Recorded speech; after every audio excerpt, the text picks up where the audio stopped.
The Project Gutenberg ebook of The Turn of the Screw. This ebook is for the use of anyone anywhere in the United States and most other parts of the world at no cost and with almost no restrictions whatsoever. You may copy it, give it away or reuse it under the terms of the Project Gutenberg license included with this ebook or online at www.gutenberg.org. If you are not located in the United States, you will have to check the laws of the country where you are located before using this ebook. Title: The Turn of the Screw. Author: Henry James.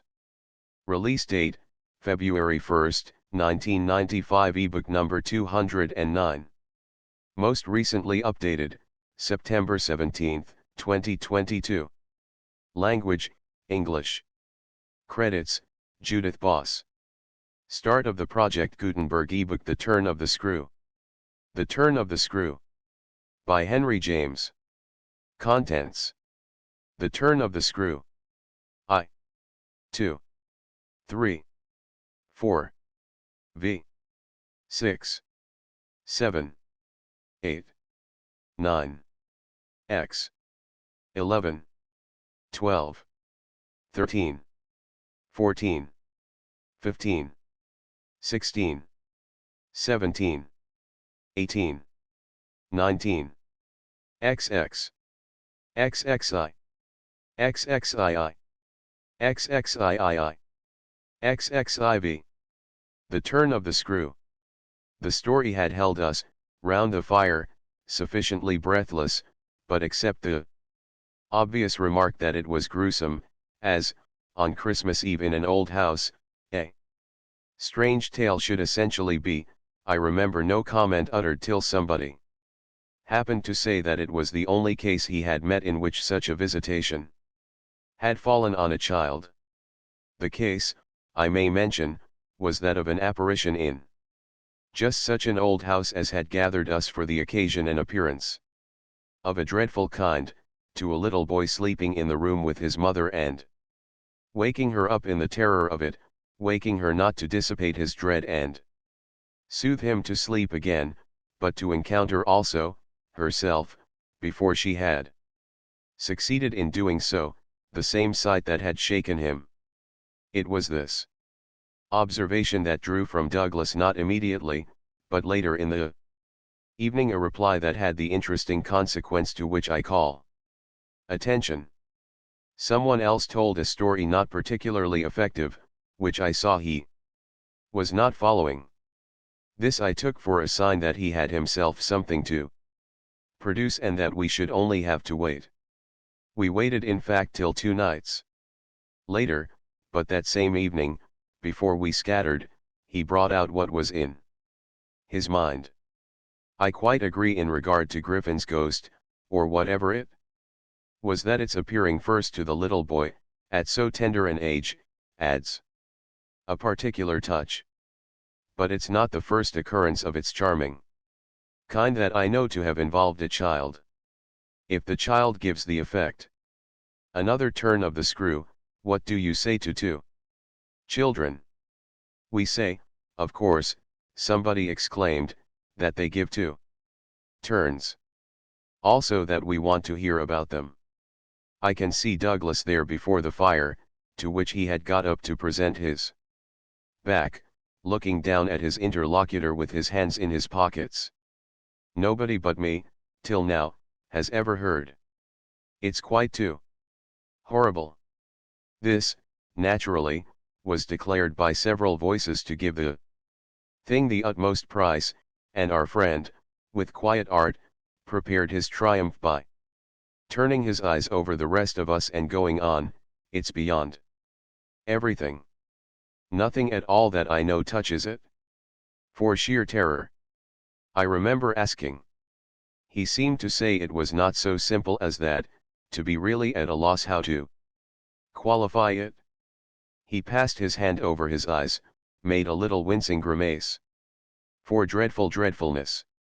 Oh, how delicious, cried one of the women.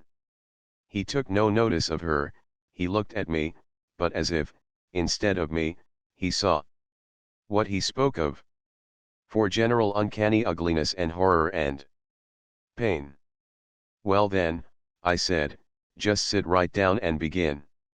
He turned round to the fire, gave a kick to a log, watched it an instant. Then, as he faced us again, I can't begin. I shall have to send to town. There was a unanimous groan at this, and much reproach, after which, in his preoccupied way, he explained. The story's written. It's in a locked drawer, it has not been out for years. I could write to my man and enclose the key, he could send down the packet as he finds it. It was to me in particular that he appeared to propound. This appeared almost to appeal for aid, not to hesitate. He had broken a thickness of ice, the formation of many a winter, had had his reasons for a long silence. The others resented postponement, but it was just his scruples that charmed me. I adjured him to write by the first post and to agree with us for an early hearing. Then I asked him if the experience in question had been his own. To this his answer was prompt. Oh, thank God, no. And is the record yours? You took the thing down? Nothing but the impression. I took that here. He tapped his heart. I've never lost it? Then your manuscript is in old, faded ink, and in the most beautiful hand. He hung fire again. A woman's. She has been dead these 20 years. She sent me the pages in question before she died. They were all listening now, and of course there was somebody to be arch, or at any rate to draw the inference. But if he put the inference by without a smile, it was also without irritation. She was a most charming person, but she was 10 years older than I. She was my sister's governess, he quietly said. She was the most agreeable woman I've ever known. In her position, she would have been worthy of any whatever. It was long ago, and this episode was long before I was at Trinity, and I found her at home on my coming down the second summer. I was much there that year. It was a beautiful one, and we had, in her off hours, some strolls and talks in the garden, talks in which she struck me as awfully clever and nice. Oh yes, don't grin, I liked her extremely, and am glad to this day to think she liked me, too. If she hadn't, she wouldn't have told me. She had never told anyone. It wasn't simply that she said so, but that I knew she hadn't. I was sure, I could see. You'll easily judge why when you hear. Because the thing had been such a scare. He continued to fix me. You'll easily judge, he repeated. You will. I fixed him, too. I see. She was in love. He laughed for the first time. You are acute. Yes, she was in love. That is, she had been. That came out. She couldn't tell her story without its coming out. I saw it, and she saw I saw it, but neither of us spoke of it. I remember the time and the place, the corner of the lawn, the shade of the great beeches, and the long, hot summer afternoon. It wasn't a scene for a shudder, but oh. He quitted the fire and dropped back into his chair. You'll receive the packet Thursday morning? I inquired. Probably not till the second post. Well then, after dinner. You'll all meet me here. He looked us round again. Isn't anybody going? It was almost the tone of hope. Everybody will stay. I will, and I will, cried the ladies whose departure had been fixed. Mrs. Griffin, however, expressed the need for a little more light. Who was it she was in love with? The story will tell, I took upon myself to reply. Oh, I can't wait for the story. The story won't tell, said Douglas, not in any literal, vulgar way. More's the pity, then. That's the only way I ever understand. Won't you tell, Douglas? Somebody else inquired. He sprang to his feet again. Yes, tomorrow. Now I must go to bed. Good night. And quickly catching up a candlestick, he left us lightly. Bewildered. From our end of the great brown hall we heard his step on the stair, whereupon Mrs. Griffin spoke. Well, if I don't know who she was in love with, I know who he was. She was 10 years older, said her husband. Raison de plus at that age. But it's rather nice, his long reticence. 40 years. Griffin put in. With this outbreak at last. The outbreak, I returned, will make a tremendous occasion of Thursday night, and everyone so agreed with me that, in the light of it, we lost all attention for everything else.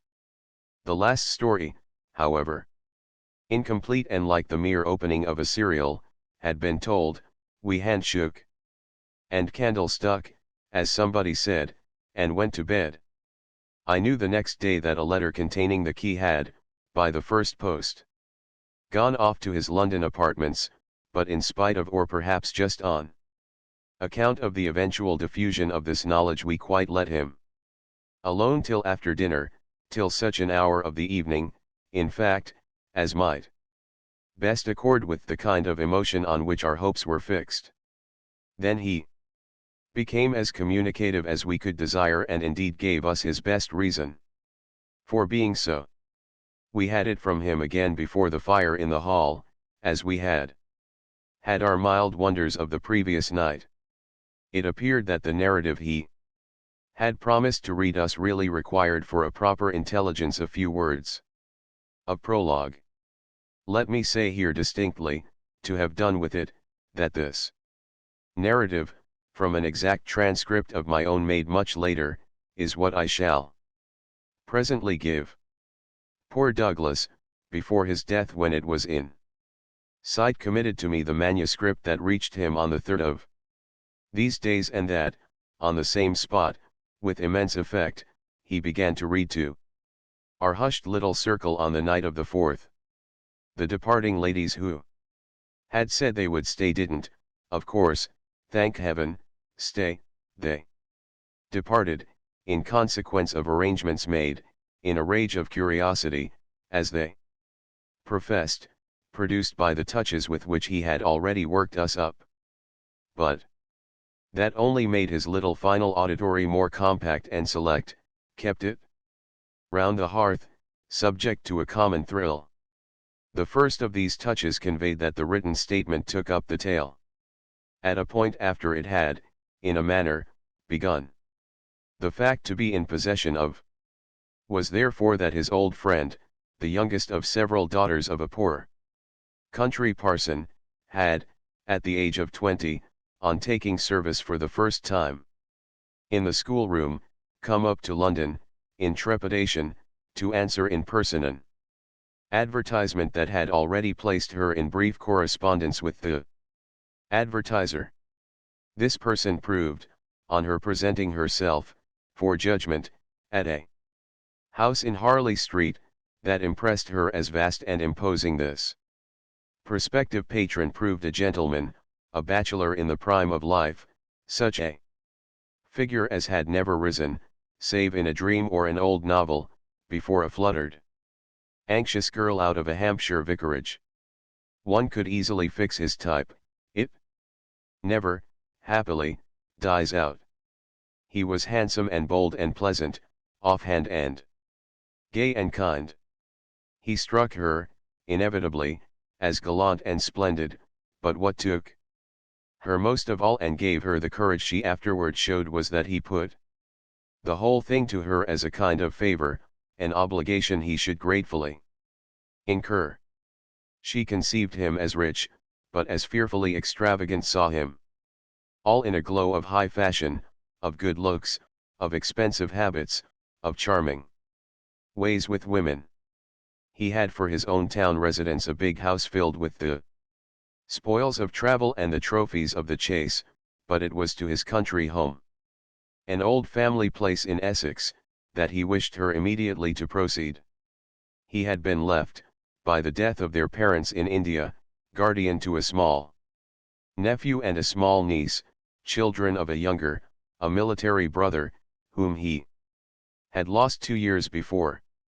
These children were, by the strangest of chances for a man in his position, a lone man without the right sort of experience or a grain of patience, very heavily on his hands.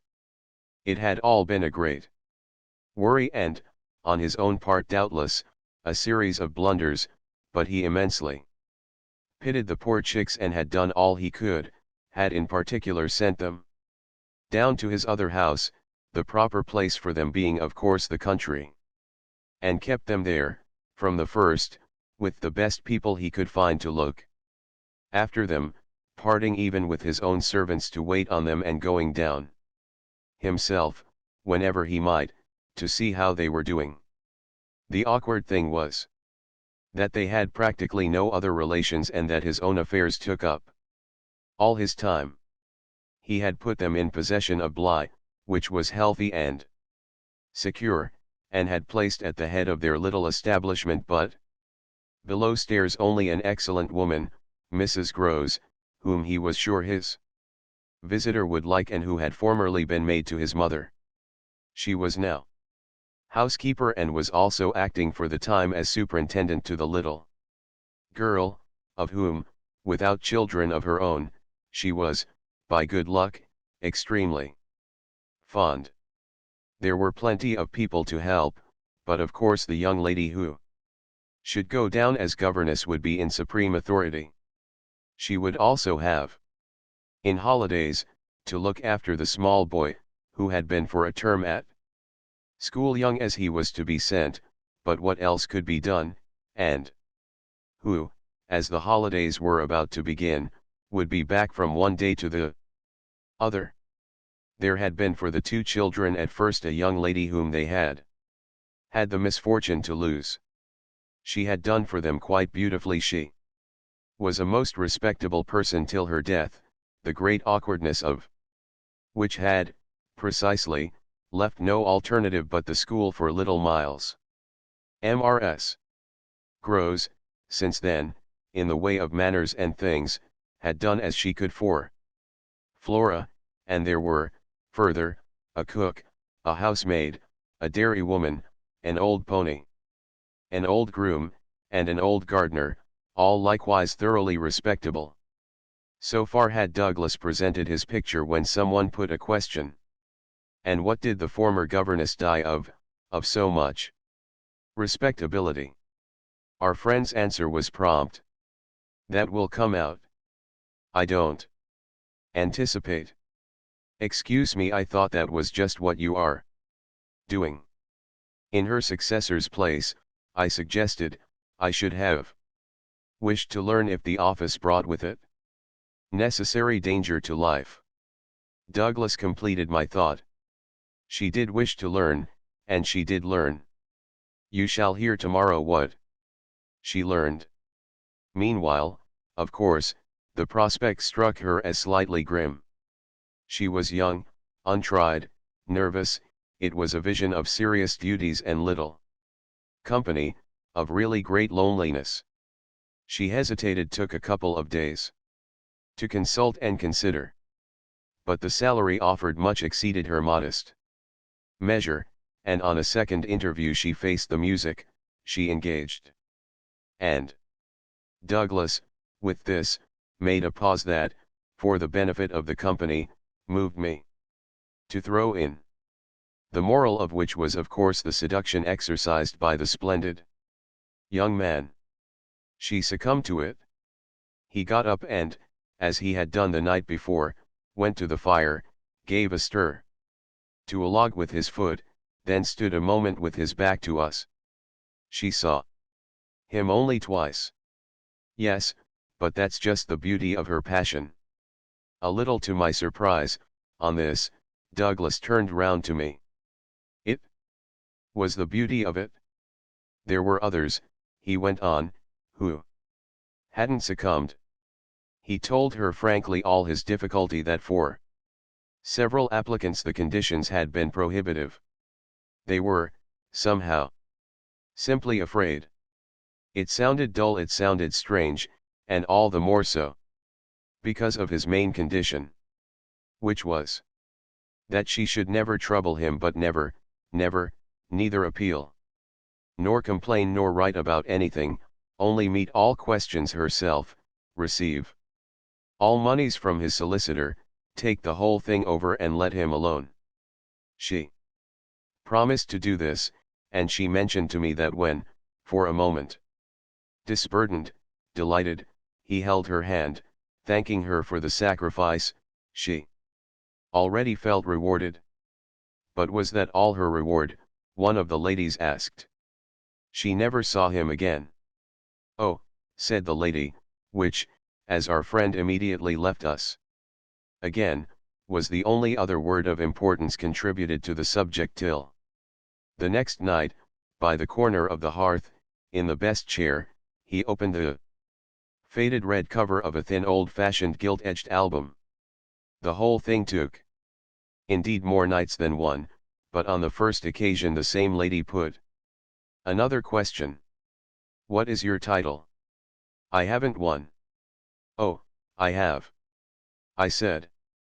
But Douglas, without heeding me, had begun to read with a fine clearness that was like a rendering to the ear of the beauty of his author's hand.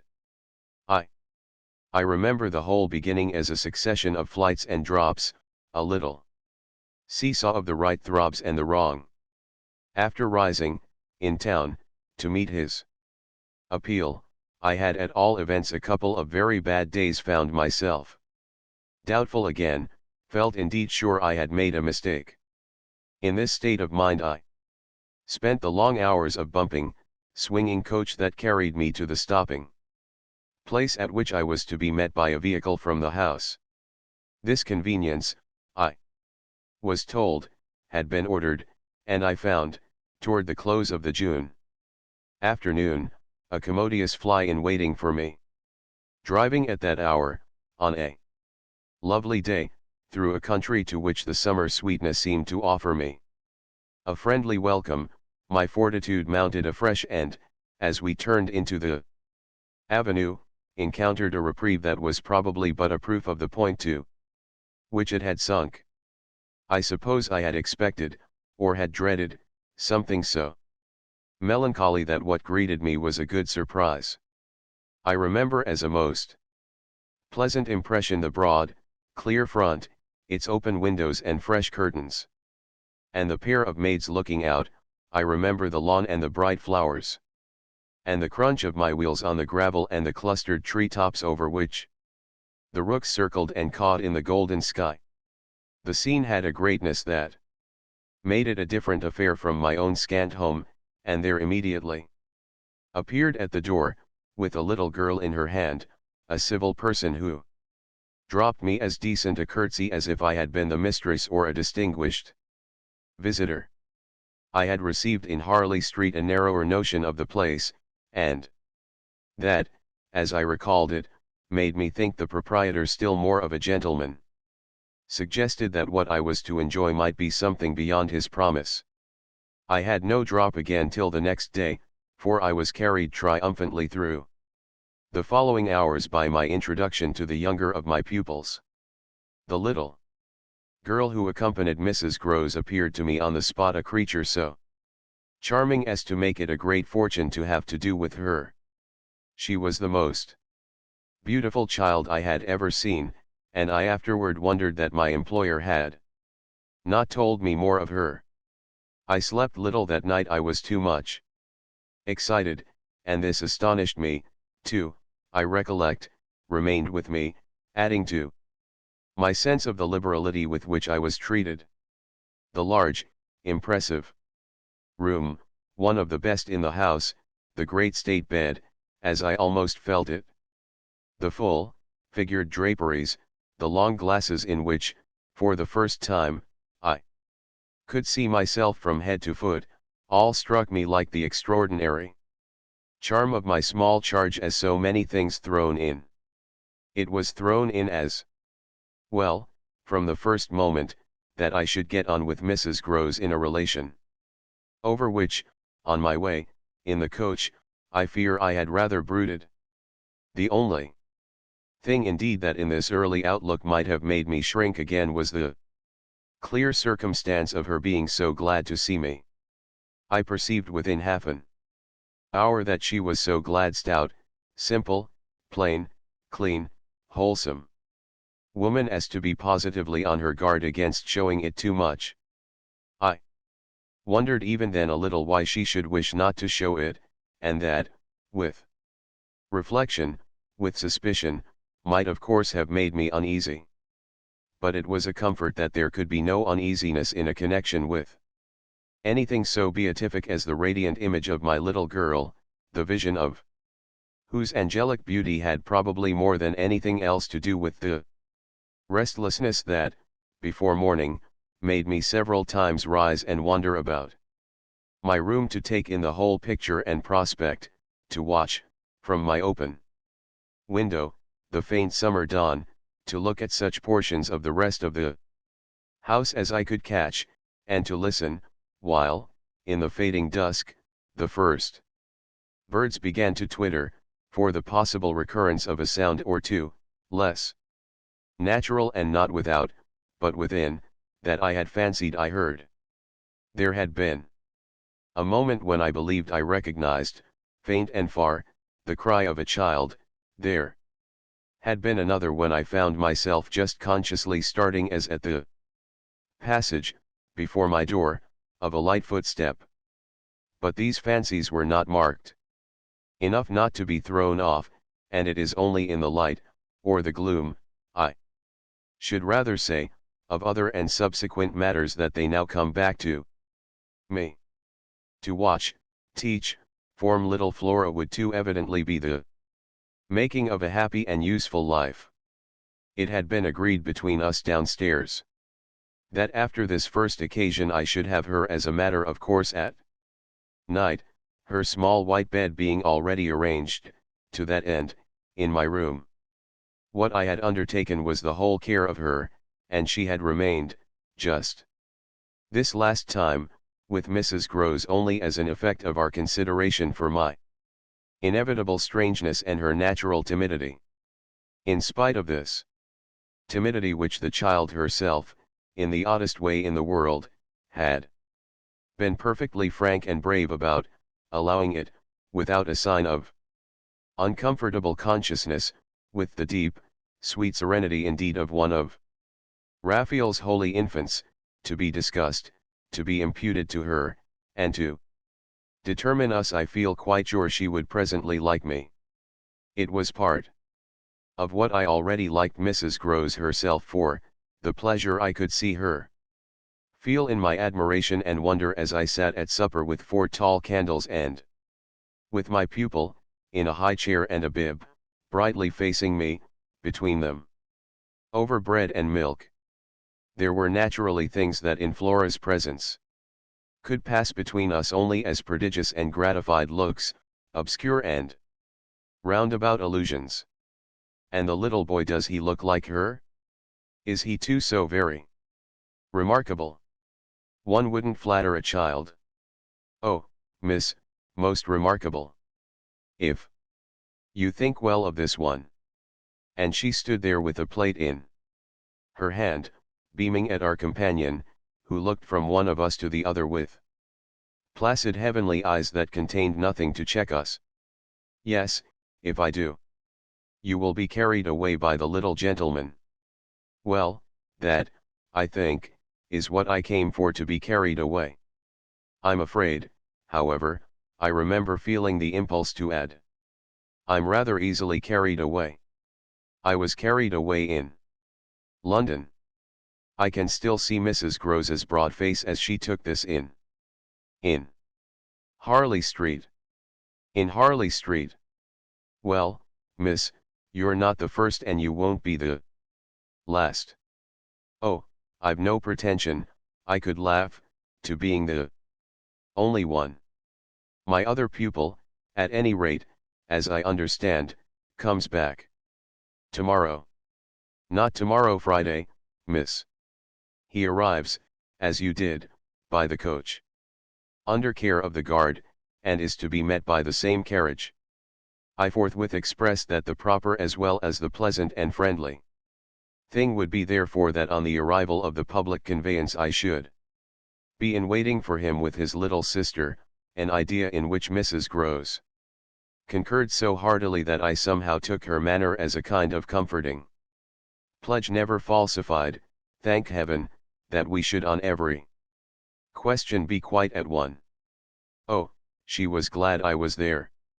What I felt the next day was, I suppose, nothing that could be fairly called a reaction from the cheer of my arrival. It was probably at the most only a slight oppression produced by a fuller measure of the scale, as I walked round them, gazed up at them, took them in, of my new circumstances. They had, as it were, an extent and mass for which I had not been prepared, and in the presence of which I found myself, freshly, a little scared as well as a little proud.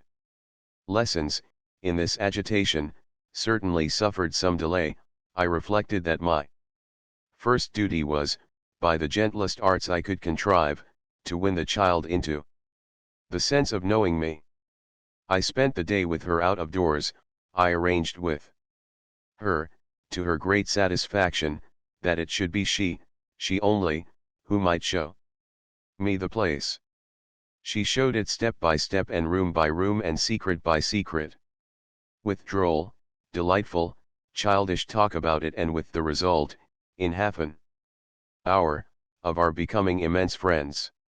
Young as she was, I was struck, throughout our little tour, with her confidence and courage, with the way, in empty chambers and dull corridors, on crooked staircases that made me pause, and even on the summit of an old machicolated square tower that made me dizzy, her morning music, her disposition to tell me so many more things than she asked, rang out and led me on.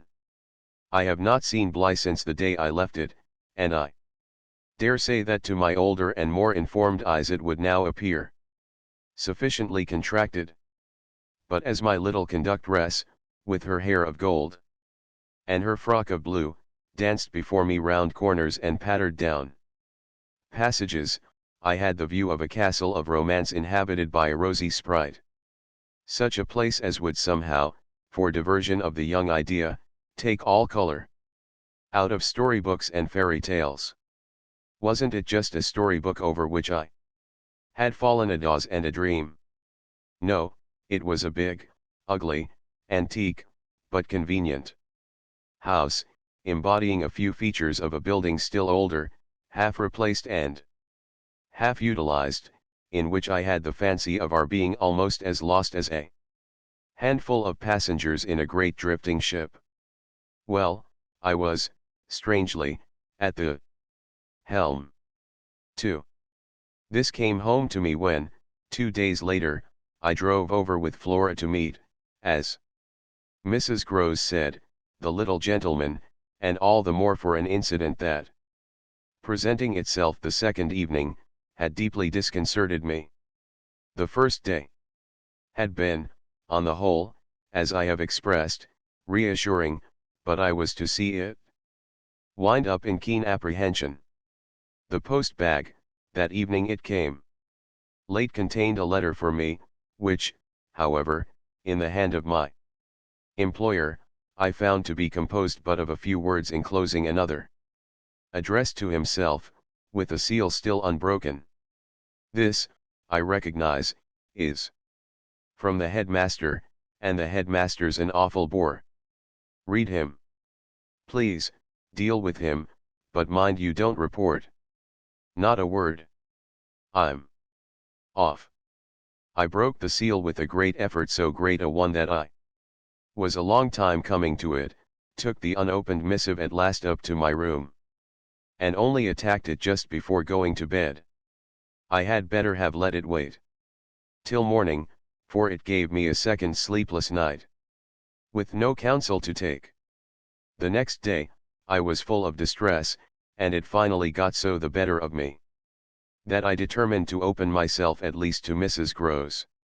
What does it mean? The child's dismissed his school. She gave me a look that I remarked at the moment, then, visibly, with a quick blankness, seemed to try to take it back. But aren't they all sent home? Yes. But only for the holidays. Miles may never go back. At all. Consciously, under my attention, she reddened. They won't take him. They absolutely decline. At this she raised her eyes, which she had turned from me. I saw them fill with good tears. What has he done? I hesitated, then I judged best simply to hand her my letter, which, however, had the effect of making her, without taking it, simply put her hands behind her. She shook her head sadly. Such things are not for me, miss. My counselor couldn't read. I winced at my mistake, which I attenuated as I could, and opened my letter again to repeat it to her, then, faltering in the act and folding it up once more, I put it back in my pocket. Is he really bad? The tears were still in her eyes. Do the gentlemen say so? They go into no particulars.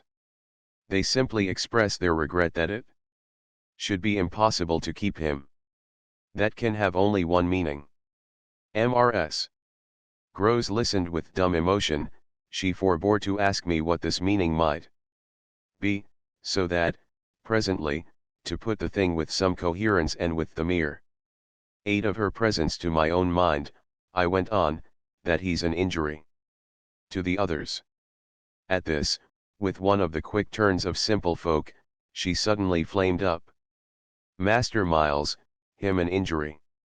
There was such a flood of good faith in it that, though I had not yet seen the child, my very fears made me jump to the absurdity of the idea. I found myself, to meet my friend the better, offering it, on the spot, sarcastically, to his poor little innocent mates. It's too dreadful, cried Mrs. Groves, to say such cruel things. Why, he's scarce 10 years old. Yes, yes, it would be incredible. She was evidently grateful for such a profession. See him, miss, first. Then believe it. I felt forthwith a new impatience to see him. It was the beginning of a curiosity that, for all the next hours, was to deepen almost to pain. Mrs. Groves was aware, I could judge, of what she had produced in me, and she followed it up with assurance. You might as well believe it of the little lady. Bless her, she added the next moment. Look at her. I turned and saw that Flora, whom, 10 minutes before, I had established in the schoolroom with a sheet of white paper, a pencil, and a copy of nice round O's, now presented herself to view at the open door. She expressed in her little way an extraordinary detachment from disagreeable duties, looking to me, however, with a great childish light that seemed to offer it as a mere result of the affection she had conceived for my person, which had rendered necessary that she should follow me. I needed nothing more than this to feel the full force of Mrs. Groves's comparison, and, catching my pupil in my arms, covered her with kisses in which there was a sob of atonement. Nonetheless, the rest of the day I watched for further occasion to approach my colleague, especially as, toward evening, I began to fancy she rather sought to avoid me. I overtook her, I remember, on the staircase. We went down together. And at the bottom I detained her, holding her there with a hand on her arm. I take what you said to me at noon as a declaration that you've never known him to be bad. She threw back her head. She had clearly, by this time, and very honestly, adopted an attitude. Oh, never known him. I don't pretend that. I was upset again. Then you have known him. Yes indeed, miss, thank God. On reflection I accepted this. You mean that a boy who never is no boy for me. I held her tighter. You like them with the spirit to be naughty. Then, keeping pace with her answer, so do I. I eagerly brought out. But not to the degree to contaminate. To contaminate. My big word left her at a loss. I explained. It? To corrupt. She stared, taking my meaning in, but it produced in her an odd laugh. Are you afraid he'll corrupt you? She put the question with such a fine bold humor that, with a laugh, a little silly, doubtless, to match her own, I gave way for the time to the apprehension of ridicule. But the next day, as the hour for my drive approached, I cropped up in another place. What was the lady who was here before? The last governess. She was also young and pretty, almost as young. And almost as pretty, miss, even as you. Ah, then, I hope her youth and her beauty helped her. I recollect. Throwing off. He seems to like us young and pretty. Oh, he did, Mrs. Groves assented, it was the way he liked everyone. She had no sooner spoken indeed than she caught herself up. I mean that's his way, the master's. I was struck. But of whom did you speak first? She looked blank, but she colored. Why, of him. Of the master. Of who else? There was so obviously no one else that the next moment I had lost my impression of her having accidentally said more than she meant, and I merely asked what I wanted to know.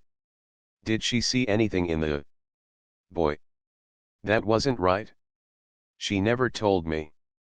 I had a scruple, but I overcame it. Was she careful, particular? Mrs. Groves appeared to try to be conscientious. About some things, yes. But not about all. Again she considered. Well, miss, she's gone. I won't tell tales. I quite understand your feeling, I hastened to reply, but I thought it, after an instant, not opposed to this concession to pursue. Did she die here? No, she went off. I don't know what there was in this brevity of Mrs. Groves's that struck me as ambiguous. Went off to die. Mrs. Groves looked straight out of the window, but I felt that, hypothetically, I had a right to know what young persons engaged for Bly were expected to do. She was taken ill, you mean, and went home. She was not taken ill, so far as appeared, in this house. She left it at the end of the year, to go home, as she said, for a short holiday, to which the time she had put in had certainly given her a right. We had then a young woman, a nursemaid, who had stayed on and who was a good girl and clever. And she took the children all together for the interval. But our young lady never came back, and at the very moment I was expecting her I heard from the master that she was dead. I turned this over. But of what? He never told me. But please, miss, said Mrs. Groves, I must get to my work. 3. Her thus turning her back on me was fortunately not, for my just preoccupations, a snub that could check the growth of our mutual esteem. We met, after I had brought home little Miles, more intimately than ever on the ground of my stupefaction, my general emotion, so monstrous was I then ready to pronounce it that such a child as had now been revealed to me should be under an interdict. I was a little late on the scene, and I felt, as he stood wistfully looking out for me before the door of the inn at which the coach had put him down, that I had seen him, on the instant, without and within, in the great glow of freshness, the same positive fragrance of purity, in which I had, from the first moment, seen his little sister. He was incredibly beautiful, and Mrs. Grose had put her finger on it, everything but a sort of passion of tenderness for him was swept away by his presence.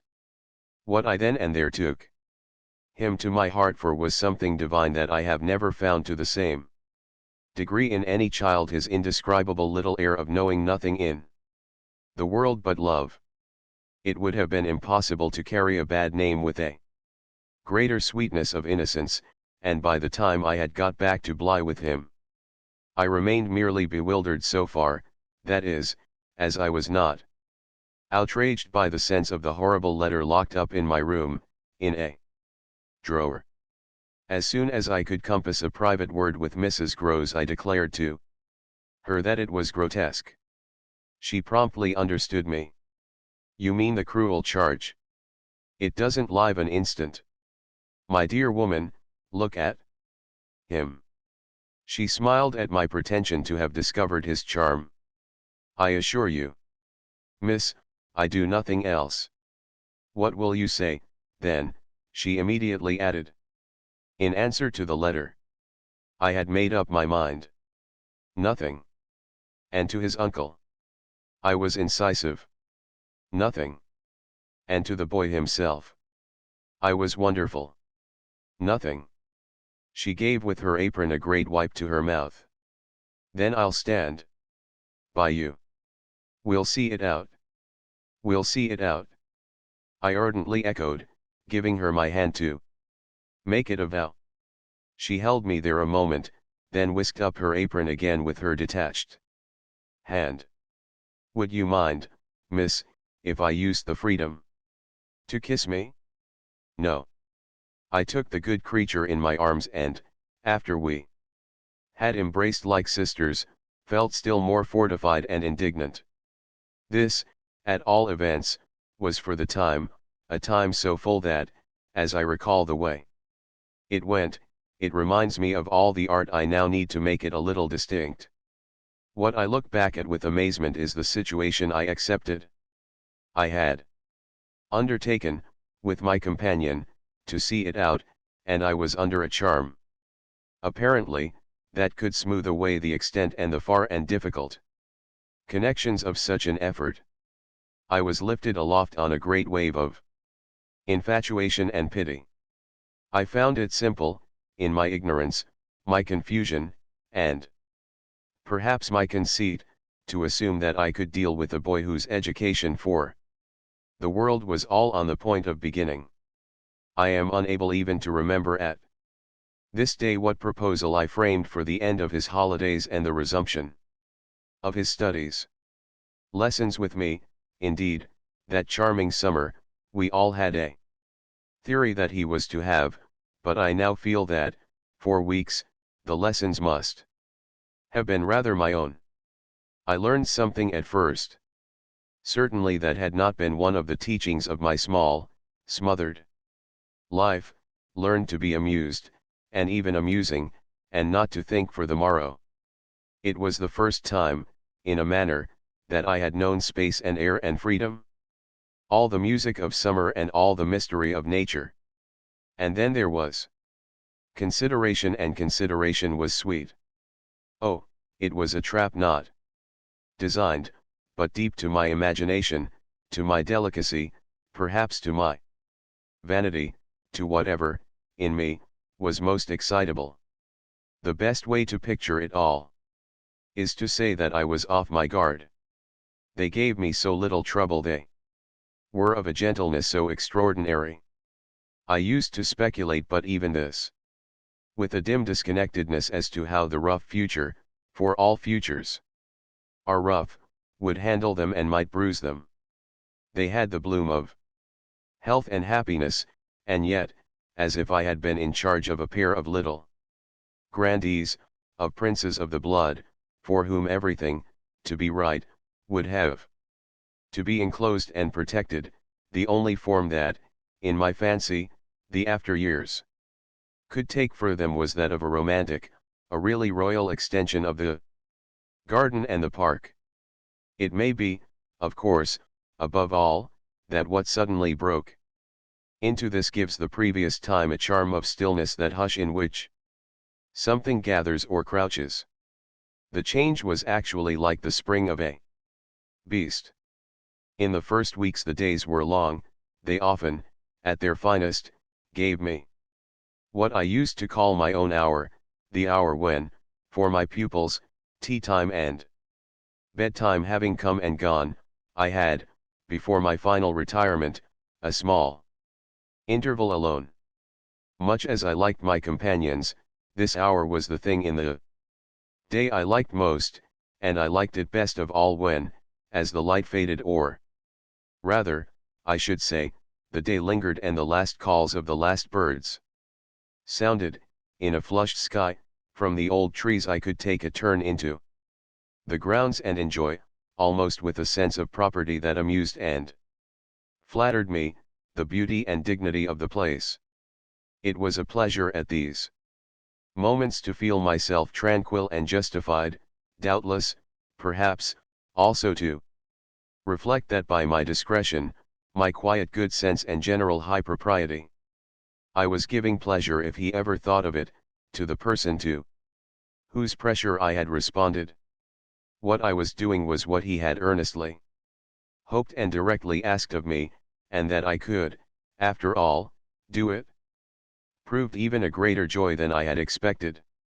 I dare say I fancied myself, in short, a remarkable young woman, and took comfort in the faith that this would more publicly appear.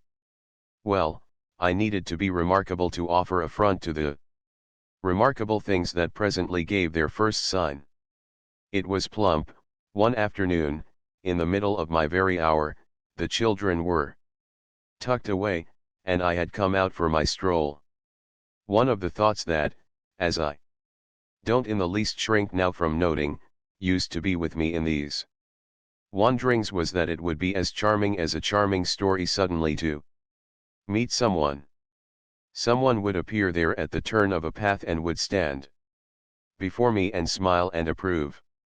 I didn't ask more than that, I only asked that he should know, and the only way to be sure he knew would be to see it, and the kind light of it, in his handsome face. That was exactly present to me, by which I mean the face was when, on the first of these occasions, at the end of a long June day, I stopped short on emerging from one of the plantations and coming into view of the house. What arrested me on the spot, and with a shock much greater than any vision had allowed for, was the sense that my imagination had, in a flash, turned real. He did stand there, but high up, beyond the lawn and at the very top of the tower to which, on that first morning, little Flora had conducted me.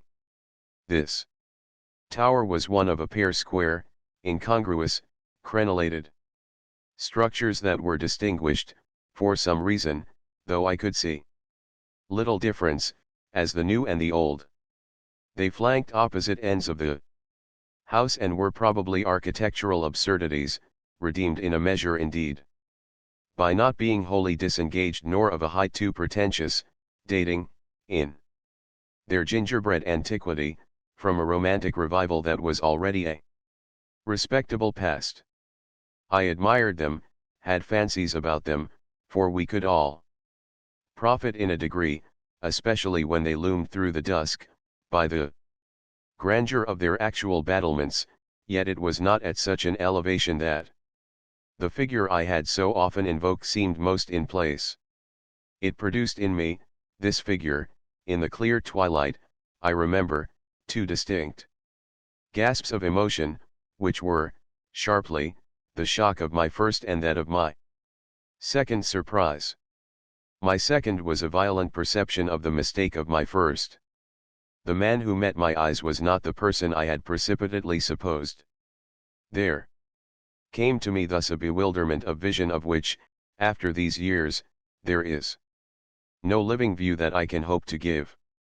An unknown man in a lonely place is a permitted object of fear to a young woman privately bred, and the figure that faced me was a few more seconds assured me as little anyone else I knew as it was the image that had been in my mind. I had not seen it in Harley Street, I had not seen it anywhere. The place, moreover, in the strangest way in the world, had, on the instant, and by the very fact of its appearance, become a solitude. To me at least, making my statement here with a deliberation with which I have never made it, the whole feeling of the moment returns. It was as if, while I took in what I did take in, all the rest of the scene had been stricken with death. I can hear again, as I write, the intense hush in which the sounds of evening dropped. The rooks stopped cawing in the golden sky, and the friendly hour lost, for the minute, all its voice. But there was no other change in nature, unless indeed it were a change that I saw with a stranger sharpness. The gold was still in the sky, the clearness in the air, and the man who looked at me over the battlements was as definite as a picture in a frame. That's how I thought, with extraordinary quickness, of each person that he might have been and that he was not. We were confronted across our distance quite long enough for me to ask myself with intensity who then he was, and to feel, as an effect of my inability to say, a wonder that in a few instants more became intense. The great question, or one of these, is, afterward, I know, with regard to certain matters, the question of how long they have lasted. Well, this matter of mine, think what you will of it, lasted while I caught at a dozen possibilities, none of which made a difference for the better, that I could see, in their having been in the house, and for how long, above all, a person of whom I was in ignorance. It lasted while I just bridled a little with the sense that my office demanded that there should be no such ignorance and no such person. It lasted while this visitant, at all events, and there was a touch of the strange freedom, as I remember, in the sign of familiarity of his wearing no hat, seemed to fix me, from his position, with just the question, just the scrutiny through the fading light that his own presence provoked. We were too far apart to call to each other. But there was a moment at which, at shorter range, some challenge between us, breaking the hush, would have been the right result of our straight mutual stare. He was in one of the angles, the one away from the house, very erect, as it struck me, and with both hands on the ledge. So I saw him as I see the letters I form on this page. Then, exactly, after a minute, as if to add to the spectacle, he slowly changed his place, past, looking at me hard all the while, to the opposite corner of the platform. Yes, I had the sharpest sense that during this transit he never took his eyes from me, and I can see at this moment the way his hand, as he went, passed from one of the crenellations to the next. He stopped at the other corner, but less long, and even as he turned away, still markedly fixed me. He turned away, that was all I knew.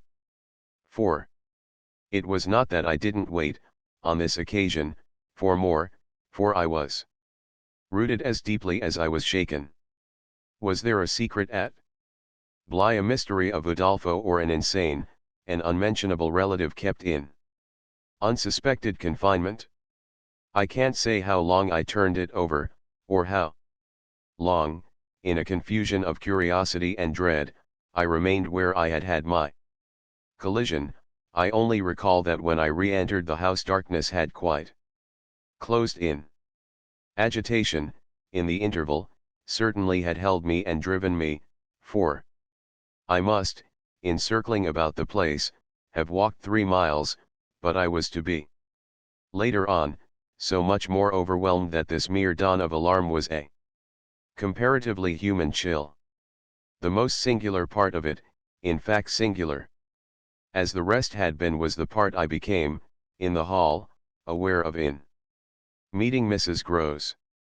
This picture comes back to me in the general train, the impression, as I received it on my return, of the wide white panelled space, bright in the lamplight and with its portraits and red carpet. And of the good surprised look of my friend, which immediately told me she had missed me. It came to me straightway, under her contact, that, with plain heartiness, mere relieved anxiety at my appearance, she knew nothing whatever that could bear upon the incident I had there ready for her. I had not suspected in advance that her comfortable face would pull me up, and I somehow measured the importance of what I had seen by my thus finding myself hesitate to mention it. Scarce anything in the whole history seems to me so odd as this fact that my real beginning of fear was one, as I may say, with the instinct of sparing my companion. On the spot, accordingly, in the pleasant hall and with her eyes on me, I, for a reason that I couldn't then have phrased, achieved an inward resolution, offered a vague pretext for my lateness, and, with the plea of the beauty of the night and of the heavy dew and wet feet, went as soon as possible to my room. Here it was another affair. Here, for many days after, it was a queer affair enough. There were hours, from day to day, or at least there were moments, snatched even from clear duties, when I had to shut myself up to think. It was not so much yet that I was more nervous than I could bear to be, as that I was remarkably afraid of becoming so, for the truth I had now to turn over was simply and clearly the truth that I could arrive at no account whatever of the visitor with whom I had been so inexplicably, and yet, as it seemed to me, so intimately concerned. It took little time to see that I could sound without forms of inquiry and without exciting remark any domestic complications. The shock I had suffered must have sharpened all my senses, I felt sure, at the end of 3 days, and as the result of mere closer attention, that I had not been practiced upon by the servants, nor made the object of any game. Of whatever it was that I knew, nothing was known around me. There was but one sane inference: someone had taken a liberty rather gross. That was what. Repeatedly, I dipped into my room and locked the door to say to myself, we had been, collectively, subject to an intrusion. Some unscrupulous traveler, curious in old houses, had made his way in unobserved, enjoyed the prospect from the best point of view, and then stolen out as he came. If he had given me such a bold hard stare, that was but a part of his indiscretion. The good thing, after all, was that we should surely see no more of him. This was not so good a thing, I admit, as not to leave me to judge that what essentially made nothing else much signify was simply my charming work. My charming work was just my life with Miles and Flora, and through nothing could I so like it as through feeling that I could throw myself into it in trouble. The attraction of my small charges was a constant joy, leading me to wonder afresh at the vanity of my original fears, the distaste I had begun by entertaining for the probable grey prose of my office. There was to be no grey prose, it appeared, and no long grind, so how could work not be charming that presented itself as daily beauty? It was all the romance of the nursery and the poetry of the schoolroom. I don't mean by this, of course, that we studied only fiction and verse. I mean I can express no otherwise the sort of interest my companions inspired. How can I describe that except by saying that, instead of growing used to them, and it's a marvel for a governess, I call the sisterhood to witness, I made constant fresh discoveries. There was one direction, assuredly, in which these discoveries stopped. Deep obscurity continued to cover the region of the boy's conduct at school. It had been promptly given me, I have noted, to face that mystery without a pang. Perhaps even it would be nearer the truth to say that without a word he himself had cleared it up. He had made the whole charge absurd. My conclusion bloomed there with the real rose flush of his innocence. He was only too fine and fair for the little horrid, unclean school world, and he had paid a price for it. I reflected acutely that the sense of such differences, such superiorities of quality, always, on the part of the majority which could include even stupid, sordid headmasters, turn infallibly to the vindictive. Both the children had a gentleness, it was their only fault, and it never made miles a muff, that kept them, how shall I express it, almost impersonal and certainly quite unpunishable. They were like the cherubs of the anecdote, who had morally, at any rate, nothing to whack. I remember feeling with Miles in especial as if he had had, as it were, no history.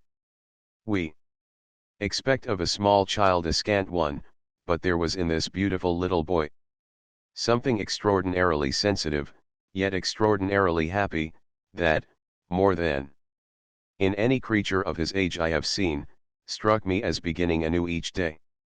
He had never for a second suffered. I took this as a direct proof of his having really been chastised. If he had been wicked he would have caught it, and I should have caught it by the rebound. I should have found the trace. I found nothing at all, and he was therefore an angel.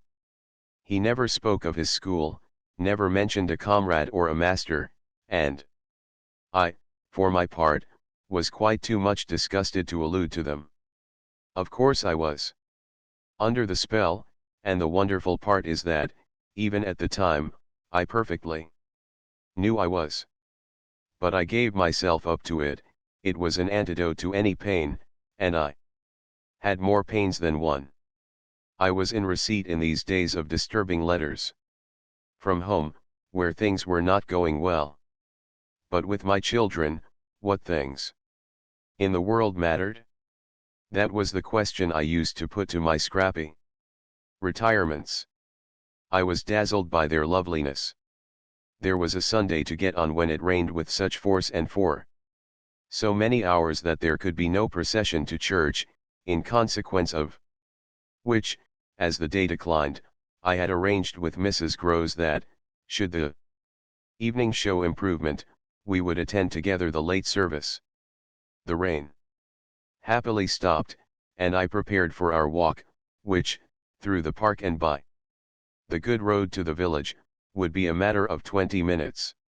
Coming downstairs to meet my colleague in the hall, I remembered a pair of gloves that had required 3 stitches and that had received them with a publicity perhaps not edifying while I sat with the children at their tea, served on Sundays, by exception, in that cold, clean temple of mahogany and brass, the grown-up dining room. The gloves had been dropped there, and I turned in to recover them. The day was grey enough, but the afternoon light still lingered, and it enabled me, on crossing the threshold, not only to recognize, on a chair near the wide window, then closed, the articles I wanted, but to become aware of a person on the other side of the window and looking straight in. One step into the room had sufficed, my vision was instantaneous. It was all there. The person looking straight in was the person who had already appeared to me. He appeared thus again with, I won't say greater distinctness, for that was impossible, but with a nearness that represented a forward stride in our intercourse and made me, as I met him, catch my breath and turn cold. He was the same, and seen, this time, as he had been seen before, from the waist up, the window, though the dining room was on the ground floor, not going down to the terrace on which he stood. His face was close to the glass, yet the effect of this better view was, strangely, only to show me how intense the former had been. He remained but a few seconds long enough to convince me he also saw and recognized, but it was as if I had been looking at him for years and had known him always. Something, however, happened this time that had not happened before. His stare into my face, through the glass and across the room, was as deep and hard as then, but it quitted me for a moment during which I could still watch it, see it fix successively several other things. On the spot there came to me the added shock of a certitude that it was not for me he had come there. He had come for someone else. The flash of this knowledge, for it was knowledge in the midst of dread, produced in me the most extraordinary effect, started as I stood there, a sudden vibration of duty and courage. I say courage because I was beyond all doubt already far gone. I bounded straight out of the door again, reached that of the house, got, in an instant, upon the drive, and, passing along the terrace as fast as I could rush, turned a corner and came full in sight. But it was in sight of nothing now. My visitor had vanished. I stopped, I almost dropped, with the real relief of this, but I took in the whole scene. I gave him time to reappear. I call it time, but how long was it? I can't speak to the purpose today of the duration of these things. That kind of measure must have left me, they couldn't have lasted as they actually appeared to me to last. The terrace and the whole place, the lawn and the garden beyond it, all I could see of the park, were empty with a great emptiness. There were shrubberies and big trees, but I remember the clear assurance I felt that none of them concealed him. He was there or was not there, not there if I didn't see him.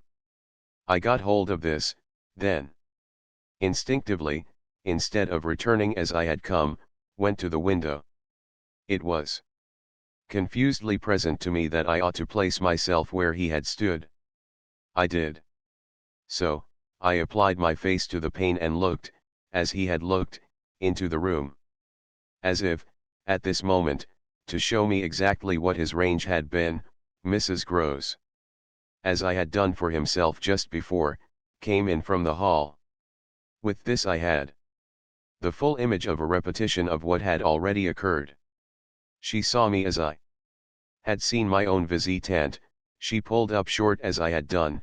I gave her something of the shock that I had received. She turned white, and this made me ask myself if I had blanched as much. She stared, in short, and retreated on just my lines, and I knew she had then passed out and come round to me, and that I should presently meet her. I remained where I was, and while I waited I thought of more things than one. But there's only one I take space to mention. I wondered why she should be scared. Oh, she let me know as soon as, round the corner of the house, she loomed again into view. What in the name of goodness is the matter? She was now flushed and out of breath. I said nothing till she came quite near with me. I must have made a wonderful face. Do I show it? You're as white as a sheet. You look awful. I considered, I could meet on this, without scruple, any innocence. My need to respect the bloom of Mrs. Grose's had dropped, without a rustle, from my shoulders, and if I wavered for the instant it was not with what I kept back. I put out my hand to her and she took it. I held her hard a little, liking to feel her close to me. There was a kind of support in the shy heave of her surprise. You came for me for church, of course, but I can't go. Has anything happened? Yes. You must know now. Did I look very queer through this window? Dreadful. Well, I said, I been frightened. Mrs. Grose's eyes expressed plainly that she had no wish to be, yet also that she knew too well her place not to be ready to share with me any marked inconvenience. Oh, it was quite settled that she must share. Just what you saw from the dining room a minute ago was the effect of that.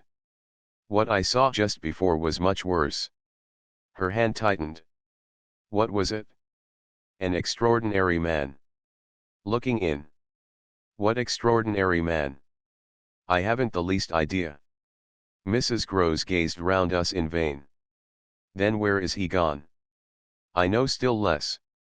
Have you seen him before? Yes, once. On the old tower. She could only look at me harder. Do you mean he's a stranger? Oh, very much. Yet you didn't tell me. No, for reasons. But now that you've guessed. Mrs. Groves's round eyes encountered this charge. Ah, I haven't guessed, she said very simply. How can I if? You don't imagine. I don't in the very least. You've seen him nowhere but on the tower. And on this spot just now. Mrs. Groves looked round again. What was he doing on the tower? Only standing there and looking down at me. She thought a minute. Was he a gentleman? I found I had no need to think. No, she gazed in deeper wonder. No. Then nobody about the place? Nobody from the village? Nobody. I didn't tell you, but I made sure. She breathed a vague relief. This was, oddly, so much to the good. It only went. Indeed, a little way. But if he isn't a gentleman, what is he? He's a horror. A horror. He's God help me if I know what he is. Mrs. Groves looked round once more, she fixed her eyes on the duskier distance. Then, pulling herself together, turned to me with abrupt inconsequence. It's time we should be at church. Oh, I'm not fit for church. Won't it do you good? It won't do them, I nodded at the house. The children. I can't leave them now. You're afraid? I spoke boldly. I'm afraid of him. Mrs. Groves's large face showed me, at this, for the first time, the faraway faint glimmer of a consciousness more acute, I somehow made out in it. The delayed dawn of an idea I myself had not given her and that was as yet quite obscure to me. It comes back to me that I thought instantly of this as something I could get from her, and I felt it to be connected with the desire. She presently showed to know more. When was it on the tower? About the middle of the month. At this same hour. Almost at dark, said Mrs. Groves. Oh, no, not nearly. I saw him as I see you. Then how did he get in? And how did he get out? I laughed. I had no opportunity to ask him. This evening, you see, I pursued, he has not been able to get in. He only peeps. I hope it will be confined to that. She had now let go my hand. She turned away a little. I waited an instant, then I brought out, go to church. Goodbye. I must watch. Slowly she faced me again. Do you fear for them?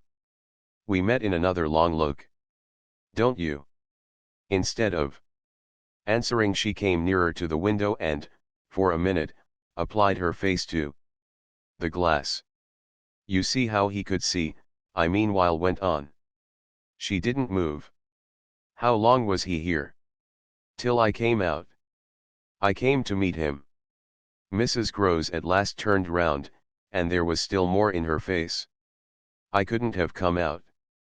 Neither could I. I laughed again. But I did come. I have my duty. So have I mine, she replied, after which she added, what is he like? I've been dying to tell you. But he's like nobody. Nobody, she echoed. He has no hat. Then seeing in her face that she already, in this, with a deeper dismay, found a touch of picture, I quickly added stroke to stroke. He has red hair, very red, close curling, and a pale face, long in shape, with straight, good features and little, rather queer whiskers that are as red as his hair. His eyebrows are, somehow, darker, they look particularly arched and as if they might move a good deal. His eyes are sharp. Strange awfully, but I only know clearly that they're rather small. And very fixed. His mouth's wide, and his lips are thin, and except for his little whiskers he's quite clean-shaven. He gives me a sort of sense of looking like an actor. An actor. It was impossible to resemble one less, at least, than Mrs. Groves at that moment. I've never seen one, but so I suppose them. He's tall. Active, erect, I continued, but never, a gentleman. My companion's face had blanched as I went on, her round eyes started and her mild mouth gaped. A gentleman, she gasped, confounded. Stupefied, a gentleman he. You know him then? She visibly tried to hold herself. But he is handsome. I saw the way to help her. Remarkably. And dressed in somebody's clothes. They're smart, but they're not his own. She broke into a breathless affirmative groan. They're the master's. I caught it up. You do know him? She faltered but a second. Quint, she cried. Quint. Peter Quint, his own man, his valet, when he was here. When the master was gaping still, but meeting me, she pieced it all together. He never wore his hat, but he did wear well, there were waistcoats missed. They were both here last year. Then the master went, and Quint was alone. I followed, but halting a little. Alone. Alone with us. Then, as from a deeper depth, in charge, she added. And what became of him? She hung fire so long that I was still more mystified. He went. Too, she brought out at last. Went where?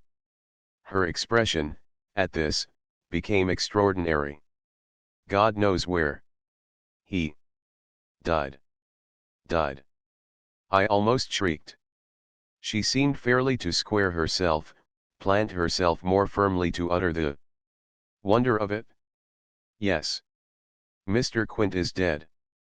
6.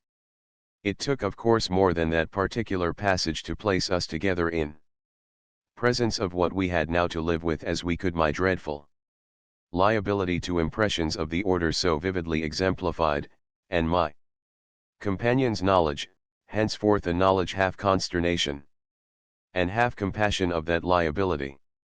There had been, this evening, after the revelation left me, for an hour, so prostrate there had been, for either of us, no attendance on any service but a little service of tears and vows, of prayers and promises, a climax to the series of mutual challenges and pledges that had straightway ensued on our retreating together to the schoolroom and shutting ourselves up there to have everything out. The result of our having everything out was simply to reduce our situation to the last rigor of its elements. She herself had seen nothing, not the shadow of a shadow, and nobody in the house but the governess was in the governess's plight, yet she accepted without directly impugning my sanity the truth as I gave it to her, and ended by showing me, on this ground, an awe-stricken tenderness, an expression of the sense of my more than questionable privilege, of which the very breath has remained with me as that of the sweetest of human charities. What was settled between us, accordingly, that night, was that we thought we might bear things together, and I was not even sure that, in spite of her exemption, it was she who had the best of the burden. I knew at this hour, I think, as well as I knew later, what I was capable of meeting to shelter my pupils, but it took me some time to be wholly sure of what my honest ally was prepared for to keep terms with so compromising a contract. I was queer company. Enough quite as queer as the company I received, but as I trace over what we went through I see how much common ground we must have found in the one idea. that, by good fortune, could steady us. It was the idea, the second movement, that led me straight out, as I may say, of the inner chamber of my dread. I could take the air in the court, at least, and there Mrs. Groves could join me. Perfectly can I recall now the particular way strength came to me. Before we separated for the night, we had gone over and over every feature of what I had seen. He was looking for someone else, you say, someone who was not you. He was looking for little Miles. A portentous clearness now possessed me. That's whom he was looking for. But how do you know?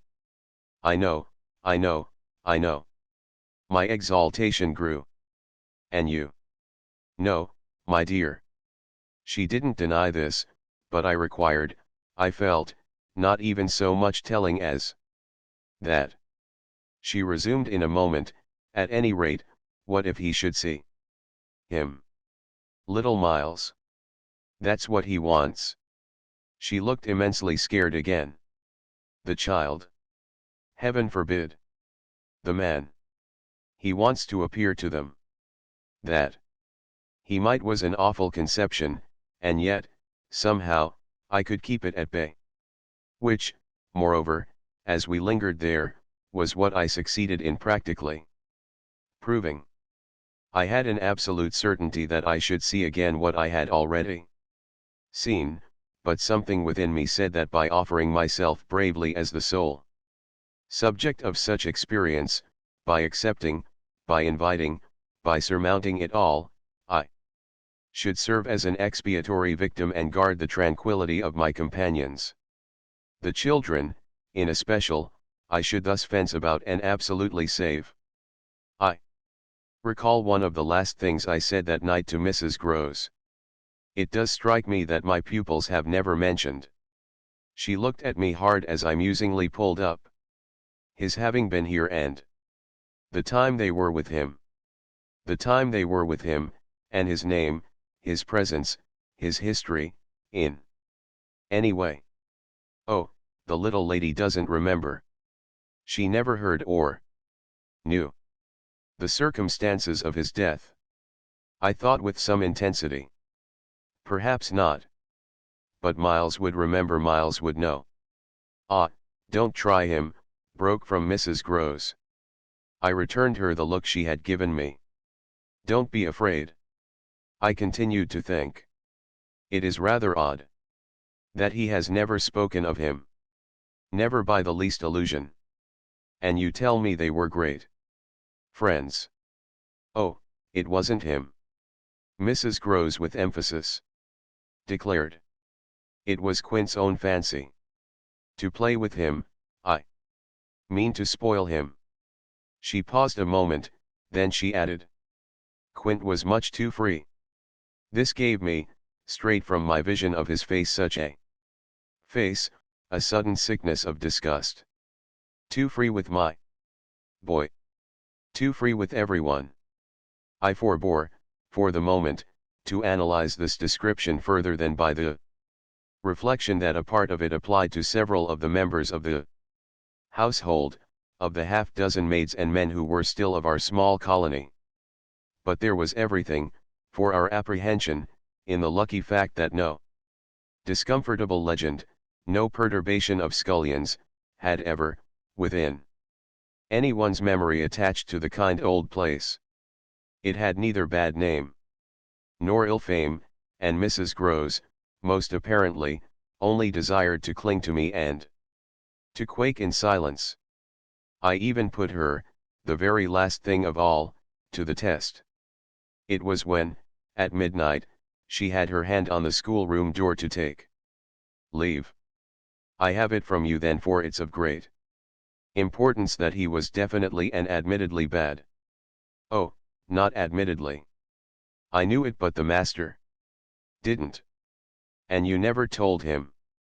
Well, he didn't like tale-bearing, he hated complaints. He was terribly short with anything of that kind, and if people were all right to him, he wouldn't be bothered with more This squared well enough. With my impressions of him, he was not a trouble-loving gentleman, nor so very particular perhaps about some of the company he kept.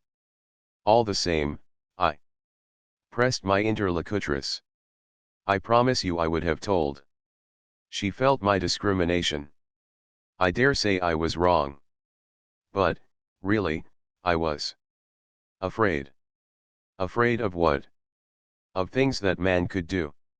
Quint was so clever, he was so deep. I took this in still more than, probably, I showed. You weren't afraid of anything else? Not of his effect. His effect, she repeated with a face of anguish and waiting while I faltered. On innocent little precious lives? They were in your charge. No, they were not in mine, she roundly and distressfully returned. The master believed in him and placed him here because he was supposed not to be well and the country air so good for him. So he had everything to say. Yes, she let me have it even about them. Them, that creature. I had to smother a kind of howl. And you could bear it? No, I couldn't, and I can't now. And the poor woman burst into tears. A rigid control, from the next day, was, as I have said, to follow them, yet how often and how passionately, for a week, we came back together to the subject. Much as we had discussed it that Sunday night, I was, in the immediate later hours in especial, for it may be imagined whether I slept, still haunted with the shadow of something she had not told me. I myself had kept back nothing, but there was a word Mrs. Grose had kept back. I was sure, moreover, by morning, that this was not from a failure of frankness, but because on every side there were fears. It seems to me indeed, in retrospect, that by the time the morrow's sun was high I had restlessly read into the fact before us almost all the meaning they were to receive from subsequent and more cruel occurrences. What they gave me above all was just the sinister figure of the living man the dead one would keep a while, and of the months he had continuously passed at Bly, which, added up, made a formidable stretch. The limit of this evil time had arrived only when, on the dawn of a winter's morning, Peter Quint was found, by a laborer going to early work, stone dead on the road from the village, a catastrophe explained superficially at least by a visible wound to his head, such a wound as might have been produced and as, on the final evidence, had been by a fatal slip, in the dark and after leaving the public house, on the steepish icy slope, a wrong path altogether, at the bottom of which he lay. The icy slope, the turn mistaken at night and in liquor, accounted for much practically, in the end and after the inquest. And boundless chatter, for everything, but there had been matters in his life, strange passages and perils, secret disorders, vices more than suspected, that would have accounted for a good deal more. I scarce know how to put my story into words that shall be a credible picture of my state of mind, but I was in these days literally able to find a joy in the extraordinary flight of heroism the occasion demanded of me. I now saw that I had been asked for a service admirable and difficult, and there would be a greatness in letting it be seen, in the right quarter, that I could succeed where many another girl might have failed. It was an immense help to me. I confess I rather applaud myself as I look back, that I saw my service so strongly and so simply. I was there to protect and defend the little creatures in the world, the most bereaved and the most lovable, the appeal of whose helplessness had suddenly become only too explicit, a deep, constant ache of one's own committed heart. We were cut off, really. Together, we were united in our danger. They had nothing but me, and I had them. It was in short a magnificent chance. This Chance presented itself to me in an image richly material. I was a screen. I was to stand before them. The more I saw, the less they would. I began to watch them in a stifled suspense, a disguised excitement that might, well, had it continued too long, have turned to something like madness. What saved me, as I now see, was that it turned to something else altogether. It didn't last as suspense, it was superseded by horrible proofs. Proofs, I say, yes, from the moment I really took hold. This moment dated from an afternoon hour that I happened to spend in the grounds with the younger of my pupils alone. We had left Miles indoors, on the red cushion of a deep window seat. He had wished to finish a book, and I had been glad to encourage a purpose so laudable in a young man whose only defect was an occasional excess of the restless.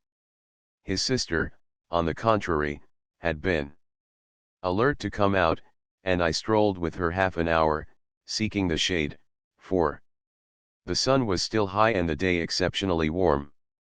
I was aware afresh, with her, as we went, of how, like her brother, she contrived it was the charming thing in both children to let me alone without appearing to drop me and to accompany me without appearing to surround. They were never importunate and yet never listless. My attention to them all really went to seeing them amuse themselves immensely without me. This was a spectacle they seemed actively to prepare and that engaged me as an active admirer. I walked in a world of their invention they had no occasion whatever to draw upon mine, so that my time was taken only with being, for them, some remarkable person or thing that the game of the moment required, and that was merely, thanks to my superior, my exalted stamp, a happy and highly distinguished sinecure.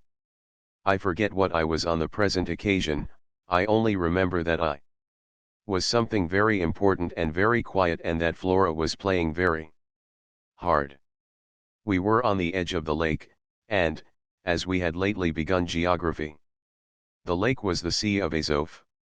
Suddenly, in these circumstances, I became aware that, on the other side of the Sea of Azov, we had an interested spectator. The way this knowledge gathered in me was the strangest thing in the world, the strangest, that is, except the very much stranger in which it quickly merged itself. I had sat down with a piece of work, for I was something or other that could sit on the old stone bench which overlooked the pond, and in this position I began to take in with certitude, and yet without direct vision, the presence, at a distance, of a third person. The old trees, the thick shrubbery, made a great and pleasant shade, but it was all suffused with the brightness of the hot, still hour. There was no ambiguity in anything, none whatever, at least, in the conviction I from one moment to another found myself forming as to what I should see straight before me and across the lake as a consequence of raising my eyes. They were attached at this juncture to the stitching in which I was engaged, and I can feel once more the spasm of my effort not to move them till I should so have steadied myself as to be able to make up my mind what to do. There was an alien object in view, a figure whose right of presence I instantly, passionately questioned. I recollect counting over perfectly the possibilities, reminding myself that nothing was more natural, for instance, than the appearance of one of the men about the place, or even of a messenger, a postman, or a tradesman's boy, from the village. That reminder had as little effect on my practical certitude as I was conscious still, even without looking, of its having upon the character and attitude of our visitor. Nothing was more natural than that these things should be the other things that they absolutely were not. Of the positive identity of the apparition I would assure myself as soon as the small clock of my courage should have ticked out the right second. Meanwhile, with an effort that was already sharp enough, I transferred my eyes straight to little Flora, who, at the moment, was about 10 yards away. My heart had stood still for an instant with the wonder and terror of the question whether she too would see, and I held my breath while I waited for what a cry from her, what some sudden innocent sign either of interest or of alarm, would tell me.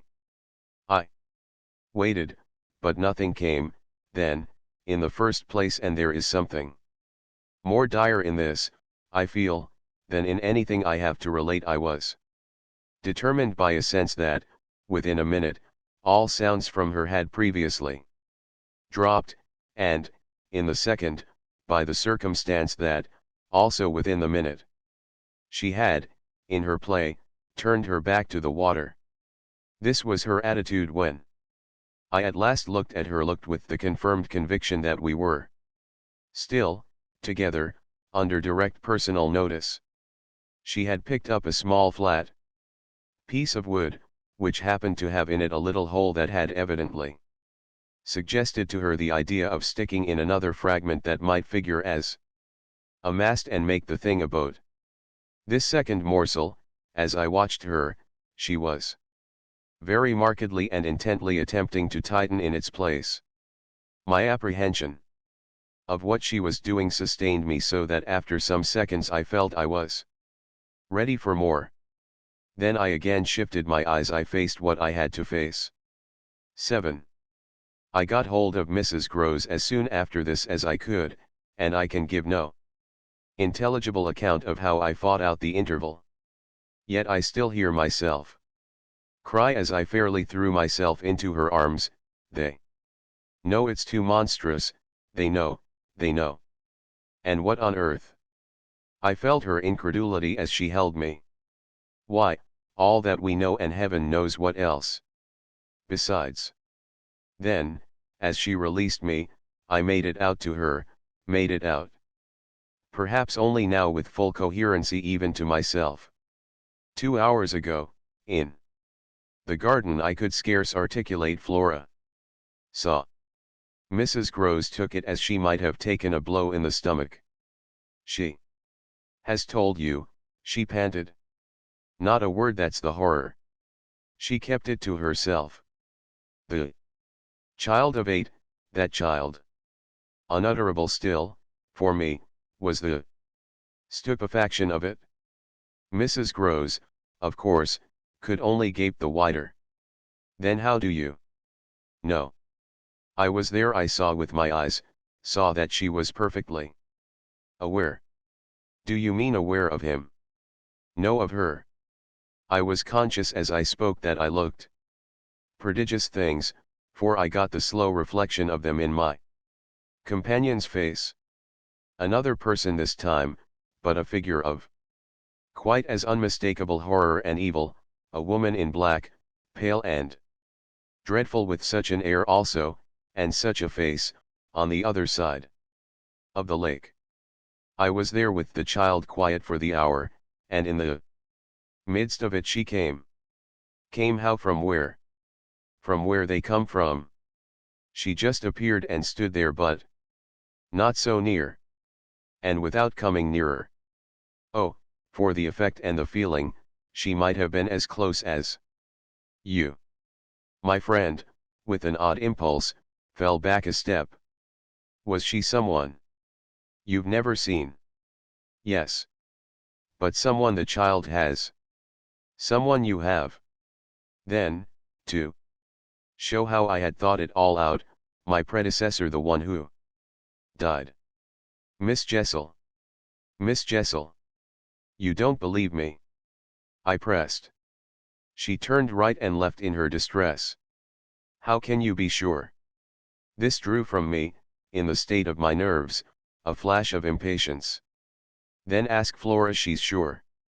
But I had no sooner spoken than I caught myself up. No, for God's sake. Don't. She'll say she isn't, she'll lie. Mrs. Groves was not too bewildered instinctively to protest. Ah, how can you? Because I'm clear. Flora doesn't want me to know. It's only then to spare you. No, no, there are depths, Depths. The more I go over it, the more I see in it, and the more I see in it, the more I fear. I don't know what I don't see, what I don't fear. Mrs. Groves tried to keep up with me. You mean you're afraid of seeing her again? Oh, no, that's nothing now. Then I explained. It's of not seeing her. But my companion only looked wan. I don't understand you. Why, it's that the child may keep it up, and that the child assuredly will without my knowing it. At the image of this possibility Mrs. Groves for a moment collapsed, yet presently to pull herself together again, as if from the positive force of the sense of what, should we yield an inch, there would really be to give way to. Dear, dear, we must keep our heads. And after all, if she doesn't mind it? She even tried a grim joke. Perhaps she likes it? Likes such things, a scrap of an infant. Isn't it just a proof of her blessed innocence, my friend? Bravely inquired. She brought me, for the instant, almost round. Oh, we must clutch at that, we must cling to it. If it isn't a proof of what you say, it's a proof of God knows what. For the woman's a horror of horrors. Mrs. Groves, at this, fixed her eyes a minute on the ground, then at last raising them, tell me how you know, she said. Then you admit it's what she was? I cried.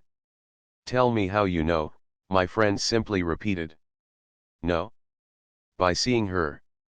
By the way she looked. At you, do you mean so wickedly? Dear me, no, I could have borne that. She gave me never a glance. She only fixed the child. Mrs. Groves tried to see it. Fixed her.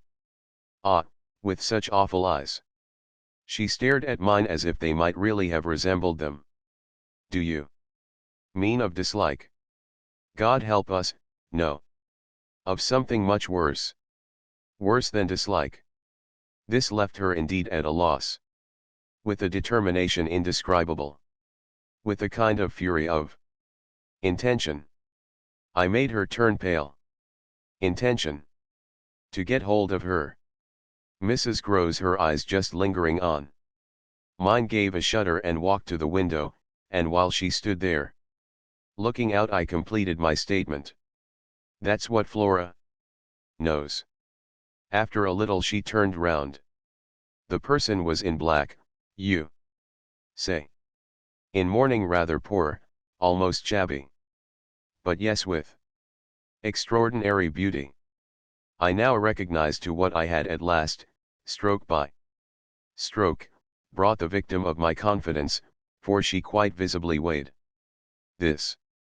Oh, handsome, very, very, I insisted. Wonderfully handsome. But infamous. She slowly came back to me. Miss Jessel was infamous. She once more took my hand in both her own, holding it as tight as if to fortify me against the increase of alarm I might draw from this disclosure. They were both infamous, she finally said. So, for a little, we faced it once more together, and I found absolutely a degree of help in seeing it now so straight. I appreciate, I said, the great decency of your not having hitherto spoken, but the time has certainly come to give me the whole thing. She appeared to assent to this, but still only in silence, seeing which I went on, I must have it.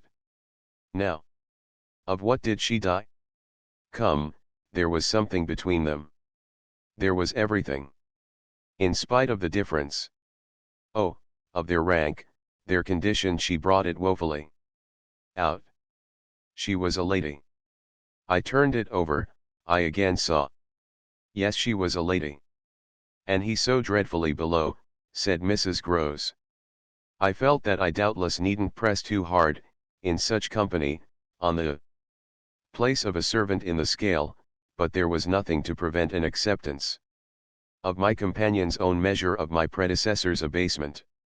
There was a way to deal with that, and I dealt, the more readily for my full vision on the evidence of our employer's late clever, good-looking own man, impudent, assured, spoiled, depraved. The fellow was a hound. Mrs. Groves considered as if it were perhaps a little a case for a sense of shades. I've never seen one like him. He did what he wished. With her. With them all. It was as if now in my friend's own eyes Miss Jessel had again appeared. I seemed at any rate, for an instant, to see their evocation of her as distinctly as I had seen her by the pond, and I brought out with decision. It must have been also what she wished. Mrs. Groves's face signified that it had been indeed, but she said at the same time, poor woman, she paid for it. Then you do know what she died of? I asked. No, I know nothing. I wanted not to know, I was glad enough I didn't, and I thanked heaven she was well out of this. Yet you had, then, your idea of her real reason for leaving? Oh, yes, as to that. She couldn't have stayed. Fancy it here for a governess. And afterward. I imagined, and I still imagine. And what I imagine is dreadful. Not so dreadful as what I do, I replied, on which I must have shown her as I was indeed but too conscious affront of miserable defeat. It brought out again all her compassion for me, and at the renewed touch of her kindness my power to resist broke down. I burst, as I had the other time made her burst, into tears. She took me to her motherly breast, and my lamentation overflowed. I don't do it. I sobbed in despair, I don't save or shield them. It's far worse than I dreamed, they're lost. 8. What I had said to Mrs. Groves was true enough. There were in the matter I had put before her depths and possibilities that I lacked resolution to sound, so that when we met once more in the wonder of it we were of a common mind about the duty of resistance to extravagant fancies. We were to keep our heads if we should keep nothing else, difficult indeed as that might be in the face of what, in our prodigious experience, was least to be questioned. Late that night, while the house slept, we had another talk in my room, when she went all the way with me as to its being beyond doubt that I had seen exactly what I had seen. To hold her perfectly in the pinch of that, I found I had only to ask her how, if I had made it up, I came to be able to give, of each of the persons appearing to me, a picture disclosing, to the last detail, their special marks, a portrait on the exhibition of which she had instantly recognized and named them. She wished, of course, small blame to her, to sink the whole subject, and I was quick to assure her that my own interest in it had now violently taken the form of a search for the way to escape from it. I encountered her on the ground of a probability that with recurrence for recurrence we took for granted I should get used to my danger, distinctly professing that my personal exposure had suddenly become the least of my discomforts. It was my new suspicion that was intolerable, and yet even to this complication the later hours of the day had brought a little ease. On leaving her, after my first outbreak, I had of course returned to my pupils, associating the right remedy for my dismay with that sense of their charm which I had already found to be a thing I could positively cultivate and which had never failed me yet. I had simply, in other words, plunged afresh into Flora's special society and there become aware it was almost a luxury, that she could put her little conscious hand straight upon the spot that ached. She had looked at me in sweet speculation and then had accused me to my face of having cried. I had supposed I had brushed away the ugly signs, but I could literally for the time, at all events rejoice, under this fathomless charity, that they had not entirely disappeared. To gaze into the depths of blue of the child's eyes and pronounce their loveliness a trick of premature cunning was to be guilty of a cynicism in preference to which I naturally preferred to abjure my judgment. And, so far as might be, my agitation. I couldn't abjure for merely wanting to, but I could repeat to Mrs. Groves as I did there, over and over, in the small hours that with their voices in the air, their pressure on one's heart, and their fragrant faces against one's cheek, everything fell to the ground but their incapacity and their beauty. It was a pity that, somehow, to settle this once for all, I had equally to re-enumerate the signs of subtlety that, in the afternoon, by the lake had made a miracle of my show of self-possession.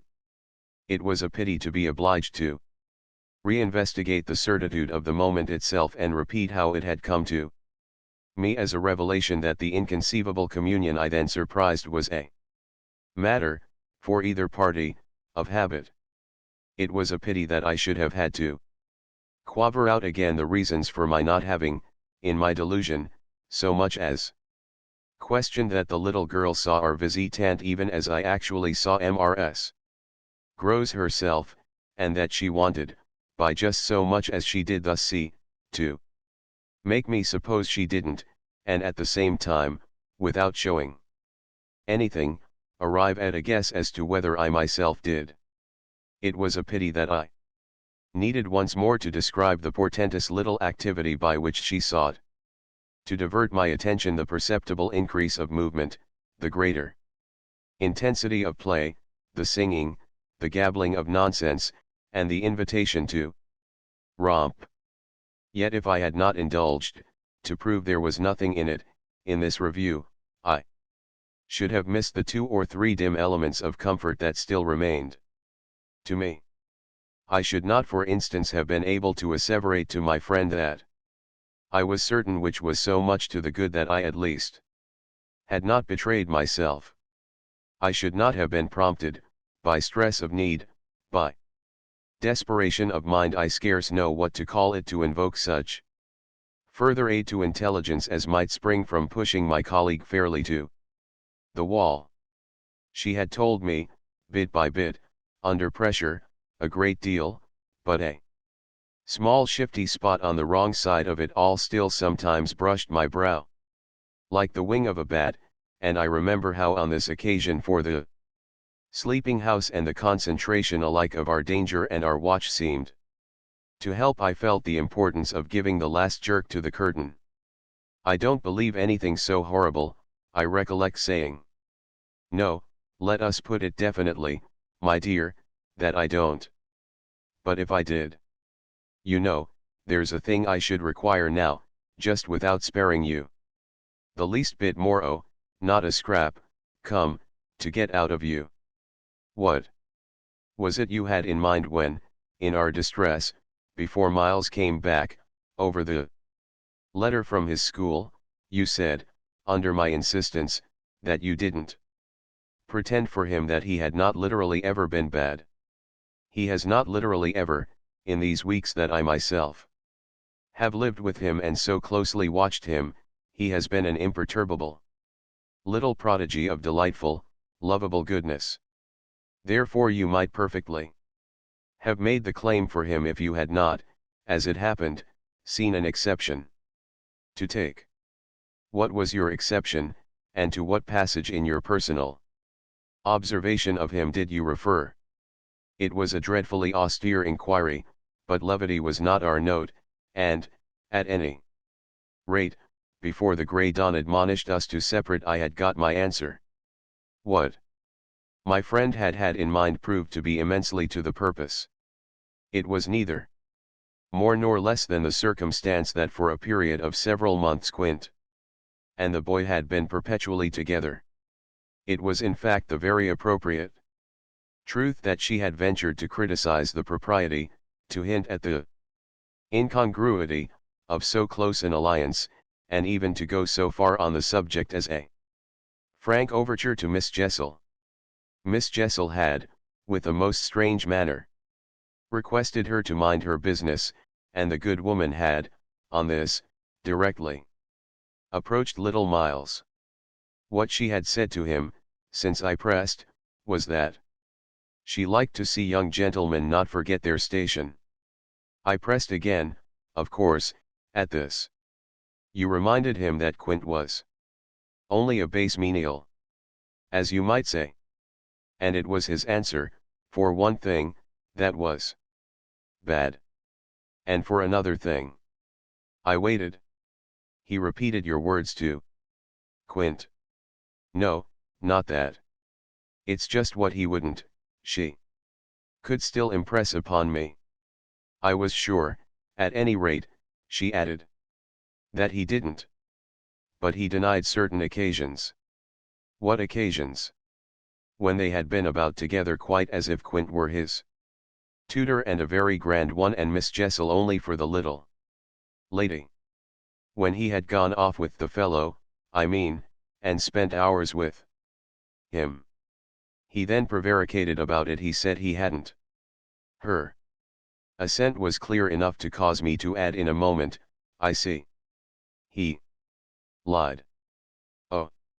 Mrs. Groves mumbled. This was a suggestion that it didn't matter, which indeed she backed up by a further remark. You see, after all, Miss Jessel didn't mind. She didn't forbid him. I considered. Did he put that to you as a justification? At this she dropped again. No, he never spoke of it.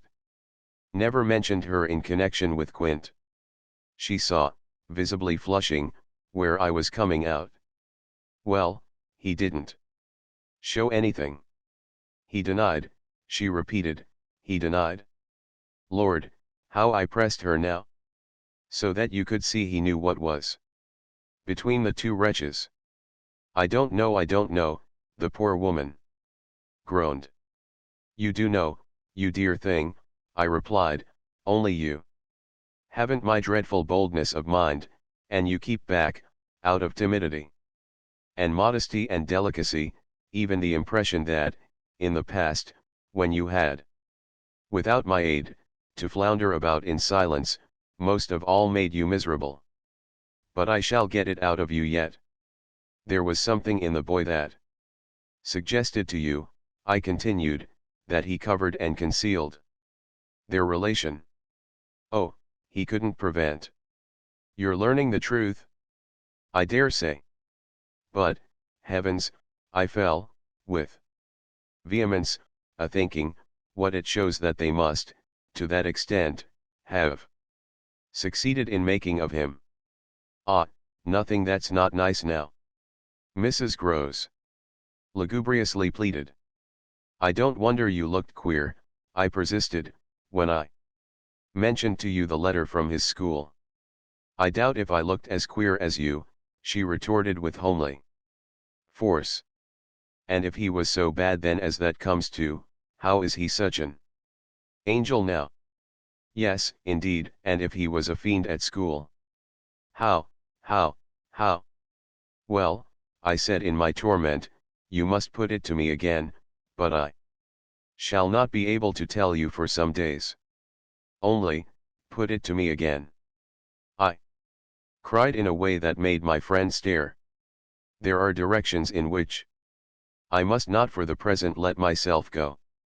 Meanwhile I returned to her first example, the one to which she had just previously referred of the boy's happy capacity for an occasional slip.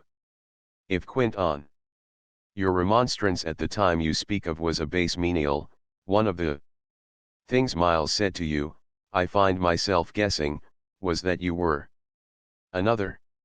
Again her admission was so adequate that I continued. And you forgave him that? Wouldn't you? Oh, yes. And we exchanged there, in the stillness, a sound of the oddest amusement. Then I went on, at all events, while he was with the man, Miss Flora was with the woman. It suited them all. It suited me, too, I felt, only too well, by which I mean that it suited Exactly the particularly deadly view I was in the very act of forbidding myself to entertain.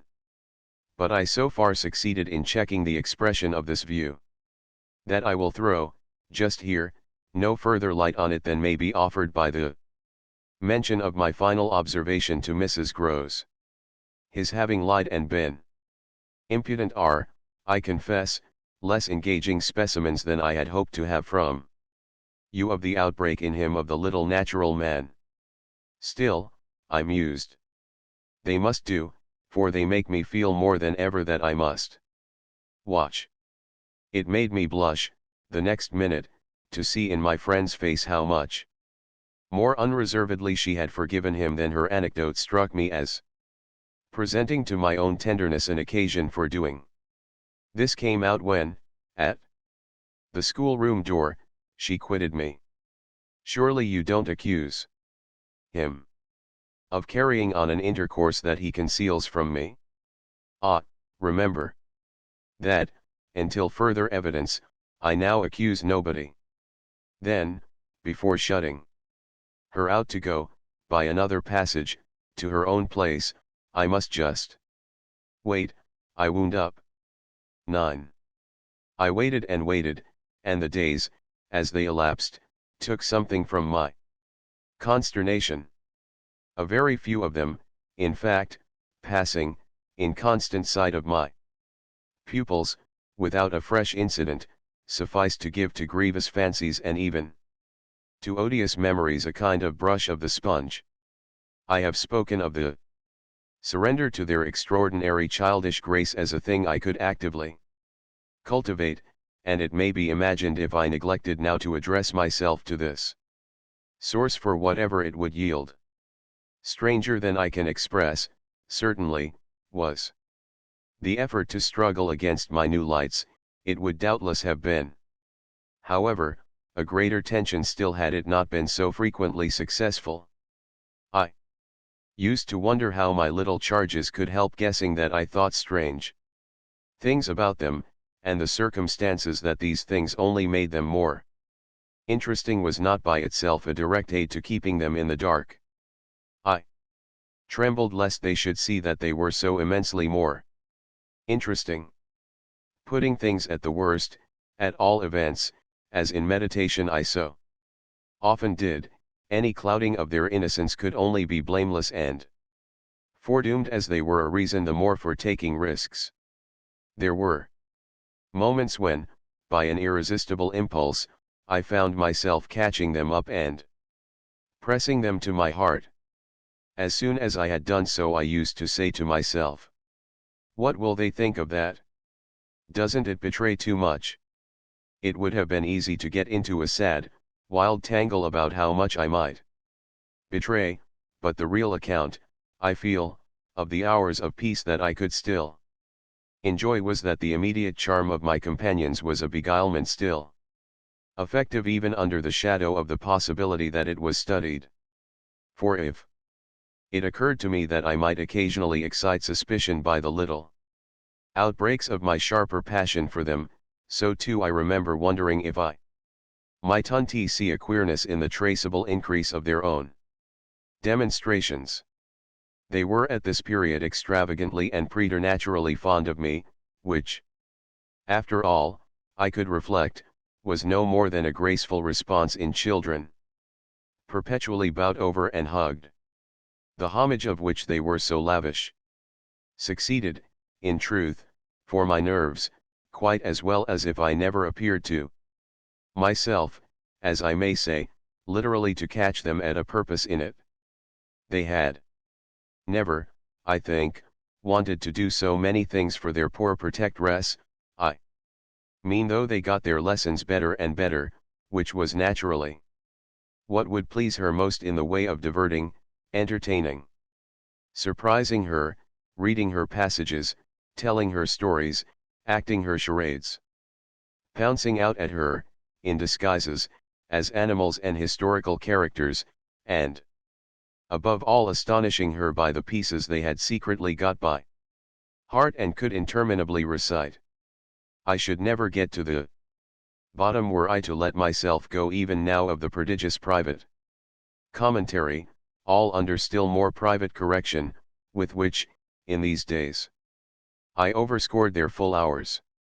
They had shown me from the first a facility for everything, a general faculty which, taking a fresh start, achieved remarkable flights. They got their little tasks as if they loved them, and indulged, from the mere exuberance of the gift, in the most unimposed little miracles of memory. They not only popped out at me as tigers and as Romans, but as Shakespeareans, astronomers, and navigators. This was so singularly the case, that it had presumably much to do with the fact as to which, at the present day, I am at a loss for a different explanation. I allude to my unnatural composure on the subject of another school for miles. What I remember is that I was content not, for the time, to open the question, and that contentment must have sprung from the sense of his perpetually striking show of cleverness.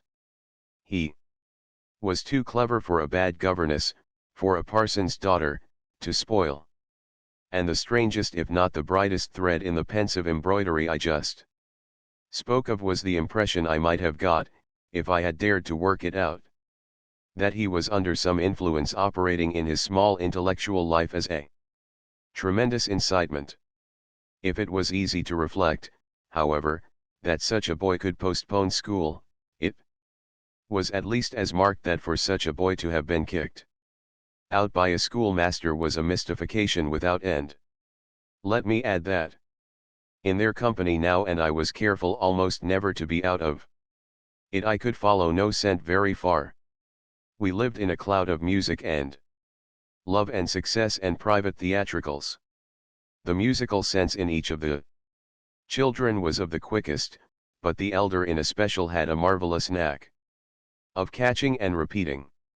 The schoolroom piano broke into all gruesome fancies, and when that failed there were confabulations in corners, with a sequel of one of them going out in the highest spirits in order to come in as something new. I had had brothers myself, and it was no revelation to me that little girls could be slavish idolaters of little boys. What surpassed everything was that there was a little boy in the world who could have for the inferior age, sex, and intelligence so fine a consideration.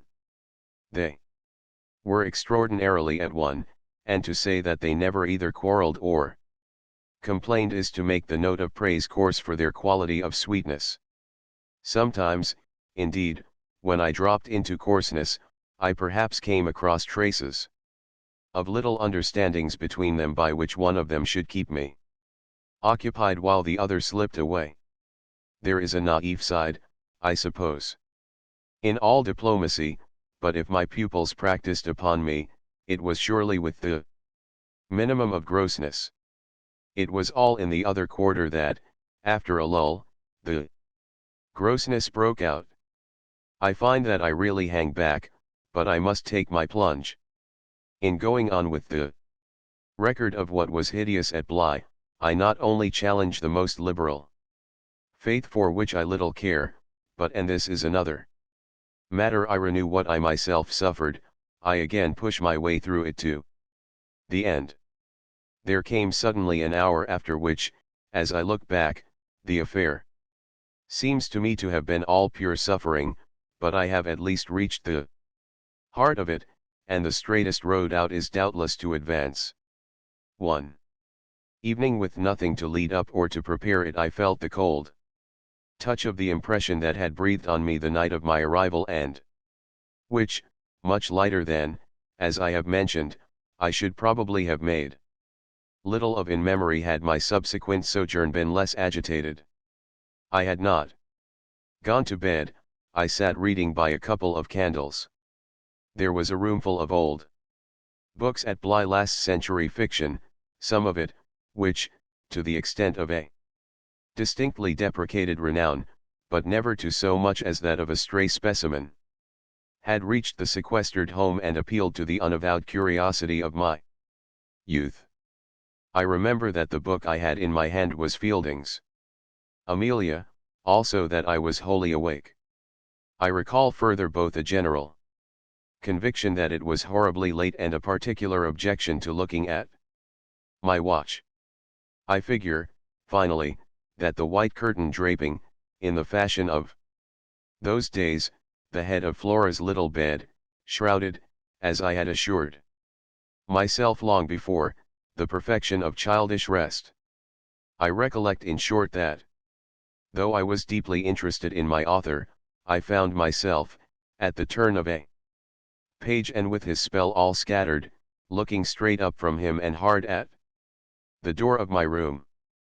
There was a moment during which I listened, reminded of the faint sense I had had, the first night, of there being something undefinably astir in the house, and noted the soft breath of the open casement.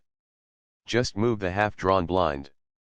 Then, with all the marks of a deliberation that must have seemed magnificent had there been anyone to admire it, I laid down my book, rose to my feet, and, taking a candle, went straight out of the room and from the passage, on which my light made little impression, noiselessly closed and locked the door.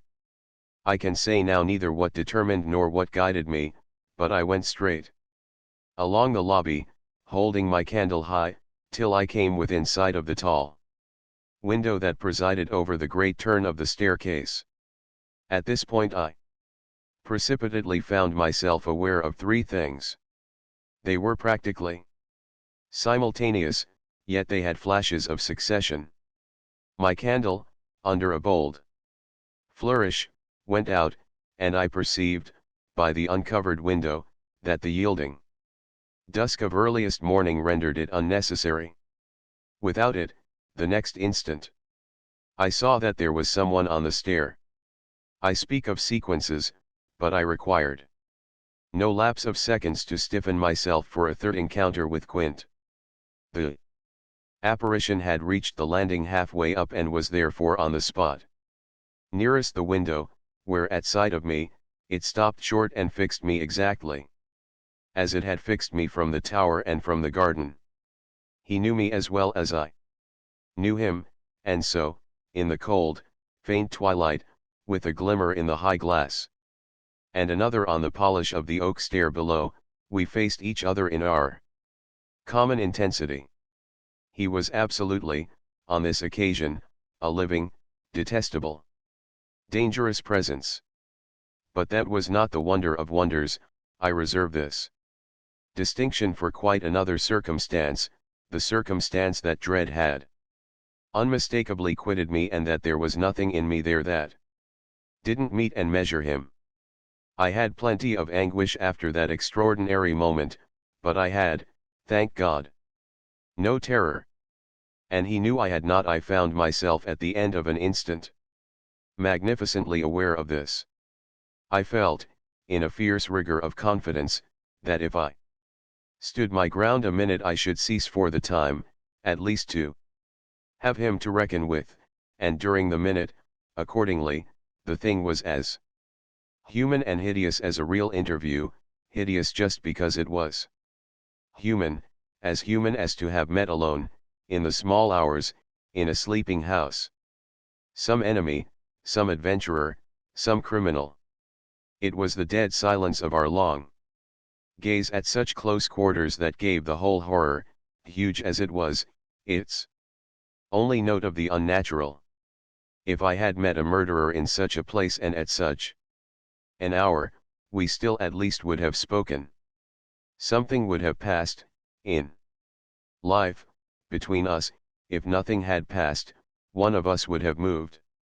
The moment was so prolonged that it would have taken but little more to make me doubt if even I were in life.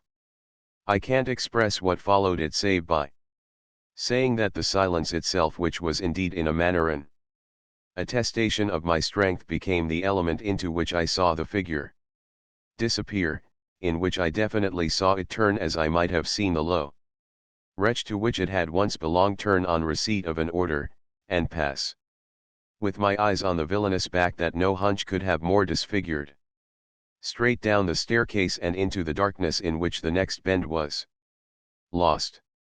X.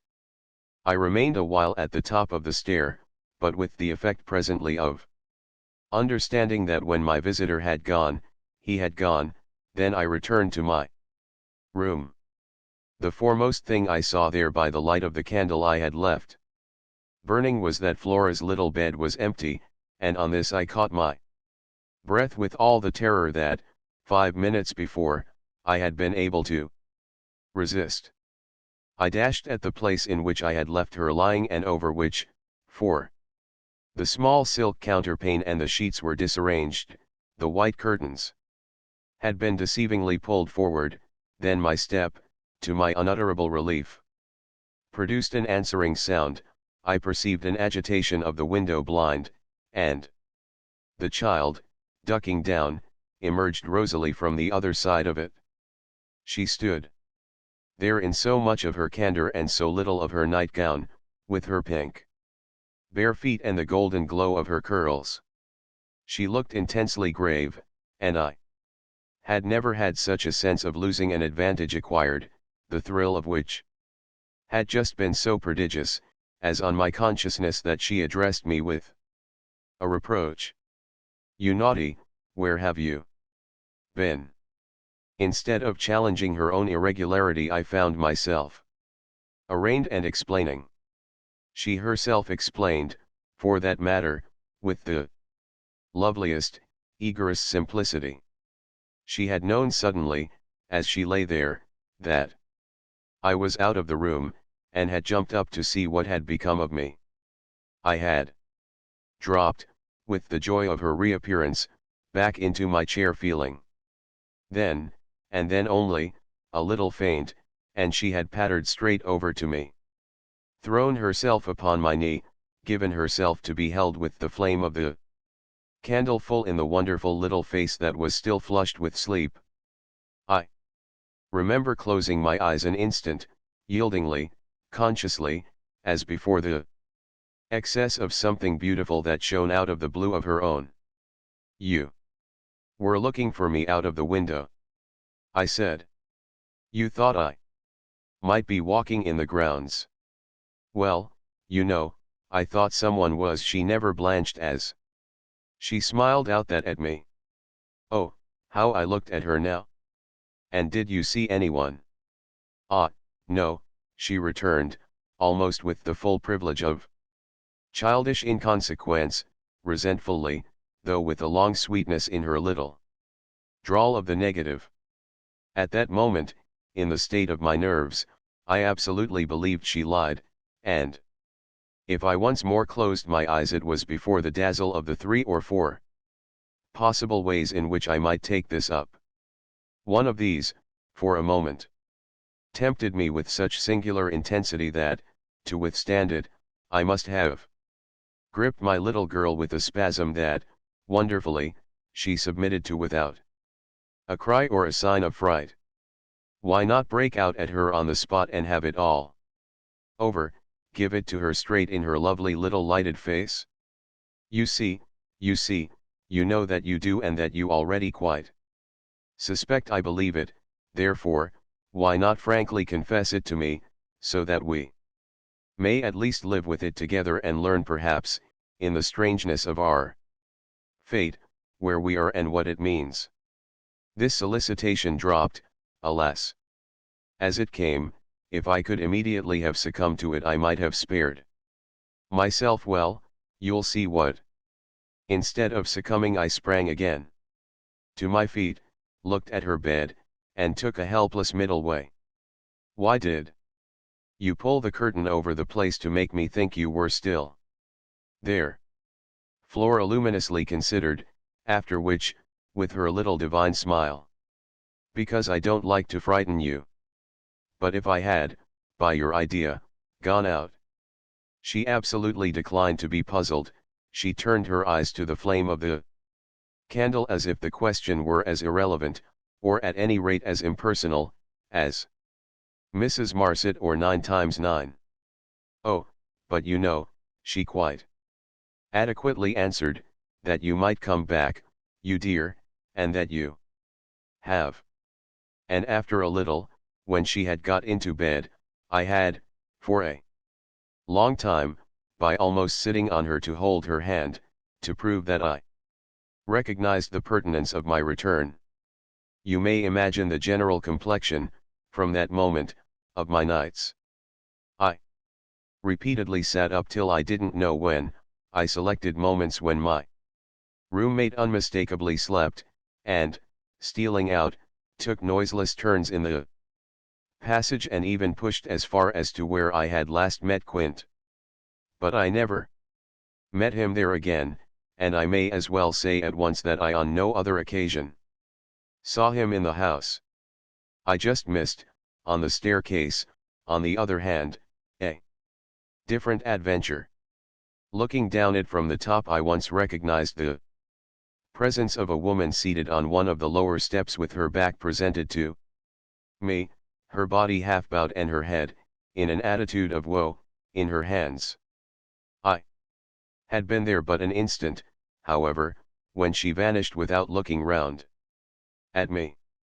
I knew, none the less, exactly what dreadful face she had to show, and I wondered whether, if instead of being above I had been below, I should have had, for going up, the same nerve I had lately shown Quint. Well, there continued to be plenty of chance for nerve. On the 11th night after my latest encounter with that gentleman, they were all numbered now. I had an alarm that perilously skirted it, and that indeed, from the particular quality of its unexpectedness, proved quite my sharpest shock. It was precisely the first night during the series that, weary with watching, I had felt that I might again without laxity lay myself down at my old hour. I slept immediately. And, as I afterward knew, till about 1 o'clock, but when I woke it was to sit straight up, as completely roused as if a hand had shook me. I had left a light burning, but it was now out, and I felt an instant certainty that Flora had extinguished it. This brought me to my feet and straight, in the darkness, to her bed, which I found she had left. A glance at the window enlightened me further, and the striking of a match completed the picture. The child had again got up, this time blowing out the taper, and had again, for some purpose of observation or response, squeezed in behind the blind and was peering out into the night. That she now saw as she had not, I had satisfied myself, the previous time was proved to me by the fact that she was disturbed neither by my re-illumination nor by the haste I made to get into slippers and into a wrap. Hidden, protected, absorbed, she evidently rested on the sill. The casement opened forward and gave herself up. There was a great still moon to help her, and this fact had counted in my quick decision. She was face to face with the apparition we had met at the lake, and could now communicate with it as she had not then been able to do. What I, on my side, had to care for was, without disturbing her, to reach from the corridor some other window in the same quarter. I got to the door. Without her hearing me, I got out of it, closed it, and listened, from the other side, for some sound from her.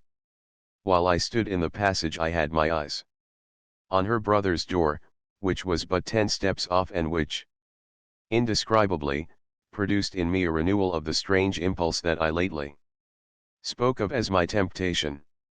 What if I should go straight in and march to his window? What if, by risking to his boyish bewilderment a revelation of my motive, I should throw across the rest of the mystery the long halter of my boldness? This thought held me sufficiently to make me cross to his threshold and pause. Again I preternaturally listened. I figured to myself what might portentously be. I wondered if his bed were also empty and he too were secretly at watch. It was a deep, soundless minute, at the end of which my impulse failed. He was quiet, he might be innocent, the risk was hideous. I turned away. There was a figure in the grounds, a figure prowling for a sight, the visitor with whom Flora was engaged, but it was not the visitor most concerned with my boy. I hesitated afresh, but on other grounds and only for a few seconds, then I had made my choice. There were empty rooms at Bly, and it was only a question of choosing the right one. The right one suddenly presented itself to me as the lower one, though high above the gardens in the solid corner of the house that I have spoken of as the Old Tower. This was a large, square chamber, arranged with some state as a bedroom, the extravagant size of which made it so inconvenient that it had not for years, though kept by Mrs. Grose in exemplary order, been occupied. I had often admired it and I knew my way about in it. I had only, after just faltering at the first chill gloom of its disuse, to pass across it and unbolt as quietly as I could one of the shutters. Achieving this transit, I uncovered the glass without a sound and, applying my face to the pane, was able, the darkness without being much less than within, to see that I commanded the right direction. Then I saw something more. The moon made the night extraordinarily penetrable and showed me on the lawn a person, diminished by distance, who stood there motionless and as if fascinated, looking up to where I had appeared looking, that is, not so much straight at me as at something that was apparently above me. There was clearly another person above me. There was a person on the tower, but the presence on the lawn was not in the least what I had conceived and had confidently hurried to meet. The presence on the lawn, I felt sick as I made it out, was poor little Miles himself. 11. It was not till late next day that I spoke to Mrs. Grose, the rigor with which I kept my pupils in sight making it often difficult to meet her privately, and the more as we each felt the importance of not provoking on the part of the servants quite as much as on that of the children any suspicion of a secret flurry or that of a discussion of mysteries. I drew a great security in this particular from her mere smooth aspect. There was nothing in her fresh face to pass on to others my horrible confidences. She believed me, I was sure. Absolutely, if she hadn't I don't know what would have become of me, for I couldn't have borne the business alone. But she was a magnificent monument to the blessing of a want of imagination, and if she could see in our little charges nothing but their beauty and amiability, their happiness and cleverness, she had no direct communication with the sources of my trouble. If they had been at all visibly blighted or battered, she would doubtless have grown, on tracing it back, haggard enough to match them. As matters stood, however, I could feel her, when she surveyed them, with her large white arms folded and the habit of serenity in all her look, thank the Lord's mercy that if they were ruined the pieces would still serve. Flights of fancy gave place, in her mind, to a steady fireside glow, and I had already begun to perceive how, with the development of the conviction that as time went on without a public accident our young things could, after all, look out for themselves, she addressed her greatest solicitude to the sad case presented by their instructress. That, for myself, was a sound simplification. I could engage that, to the world, my face should tell no tales, but it would have been, in the conditions, an immense added strain to find myself anxious about hers.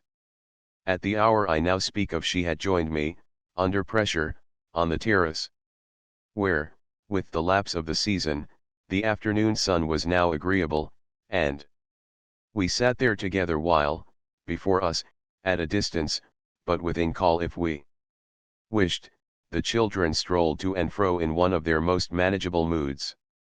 They moved slowly, in unison, below us, over the lawn, the boy, as they went, reading aloud from a storybook and passing his arm round his sister to keep her quite in touch.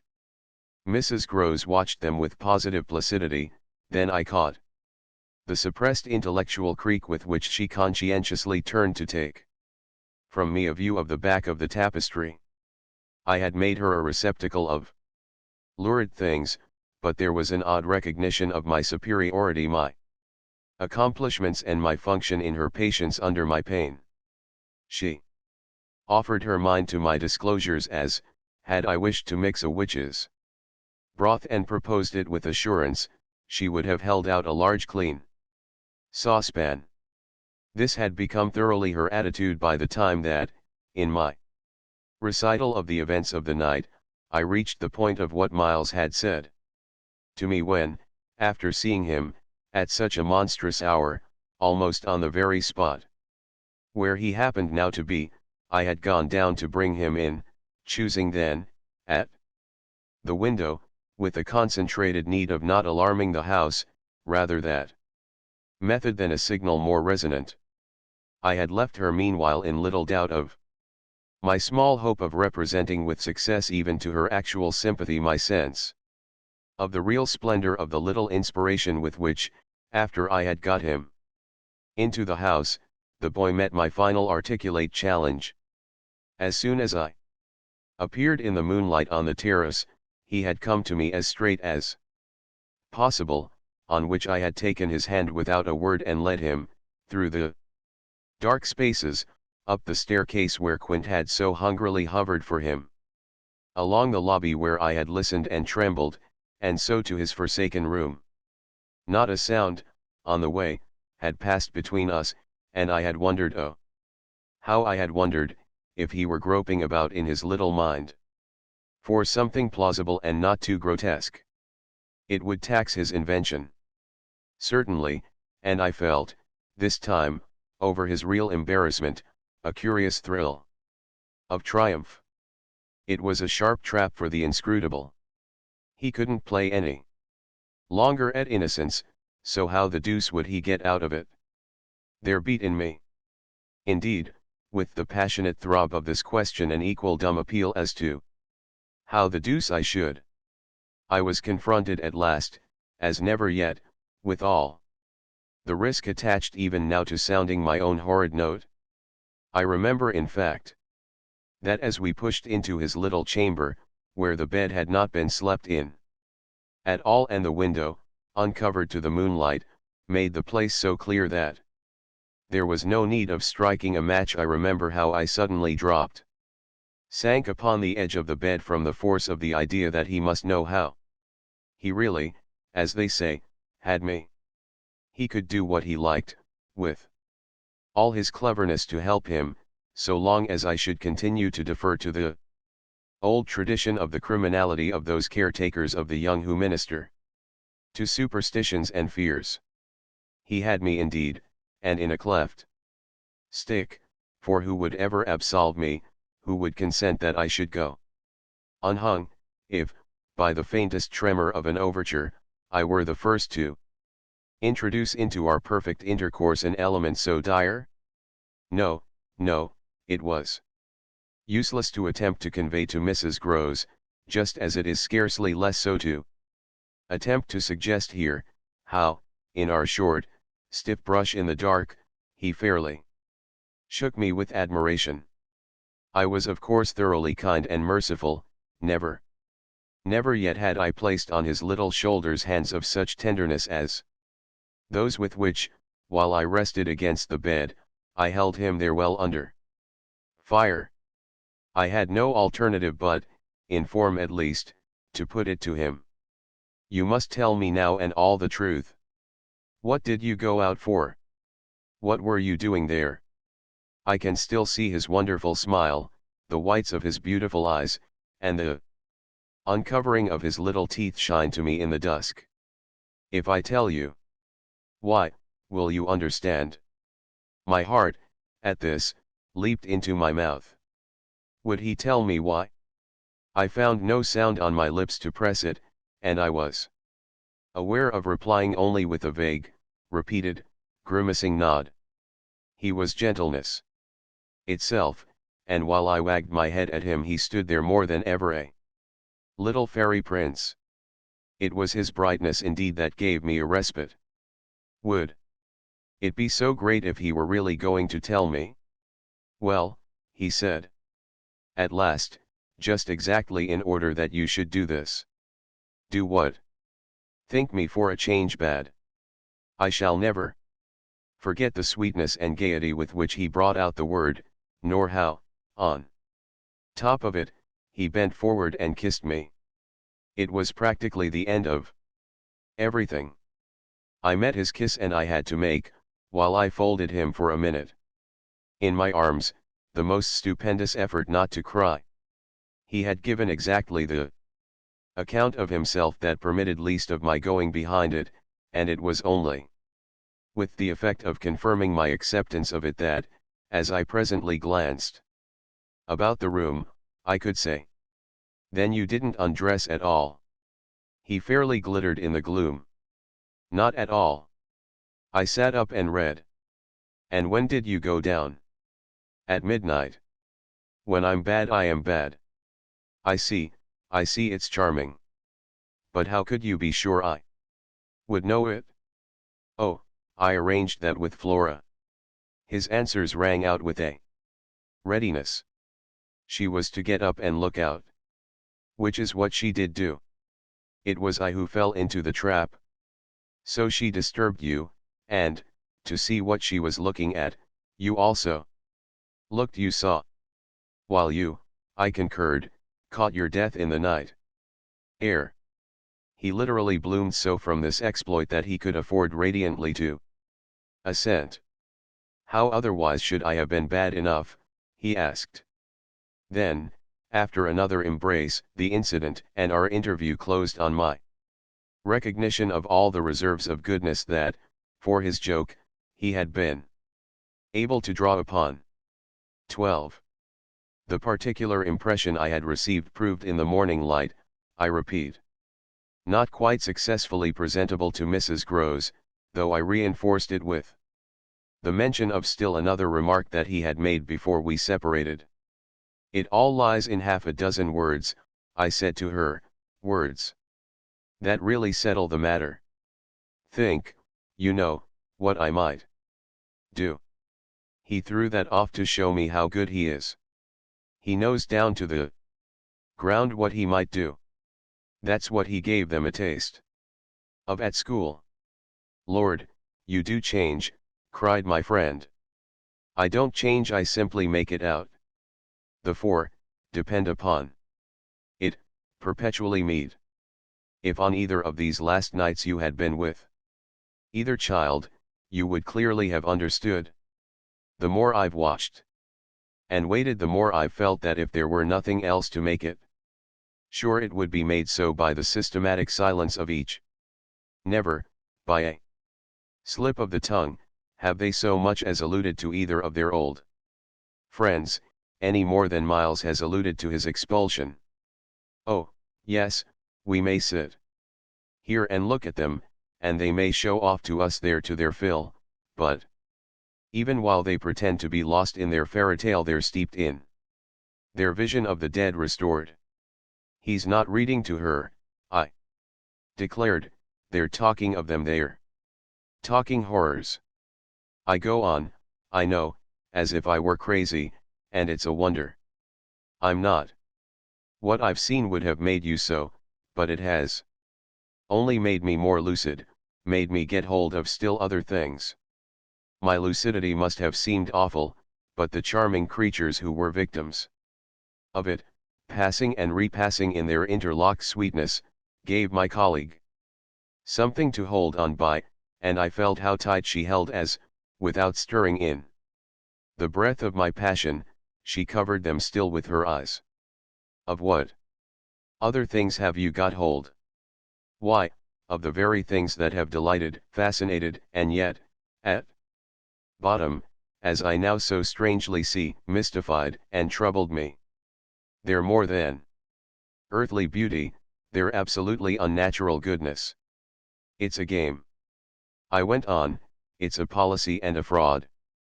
On the part of little darlings. As yet mere lovely babies. Yes, mad as that seems. The very act of bringing it out really helped me to trace it, follow it all up and piece it all together.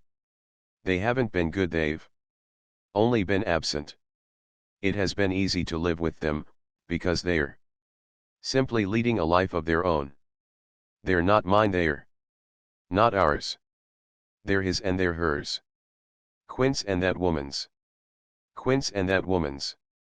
They want to get to them. Oh, how, at this, poor Mrs. Groves appeared to study them. But for what? For the love of all the evil that, in those dreadful days, the pair put into them. And to ply them with that evil still, to keep up the work of demons, is what brings the others back. Laws, said my friend under her breath. The exclamation was homely, but it revealed a real acceptance of my further proof of what, in the bad time, for there had been a worse even than this, must have occurred. There could have been no such justification for me as the plain assent of her experience to whatever depth of depravity I found credible in our brace of scoundrels. It was in obvious submission of memory that she brought out after a moment, they were rascals. But what can they now do? She pursued. Do? I echoed so loud that Miles and Flora, as they passed at their distance, paused an instant in their walk and looked at us. Don't they do enough? I demanded in a lower tone, while the children, having smiled and nodded and kissed hands to us, resumed their exhibition. We were held by it a minute, then I answered, they can destroy them. At this my companion did turn, but the inquiry she launched was a silent one, the effect of which was to make me more explicit. They don't know, as yet, quite how, but they're trying hard. They're seen only across, as it were, and beyond in strange places and on high places, the top of towers, the roof of houses, the outside of windows, the further edge of pools, but there's a deep design, on either side, to shorten the distance and overcome the obstacle, and the success of the tempters is only a question of time. They've only to keep to their suggestions of danger for the children to come and perish in the attempt. Mrs. Groves slowly got up, and I scrupulously added, unless, of course, we can prevent. Standing there before me while I kept my seat, she visibly turned things over. Their uncle must do the preventing. He must take them away. And who's to make him? She had been scanning the distance, but she now dropped on me a foolish face. You, miss. By writing to him that his house is poisoned and his little nephew and niece mad. But if they are, miss. And if I am myself, you mean? That's charming news to be sent him by a governess whose prime undertaking was to give him no worry. Mrs. Groves considered, following the children again. Yes, he do hate worry. That was the great reason why those fiends took him in so long. No doubt, though his indifference must have been awful. As I'm not a fiend, at any rate, I shouldn't take him in. My companion, after an instant and for all answer, sat down again and grasped my arm. Make him at any rate come to you. I stared. To me. I had a sudden fear of what she might do. Him. He ought to be here, he ought to help. I quickly rose, and I think I must have shown her a queerer face than ever yet. You see me asking him for a visit? No, with her eyes on my face. She evidently couldn't. Instead of it, even as a woman reads another, she could see what I myself saw, his derision, his amusement, his contempt for the breakdown of my resignation at being left alone and for the fine machinery I had set in motion to attract his attention to my slighted charms.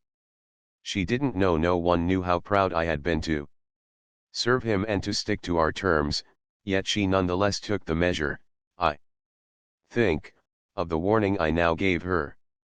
If you should so lose your head as to appeal to him for me. She was really frightened. Yes, miss. I would leave, on the spot, both him and you. 13. It was all very well to join them, but speaking to them proved quite as much as ever an effort beyond my strength offered, in close quarters. Difficulties as insurmountable as before. This situation continued a month, and, with new aggravations and particular notes, the note above all, sharper and sharper, of the small ironic consciousness on the part of my pupils. It was not, I am as sure today as I was sure then, my mere infernal imagination. It was absolutely traceable that they were aware of my predicament and that this strange relation made, in a manner, for a long time, the air in which we moved. I don't mean that they had their tongues in their cheeks or did anything vulgar, for that was not one of their dangers. I do mean, on the other hand, that the element of the unnamed and untouched became, between us, greater than any other, and that so much avoidance could not have been so successfully effected without a great deal of tacit arrangement. It was as if, at moments, we were perpetually coming into sight of subjects before which we must stop short, turning suddenly out of alleys that we perceived to be blind, closing with a little bang that made us look at each other, for, like all bangs, it was something louder than we had intended. The doors we had indiscreetly opened. All roads lead to Rome, and there were times when it might have struck us that almost every branch of study or subject of conversation skirted forbidden ground. Forbidden ground was the question of the return of the dead in general and of whatever, in especial, might survive, in memory, of the friends little children had lost. There were days when I could have sworn that one of them had, with a small invisible nudge, said to the other, "She thinks she'll do it this time, but she won't." To do it would have been to indulge. For instance, and for once in a way in some direct reference to the lady who had prepared them for my discipline. They had a delightful endless appetite for passages in my own history, to which I had again and again treated them. They were in possession of everything that had ever happened to me, had, with every circumstance, the story of my smallest adventures and of those of my brothers and sisters and of the cat and the dog at home, as well as many particulars of the eccentric nature of my father, of the furniture and arrangement of our house, and of the conversation of the old women of our village. There were things enough, taking one with another, to chatter about. If one went very fast and knew by instinct when to go round, they pulled with an art of their own the strings of my invention and my memory, and nothing else. Perhaps, when I thought of such occasions afterward, gave me so the suspicion of being watched from under cover. It was in any case over my life, my past, and my friends alone that we could take anything like our ease, a state of affairs that led them sometimes without the least pertinence to break out into sociable reminders. I was invited with no visible connection to repeat afresh Goody Gosling's celebrated mot, or to confirm the details already supplied as to the cleverness of the vicarage pony. It was partly at such junctures as these, and partly at quite different ones, that, with the turn my matters had now taken, my predicament, as I have called it, grew most sensible. The fact that the days passed for me without another encounter ought, it would have appeared, to have done something toward soothing my nerves. Since the light brush, that second night on the upper landing, of the presence of a woman at the foot of the stair, I had seen nothing, whether in or out of the house, that one had better not have seen. There was many a corner round which I expected to come upon Quint, and many a situation that, in a merely sinister way, would have favored the appearance of Miss Jessel. The summer had turned, The summer had gone, the autumn had dropped upon Bly and had blown out half our lights. The place, with its grey sky and withered garlands, its bared spaces and scattered dead leaves, was like a theatre after the performance, all strewn with crumpled playbills. There were exactly states of the air, conditions of sound and of stillness, unspeakable impressions of the kind of ministering moment that brought back to me, long enough to catch it, the feeling of the medium in which, that June evening out of doors, I had had my first sight of Quint, and in which, too, at those other instants, I had, after seeing him through the window, looked for him in vain in the circle of shrubbery. I recognized the signs, the portents, I recognized the moment, the spot. But they remained unaccompanied and empty, and I continued unmolested, if unmolested one could call a young woman whose sensibility had, in the most extraordinary fashion, not declined but deepened. I had said in my talk with Mrs. Grose on that horrid scene of Flora's by the lake, and had perplexed her by so saying that it would from that moment distress me much more to lose my power than to keep it. I had then expressed what was vividly in my mind, the truth that, whether the children really saw or not, since, that is, it was not yet definitely proved, I greatly preferred, as a safeguard, the fullness of my own exposure. I was ready to know the very worst that was to be known. What I had then had an ugly glimpse of was that my eyes might be sealed just while theirs were most opened. Well, my eyes were sealed, it appeared, at present, a consummation for which it seemed blasphemous not to thank God. There was, alas, a difficulty about that. I would have thanked him with all my soul had I not had in a proportionate measure this conviction of the secret of my pupils. How can I retrace today the strange steps of my obsession? There were times of our being together when I would have been ready to swear that, literally, in my presence, but with my direct sense of it closed, they had visitors who were known and were welcome.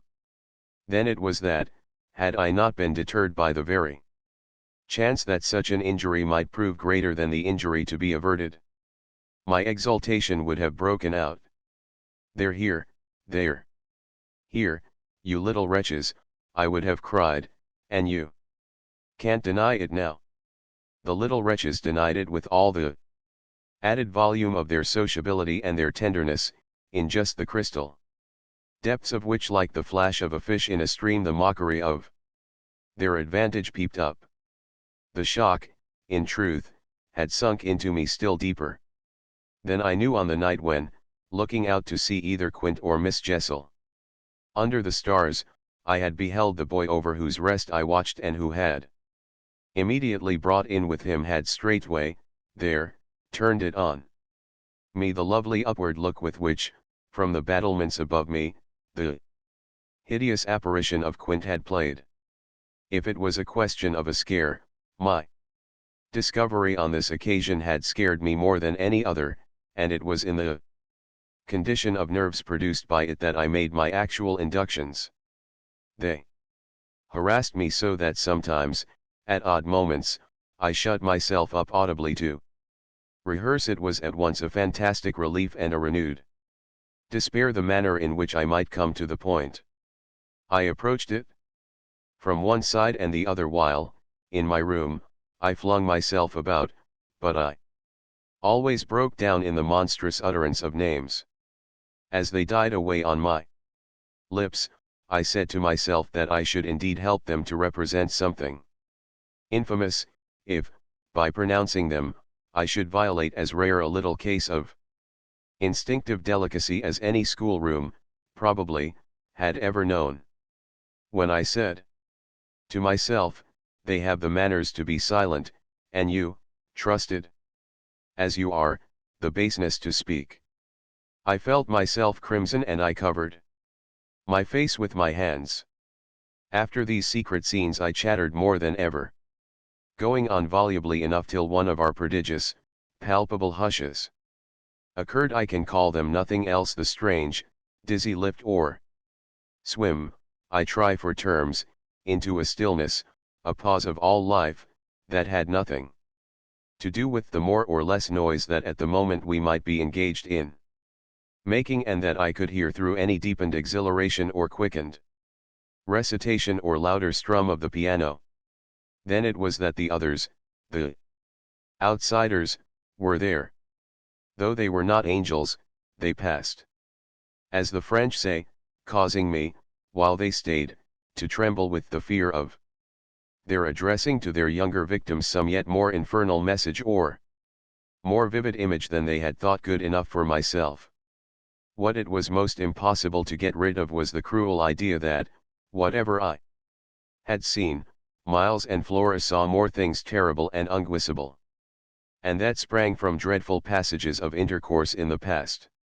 Such things naturally left on the surface, for the time, a chill which we vociferously denied that we felt, and we had, all three, with repetition, got into such splendid training that we went, each time, almost automatically, to mark the close of the incident, through the very same movements. It was striking of the children, at all events, to kiss me inveterately with a kind of wild irrelevance, and never to fail one or the other of the precious question that had helped us through many a peril. When do you think he will come? Don't you think we ought to write? There was nothing like that inquiry, we found by experience, for carrying off an awkwardness. He of course was their uncle in Harley Street, and we lived in much profusion of theory that he might at any moment arrive to mingle in our circle. It was impossible to have given less encouragement than he had done to such a doctrine, but if we had not had the doctrine to fall back upon, we should have deprived each other of some of our finest exhibitions. He never wrote to them. That may have been selfish, but it was a part of the flattery of his trust of me, for the way in which a man pays his highest tribute to a woman is apt to be but by the more festal celebration of one of the sacred laws of his comfort, and I held that I carried out the spirit of the pledge given not to appeal to him when I let my charges understand that their own letters were but charming literary exercises. They were too beautiful to be posted. I kept them myself, I have them all to this hour.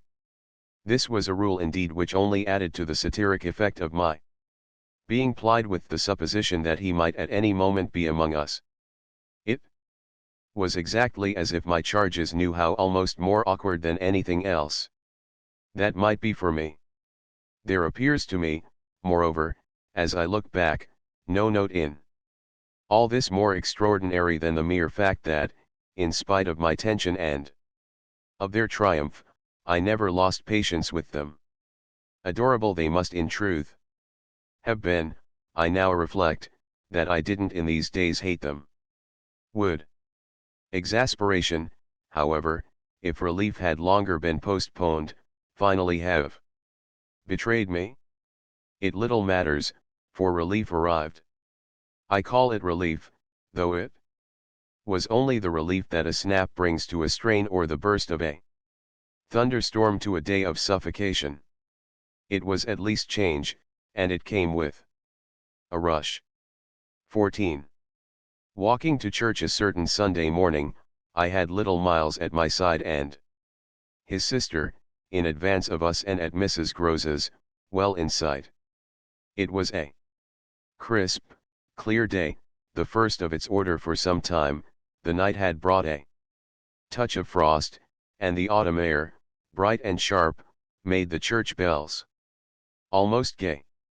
It was an odd accident of thought that I should have happened at such a moment to be particularly and very gratefully struck with the obedience of my little charges. Why did they never resent my inexorable, my perpetual society? Something or other had brought nearer home to me that I had all but pinned the boy to my shawl, and that, in the way our companions were marshaled. Before me, I might have appeared to provide against some danger of rebellion. I was like a jailer with an eye to possible surprises and escapes. But all this belonged, I mean their magnificent little surrender, just to the special array of the facts that were most abysmal. Turned out for Sunday by his uncle's tailor, who had had a free hand and a notion of pretty waistcoats. And of his grand little heir, Miles's whole title to independence, the rights of his sex and situation, were so stamped upon him that if he had suddenly struck for freedom I should have had nothing to say.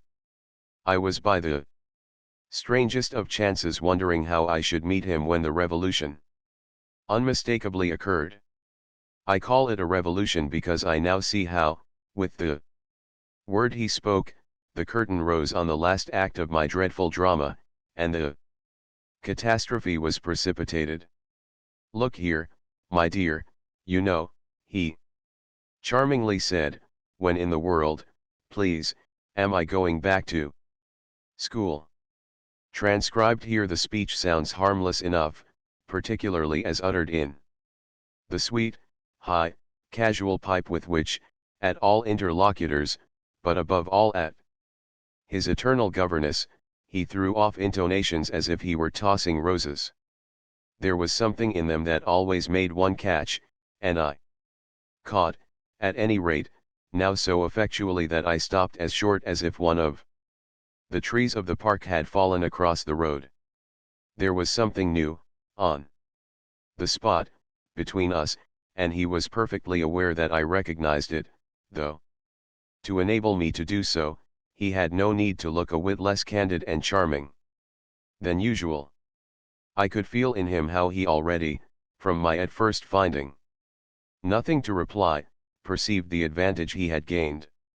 I was so slow to find anything that he had plenty of time, after a minute, to continue with his suggestive but inconclusive smile, "You know, my dear, that for a fellow to be with a lady always," his "my dear" was constantly on his lips for me, and nothing could have expressed more the exact shade of the sentiment with which I desired to inspire my pupils than its fond familiarity. It was so respectfully easy. But, oh, how I felt that at present I must pick my own phrases. I remember that, to gain time, I tried to laugh, and I seemed to see in the beautiful face with which he watched me how ugly and queer I looked. "And always with the same lady?" I returned. He neither blanched nor winked. The whole thing was virtually out between us. "Ah, of course, she's a jolly, perfect lady, but after all, I'm a fellow, don't you see? That's well. Getting on." I lingered there with him an instant ever so kindly. "Yes, you're getting on." Oh, but I felt helpless. I have kept to this day the heartbreaking little idea of how he seemed to know that and to play with it. And you can't say I've not been awfully good, can you? I laid my hand on his shoulder, for, though I felt how much better it would have been to walk on, I was not yet quite able. "No, I can't say that, Miles. Except just that one night, you know. That one night. I couldn't look as straight as he. Why, when I went out of the house." "Oh, yes. But I forget what you did it for." "You forget." He spoke with the sweet extravagance of childish reproach. "Why, it was to show you I could." "Oh, yes, you could. And I can again." I felt that I might, perhaps, after all, succeed in keeping my wits about me. "Certainly. But you won't." "No, not that again." "It was nothing." "It was nothing," I said. "But we must go on." He resumed our walk with me, passing his hand into my arm. "Then when am I going back?" I wore, in turning it over, my most responsible air. "Were you very happy?" At school. He just considered. Oh, I'm happy enough anywhere. Well, then, I quavered, if you're just as happy. Here. Ah, but that isn't everything. Of course you know a lot. But you hint that you know almost as much. I risked as he paused. Not half I want to. Miles honestly professed.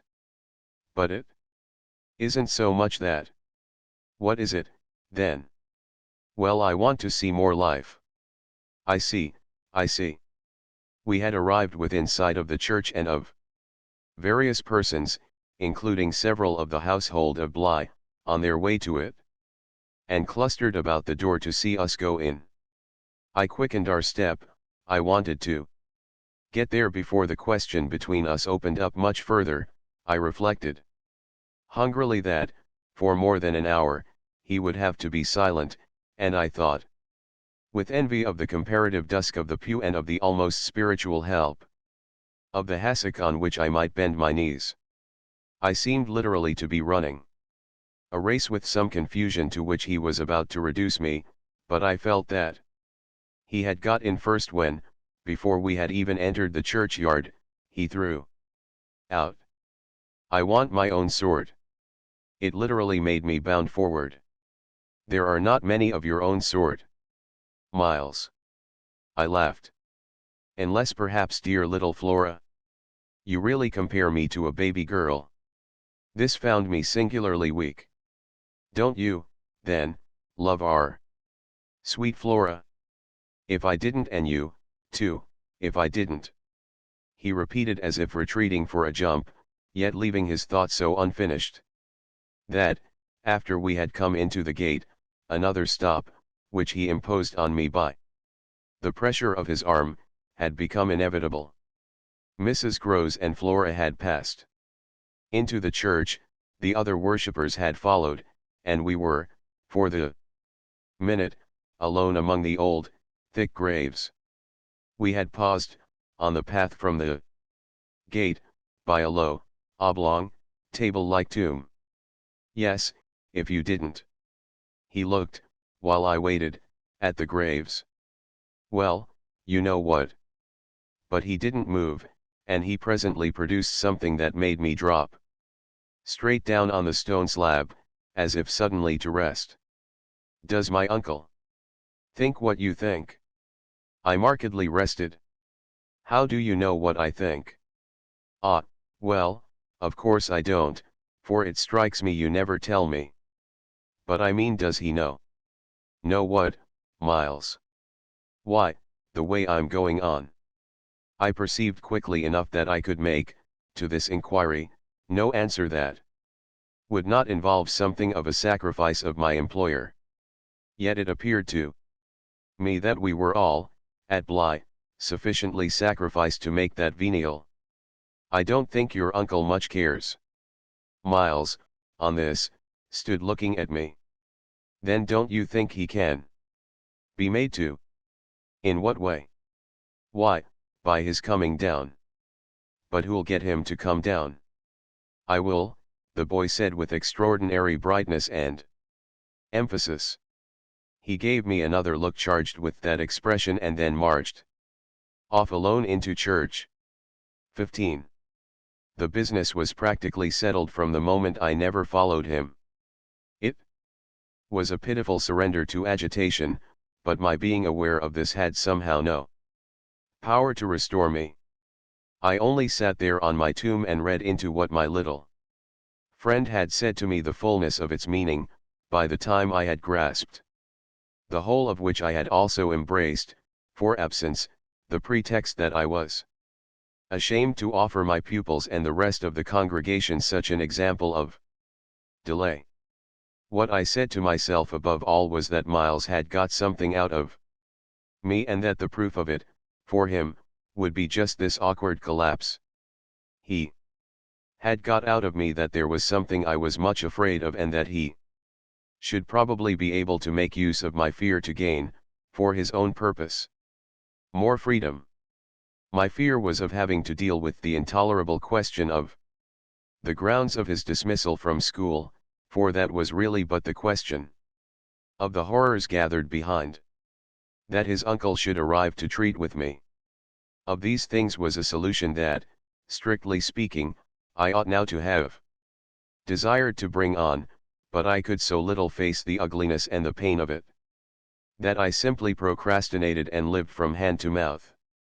The boy, to my deep discomposure, was immensely in the right, was in a position to say to me, either you clear up with my guardian the mystery of this interruption of my studies, or you cease to expect me to lead with you a life that's so unnatural for a boy. What was so unnatural for the particular boy I was concerned with was the sudden revelation of a consciousness and a plan. That was what really overcame me, what prevented my going in. I walked round the church, hesitating, hovering. I reflected that I had already, with him, hurt myself beyond repair. Therefore I could patch up nothing, and it was too extreme an effort to squeeze beside him into the pew. He would be so much more sure than ever to pass his arm into mine and make me sit there for an hour in close, silent contact with his commentary on our talk.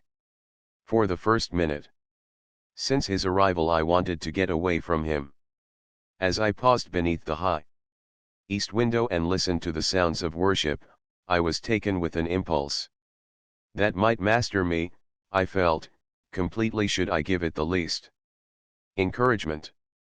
I might easily put an end to my predicament by getting away altogether. Here was my chance, there was no one to stop me.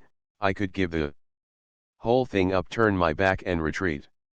It was only a question of hurrying again, for a few preparations, to the house which the attendance at church of so many of the servants would practically have left unoccupied.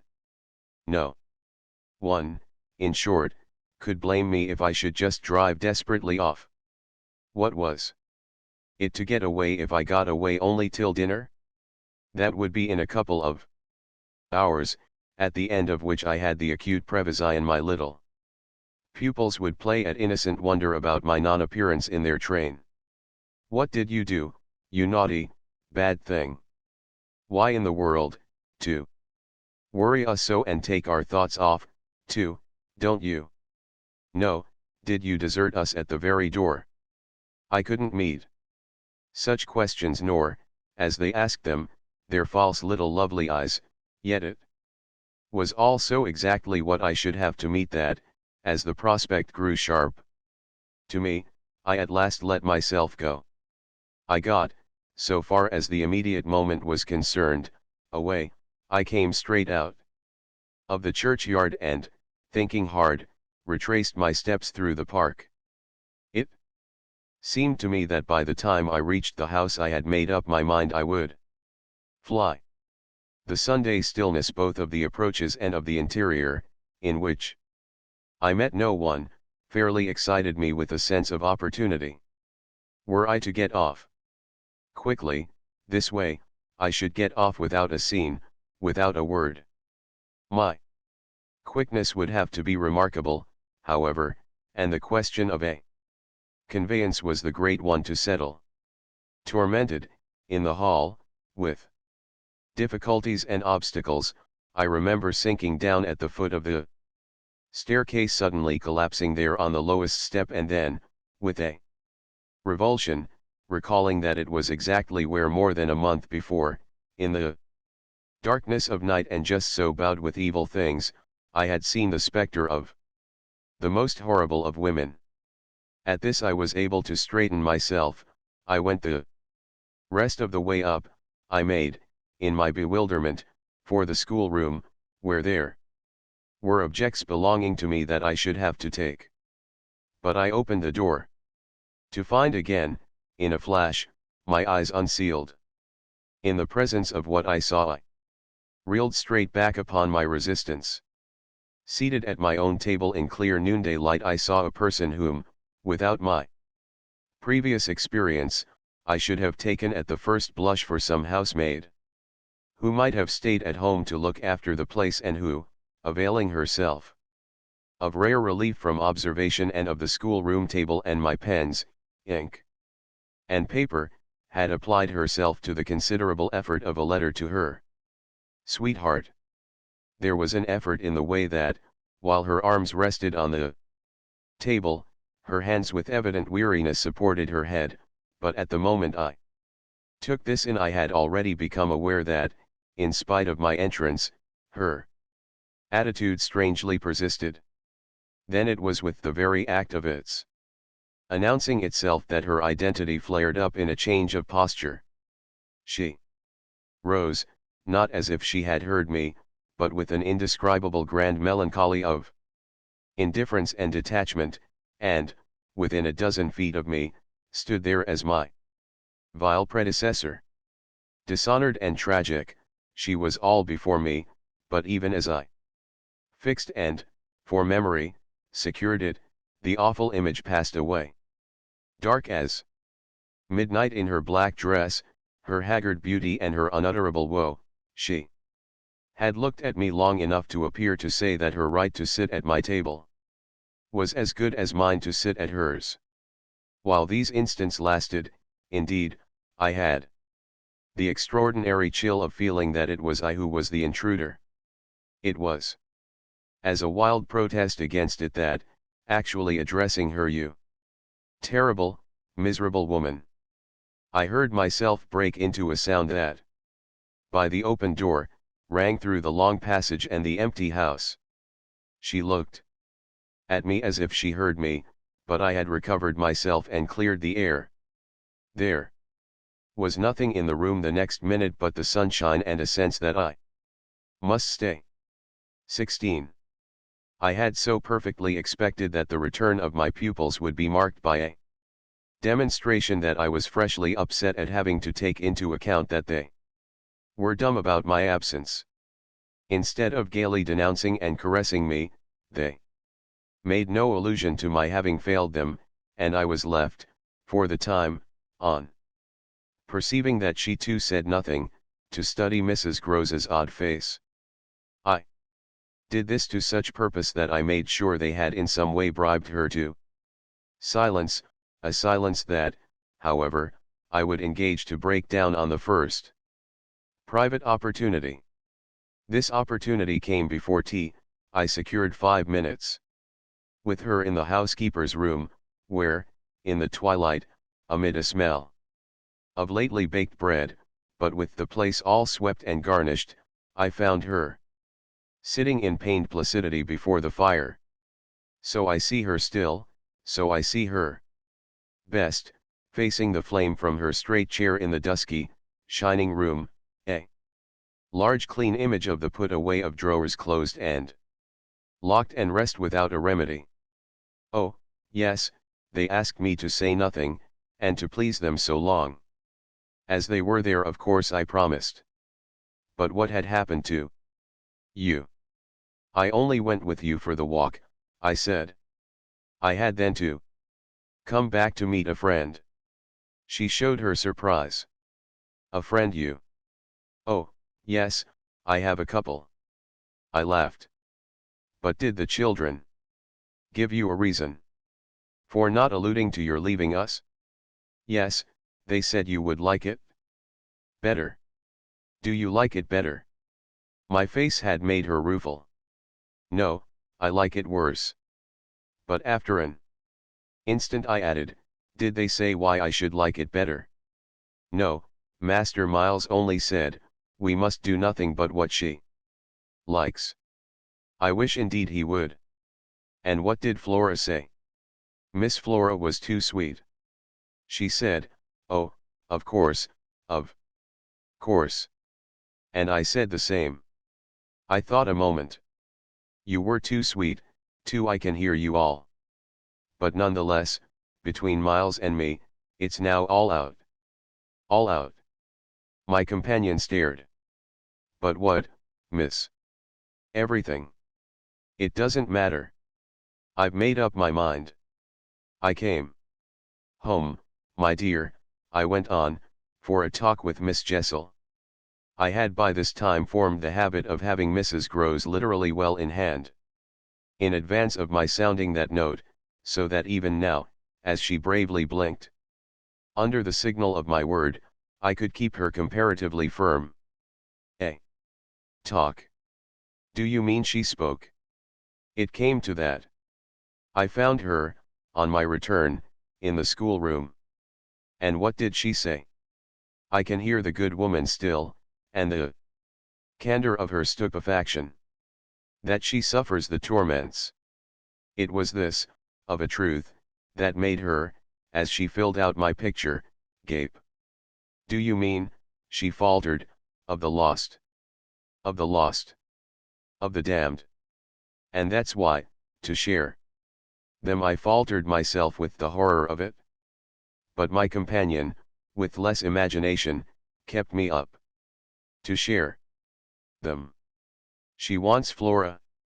Mrs. Groves might, as I gave it to her, fairly have fallen away from me had I not been prepared. I still held her there, to show I was. As I've told you, however, it doesn't matter. Because you've made up your mind? But to what? To everything. And what do you call everything? Why, sending for their uncle. Oh, miss, in pity do, my friend broke out. Ah, but I will. I will. I see it's the only way. What's out? As I told you, with Miles is that if he thinks I'm afraid to and has ideas of what he gains by that he shall see he's mistaken. Yes. Yes, his uncle shall have it here from me on the spot, and before the boy himself, if necessary, that if I'm to be reproached with having done nothing again about more school. Yes, miss, my companion pressed me. Well, there's that awful reason. There were now clearly so many of these for my poor colleague that she was excusable for being vague. But which? Why, the letter from his old place. You'll show it to the master. I ought to have done so on the instant. Oh, no, said Mrs. Groves with decision. I'll put it before him, I went on inexorably, that I can't undertake to work the question on behalf of a child who has been expelled.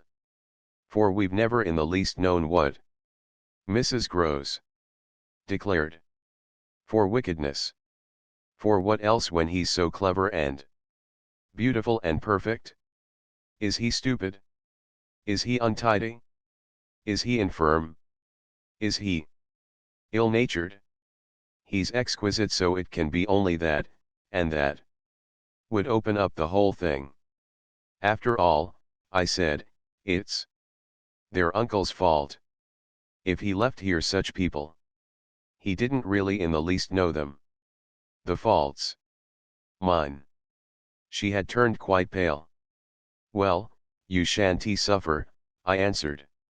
The children shan't, she emphatically returned. I was silent a while, we looked at each other. Then what am I to tell him? You needn't tell him anything. I'll tell him. I measured this. Do you mean you'll write? Remembering she couldn't, I caught myself up. How do you communicate? I tell the bailiff. He writes. And should you like him to write our story? My question had a sarcastic force that I had not fully intended, and it made her, after a moment, inconsequently break down. The tears were again in her eyes. Ah, miss, you write. Well, tonight, I at last answered, and on this we separated. 17. I went so far, in the evening, as to make a beginning. The weather had changed. Back, a great wind was abroad, and beneath the lamp, in my room, with Flora at peace beside me, I sat for a long time before a blank sheet of paper and listened to the lash of the rain and the batter of the gusts. Finally I went out, taking a candle, I crossed the passage and listened a minute at Miles's door. What, under my endless obsession, I had been impelled to listen for was some betrayal of his not being at rest, and I presently caught one, but not in the form I had expected. His voice tinkled out. I say. You there, come in. It was a gaiety in the gloom. I went in with my light and found him, in bed, very wide awake, but very much at his ease. Well, what are you up to? He asked with a grace of sociability in which it occurred to me that Mrs. Grose, had she been present, might have looked in vain for proof that anything was out. I stood over him with my candle. How did you know I was there? Why, of course I heard you. Did you fancy you made no noise? You're like a troop of cavalry, he beautifully laughed. Then you weren't asleep? Not much. I lie awake and think. I had put my candle, designedly, a short way off, and then, as he held out his friendly old hand to me, had sat down on the edge of his bed. What is it, I asked, that you think of? What in the world, my dear, but you? Ah, the pride I take in your appreciation doesn't insist on that. I had so far rather you slept. Well, I think also, you know, of this queer business of ours. I marked the coolness of his firm little hand. Of what queer business? Miles. Why, the way you bring me up. And all the rest. I fairly held my breath a minute, and even from my glimmering taper there was light enough to show how he smiled up at me from his pillow. What do you mean by all the rest? Oh, you know, you know. I could say nothing for a minute, though I felt, as I held his hand and our eyes continued to meet, that my silence had all the air of admitting his charge. And that nothing in the whole world of reality was perhaps at that moment so fabulous as our actual relation. Certainly you shall go back to school, I said, if it be that troubles you. But not to the old place. We must find another, a better. How could I know it did trouble you, this question, when you never told me so, never spoke of it at all? His clear, listening face, framed in its smooth whiteness, made him for the minute as appealing as some wistful patient in a children's hospital, and I would have given, as the resemblance came to me, all I possessed on earth, really to be the nurse or the sister of charity who might have helped to cure him. Well, even as it was, I perhaps might help. Do you know? You've never said a word to me about your school, I mean the old one, never mentioned it in any way. He seemed to wonder, he smiled with the same loveliness. But he clearly gained time, he waited, he called for guidance. Haven't I? It wasn't for me to help him, it was for the thing I had met.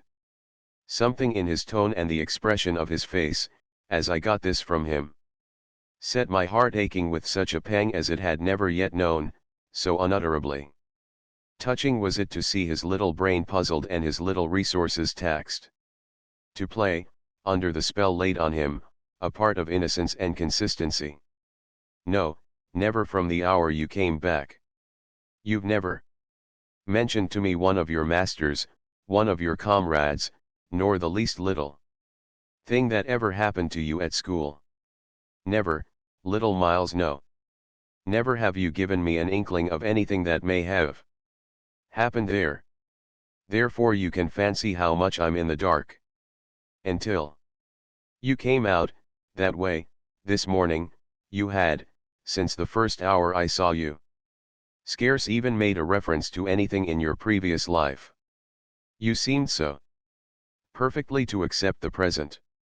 It was extraordinary how my absolute conviction of his secret precocity, or whatever I might call the poison of an influence that I dared but have to phrase, made him, in spite of the faint breath of his inward trouble, appear as accessible as an older person, imposed him almost as an intellectual equal. I thought you wanted to go on as you are. It struck me that at this he just faintly colored. He gave, at any rate, like a Convalescent, slightly fatigued, a languid shake of his head. I don't. I want to get away. You're tired of Bly. Oh, no, I like Bly. Well, then. Oh, you know what a boy wants. I felt that I didn't know so well as Miles, and I took temporary refuge. You want to go to your uncle.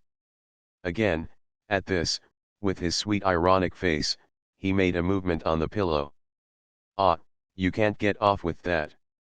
I was silent a little, and it was now, I think, who changed color.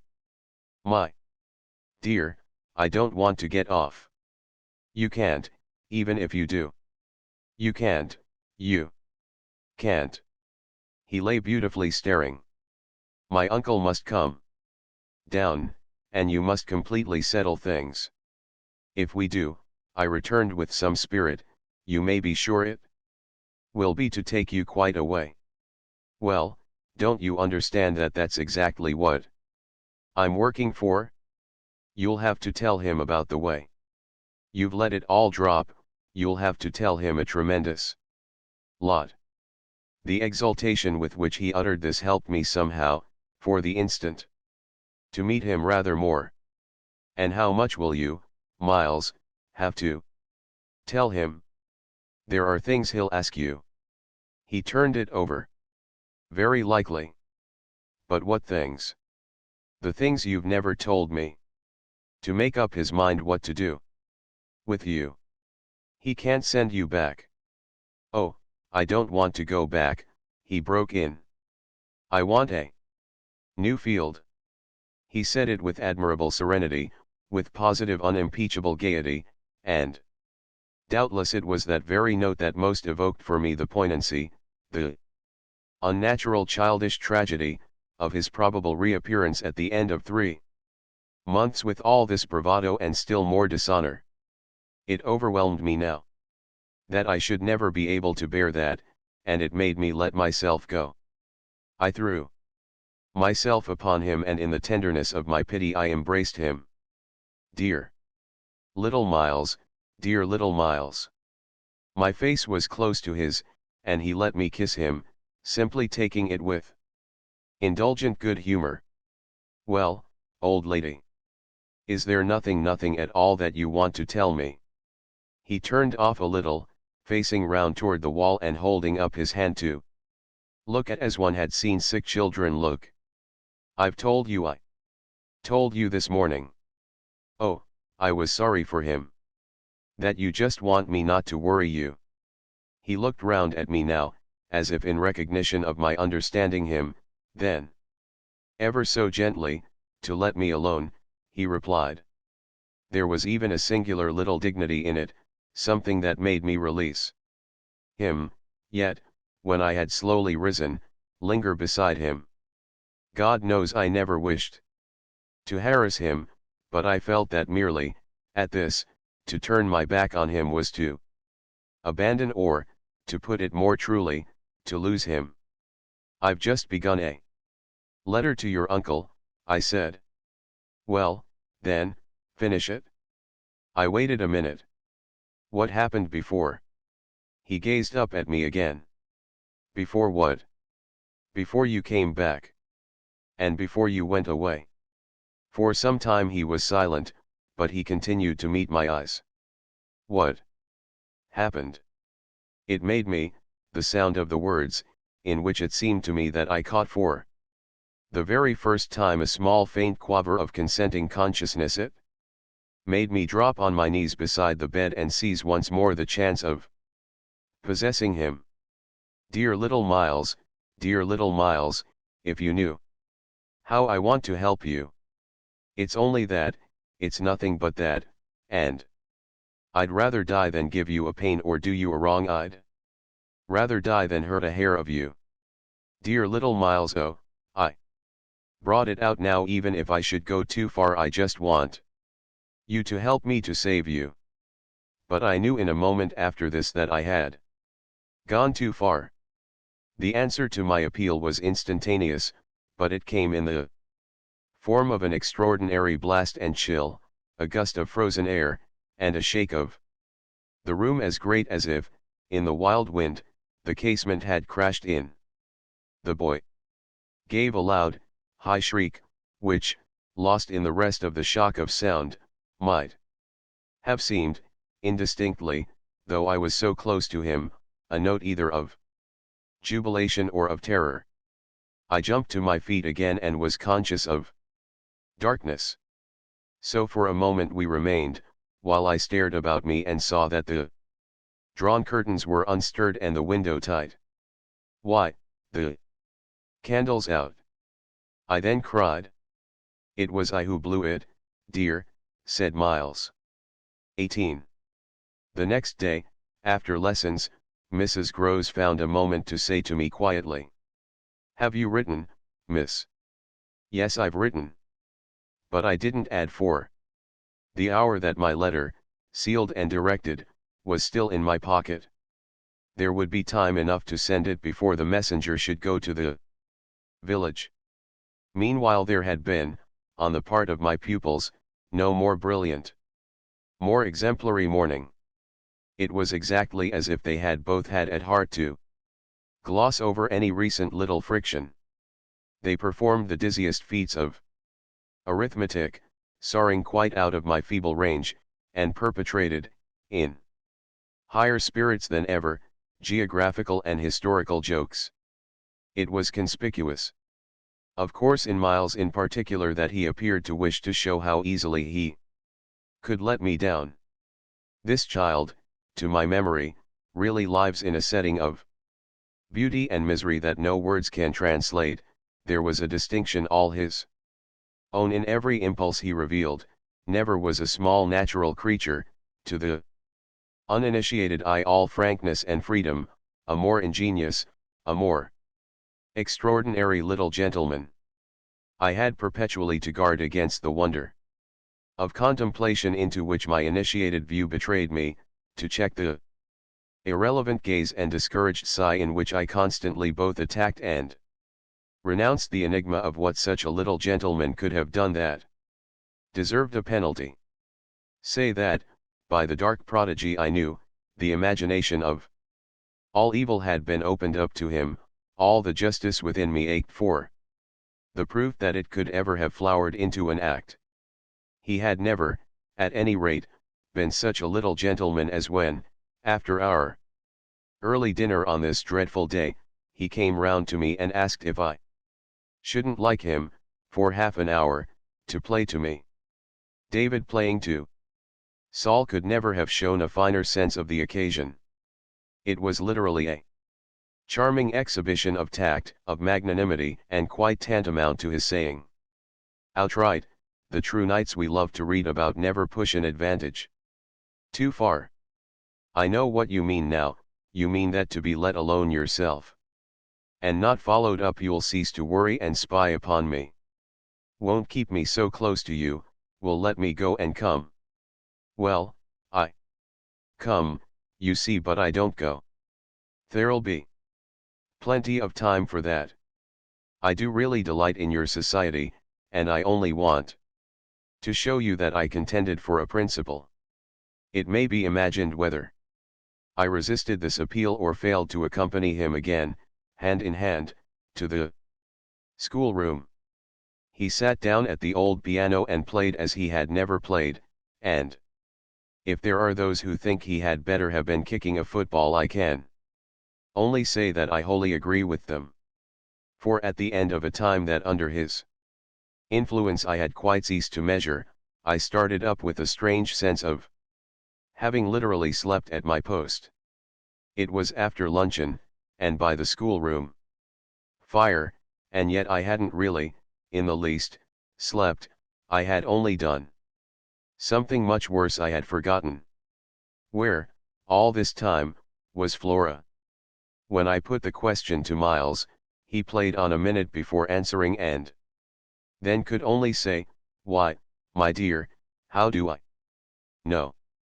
breaking moreover into a happy laugh which, immediately after, as if it were a vocal accompaniment, he prolonged into incoherent, extravagant song. I went straight to my room, but his sister was not there. Then, before going downstairs, I looked into several others. As she was nowhere about, she would surely be with Mrs. Groves, whom, in the comfort of that theory, I accordingly proceeded in quest of. I found her where I had found her the evening before. But she met my quick challenge with blank, scared ignorance. She had only supposed that, after the repast, I had carried off both the children, as to which she was quite in her right, for it was the very first time I had allowed the little girl out of my sight without some special provision. Of course now, indeed, she might be with the maids, so that the immediate thing was to look for her without an air of alarm.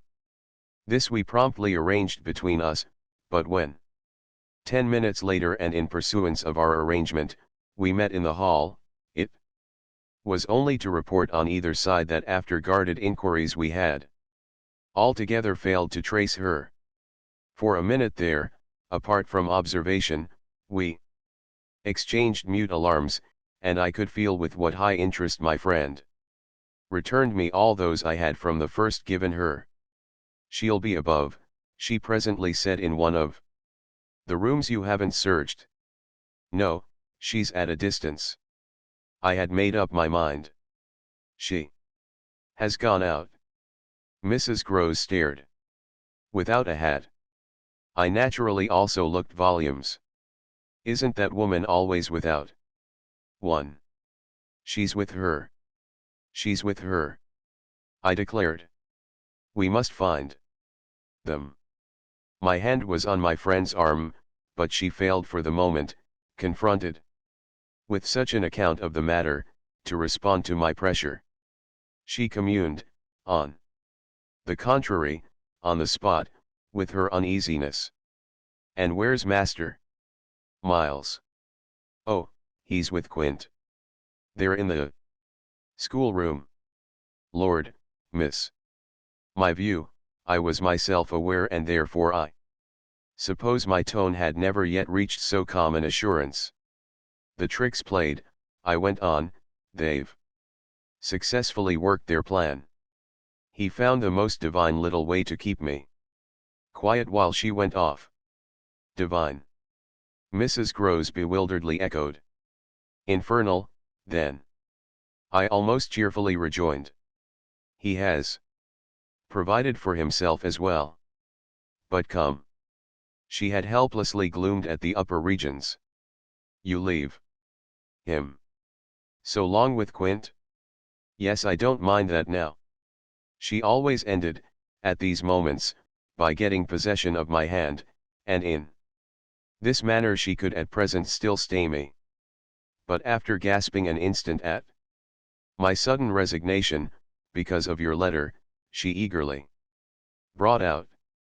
I quickly, by way of answer, felt for my letter, drew it forth, held it up, and then, freeing myself, went and laid it on the great hall table.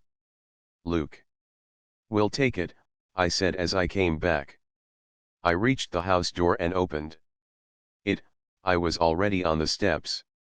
My companion still demurred. The storm of the night and the early morning had dropped, but the afternoon was damp and grey. I came down to the drive while she stood in the doorway. "You go with nothing on." "What do I care when the child has nothing? I can't wait to dress," I cried, "and if you must do so, I leave you. Try, meanwhile, yourself, upstairs with them." Oh, on this, the poor woman promptly joined me. 19.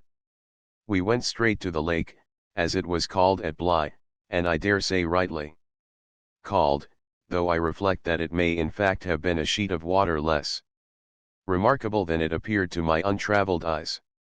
My acquaintance with sheets of water was small, and the pool of Bly, at all events on the few occasions of my consenting, under the protection of my pupils, to affront its surface in the old flat-bottomed boat moored there for our use, had impressed me both with its extent and its agitation.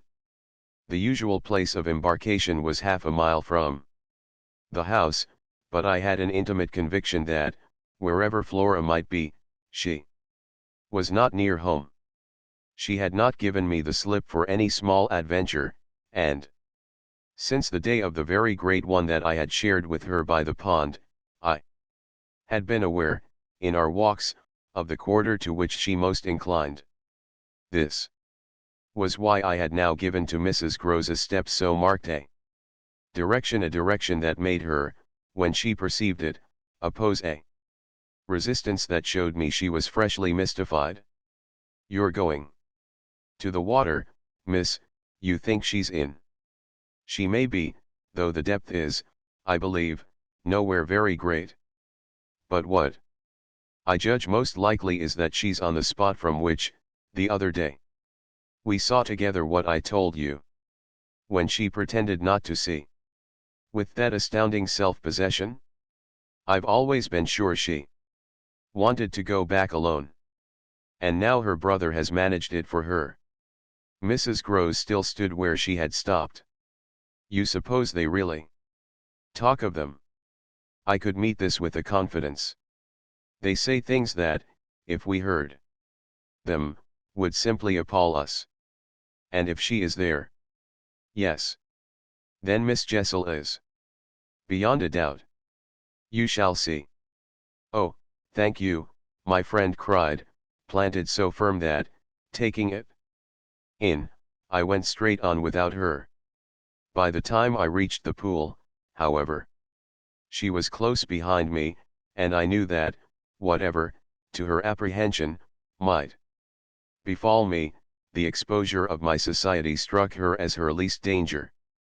She exhaled a moan of relief as we at last came in sight of the greater part of the water without a sight of the child. There was no trace of Flora on that nearer side of the bank where my observation of her had been most startling, and none on the opposite edge, where, save for a margin of some 20 yards, a thick copse came down to the water. The pond, oblong in shape, had a width so scant compared to its length that, with its ends out of view, it might have been taken for a scant river. We looked at the empty expanse, and then I felt the suggestion of my friend's eyes. I knew what she meant, and I replied with a negative head shake. "No, no, wait. She has taken the boat." My companion stared at the vacant mooring place and then again across the lake. "Then where is it?" "Our not seeing it is the strongest of proofs. She has used it to go over, and then has managed to hide it." "All alone, that child?" "She's not alone, and at such times she's not a child. She's an old woman." I scanned all the visible shore while Mrs. Grove took again, into the queer element I offered her, one of her plunges of submission. Then I pointed out that the boat might perfectly be in a small refuge formed by one of the recesses of the pool, an indentation masked, for the hither side, by a projection of the bank and by a clump of trees growing close to the water. "But if the boat's there, where on earth's she?" my colleague anxiously asked. "That's exactly what we must learn." And I started to walk further. "By going all the way round?" "Certainly, far as it is. It will take us but 10 minutes, but it's far enough to have made the child prefer not to walk." She went straight over.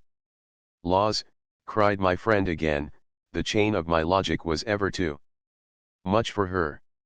It dragged her at my heels even now, and when we had got halfway round a devious, tiresome process, on ground much broken and by a path choked with overgrowth, I paused to give her breath.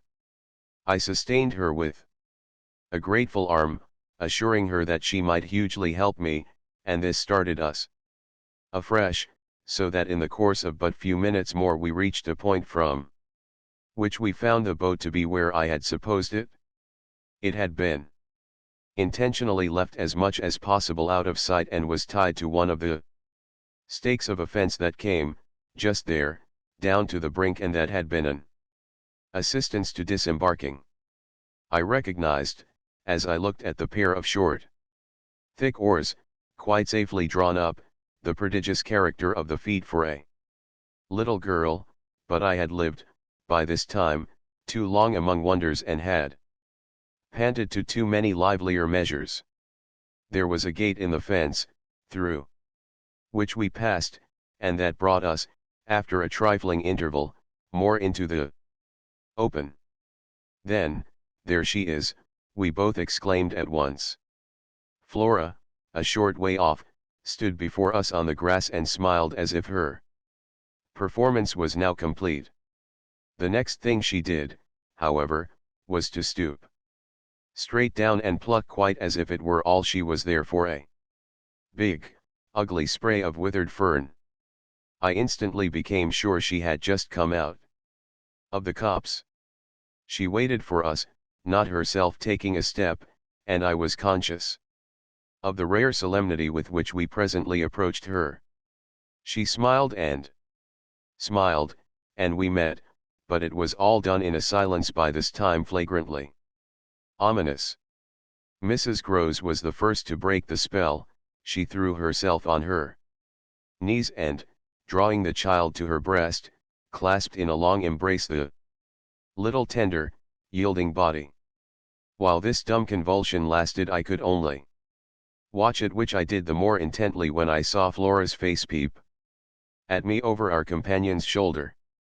It was serious now. The flicker had left it, but it strengthened the pang with which I at that moment envied Mrs. Grose the simplicity of her relation. Still, all this while, nothing more passed between us save that Flora had let her foolish fern again drop to the ground. What she and I had virtually said to each other was that pretexts were useless now. When Mrs. Grose finally got up, she kept the child's hand, so that the two were still before me, and the singular reticence of our communion was even more marked in the frank look she launched me. "I'll be hanged," it said, "if I'll speak." It was Flora who, gazing all over me in candid wonder, was the first. She was struck with our bareheaded aspect. "Why, where are your things?" "Where yours are, my dear," I promptly returned. She had already got back her gaiety, and appeared to take this as an answer quite sufficient. "And where's Miles?" she went on. There was something in the small valor of it that quite finished me. These 3 words from her were, in a flash like the glitter of a drawn blade, the jostle of the cup that my hand, for weeks and weeks, had held high and full to the brim, that now, even before speaking, I felt overflow in a deluge.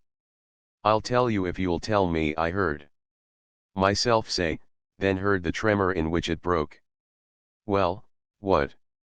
Mrs. Grose's suspense blazed at me, but it was too late now, and I brought the thing out handsomely. "Where, my pet, is Miss Jessel?" XX.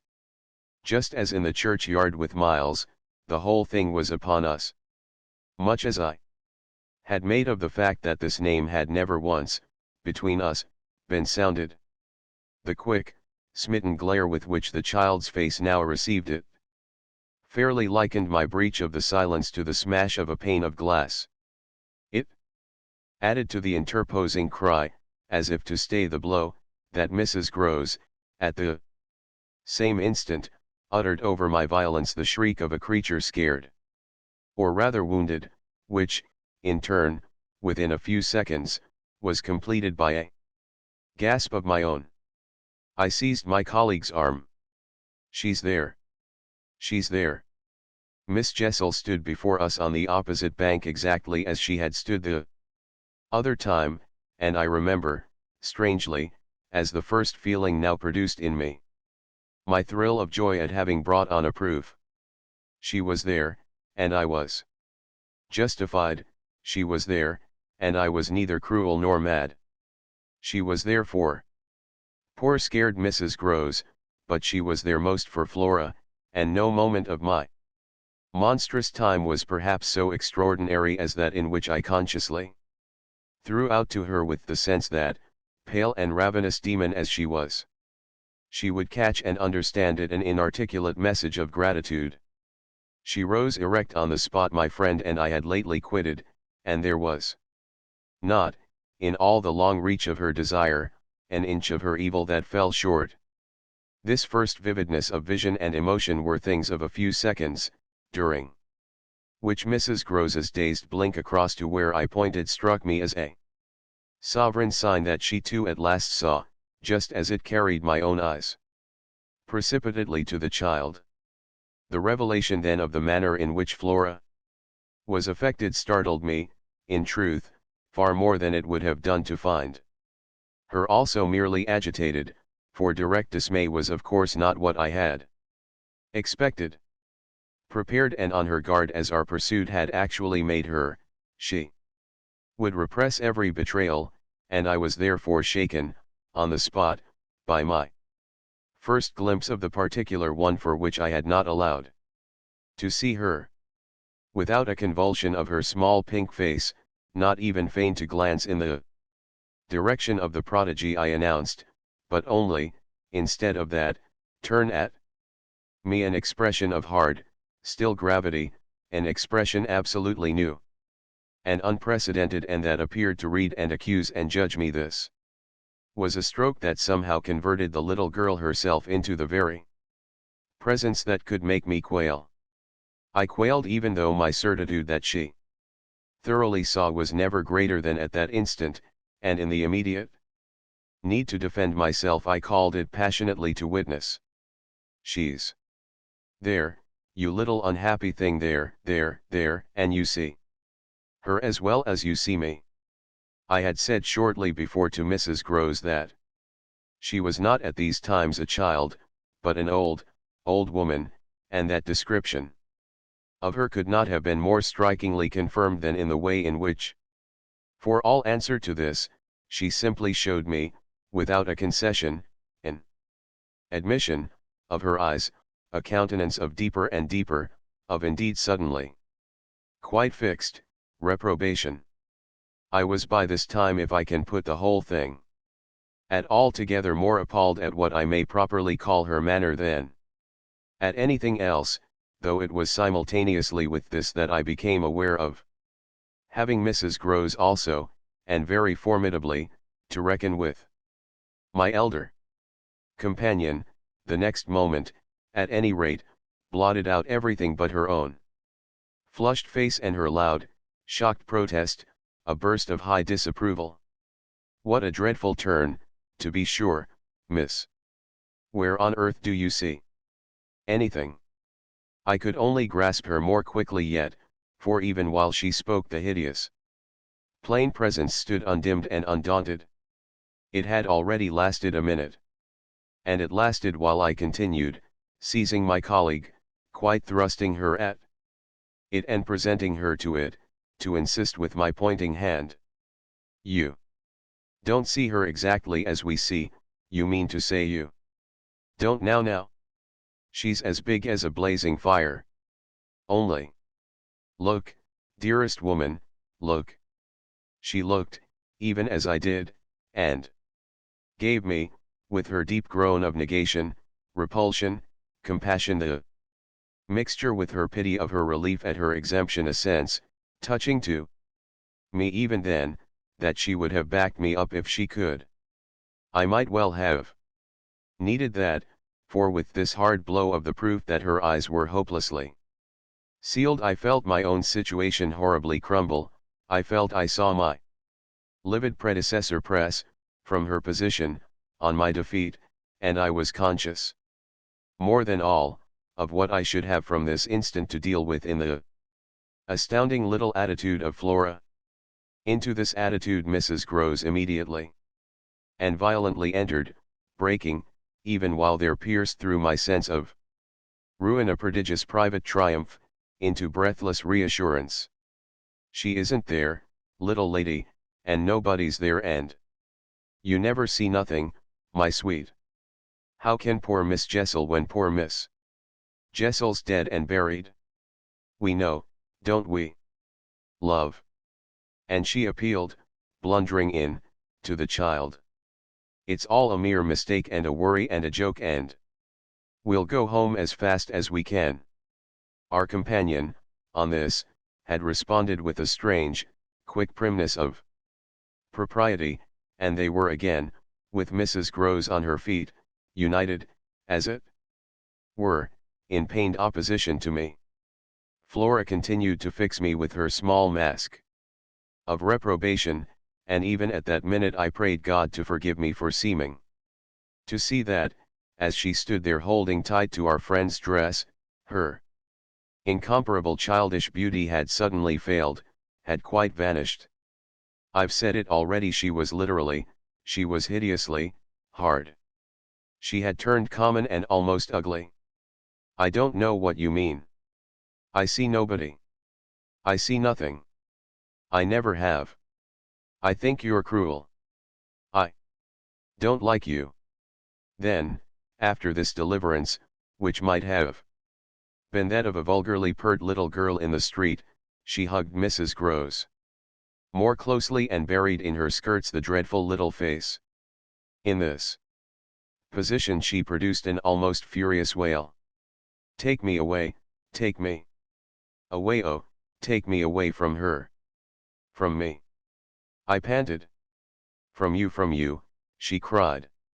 Even Mrs. Groves looked across at me dismayed, while I had nothing to do but communicate again with the figure that, on the opposite bank, without a movement, as rigidly still as if catching, beyond the interval, our voices, was as vividly there for my disaster as it was not there for my service. The wretched child had spoken exactly as if she had got from some outside source each of her stabbing little words, and I could therefore, in the full despair of all I had to accept, but sadly shake my head at her. If I had ever doubted, all my doubt would at present have gone. I've been living with the miserable truth, and now it has only too much closed round me. Of course, I've lost you, I've interfered, and you've seen under her dictation with which I faced, over the pool again, our infernal witness the easy and perfect way to meet it. I've done my best, but I've lost you. Goodbye. For Mrs. Groves I had an imperative, an almost frantic go, before which, in infinite distress, but mutely possessed of the little girl and clearly convinced, in spite of her blindness, that something awful had occurred and some collapse engulfed us, she retreated, by the way we had come, as fast as she could move. Of what first happened when I was left alone I had no subsequent memory. I only knew that at the end of, I suppose, a quarter of an hour, an odorous dampness and roughness, chilling and piercing my trouble, had made me understand that I must have thrown myself, on my face, on the ground and given way to a wildness of grief.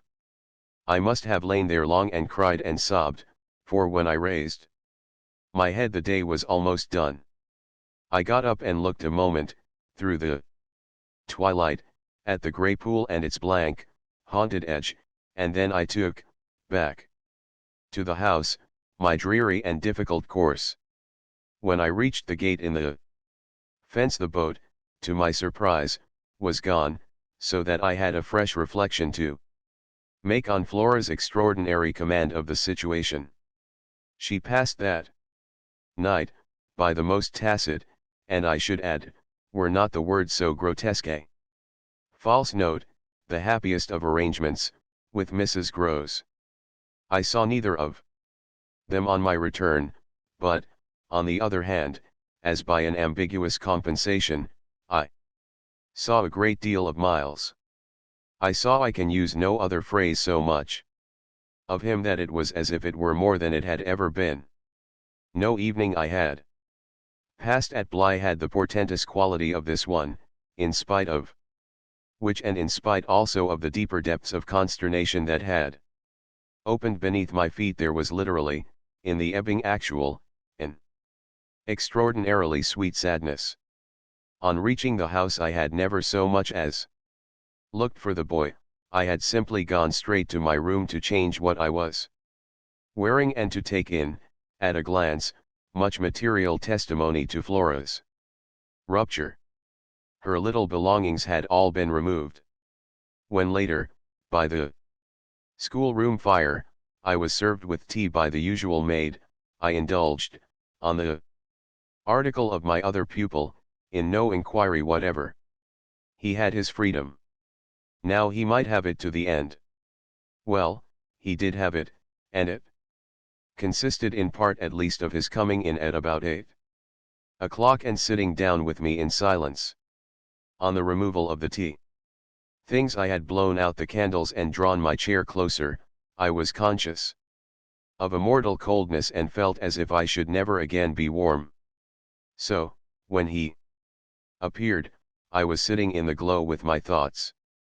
He paused a moment by the door as if to look at me, then as if to share them came to the other side of the hearth and sank into a chair. We sat there in absolute stillness, yet he wanted, I felt, to be with me. XXI. Before a new day, in my room, had fully broken, my eyes opened to Mrs. Groves, who had come to my bedside with worse news. Flora was so markedly feverish that an illness was perhaps at hand. She had passed a night of extreme unrest, a night agitated above all by fears that had for their subject not in the least her former, but wholly her present, governess.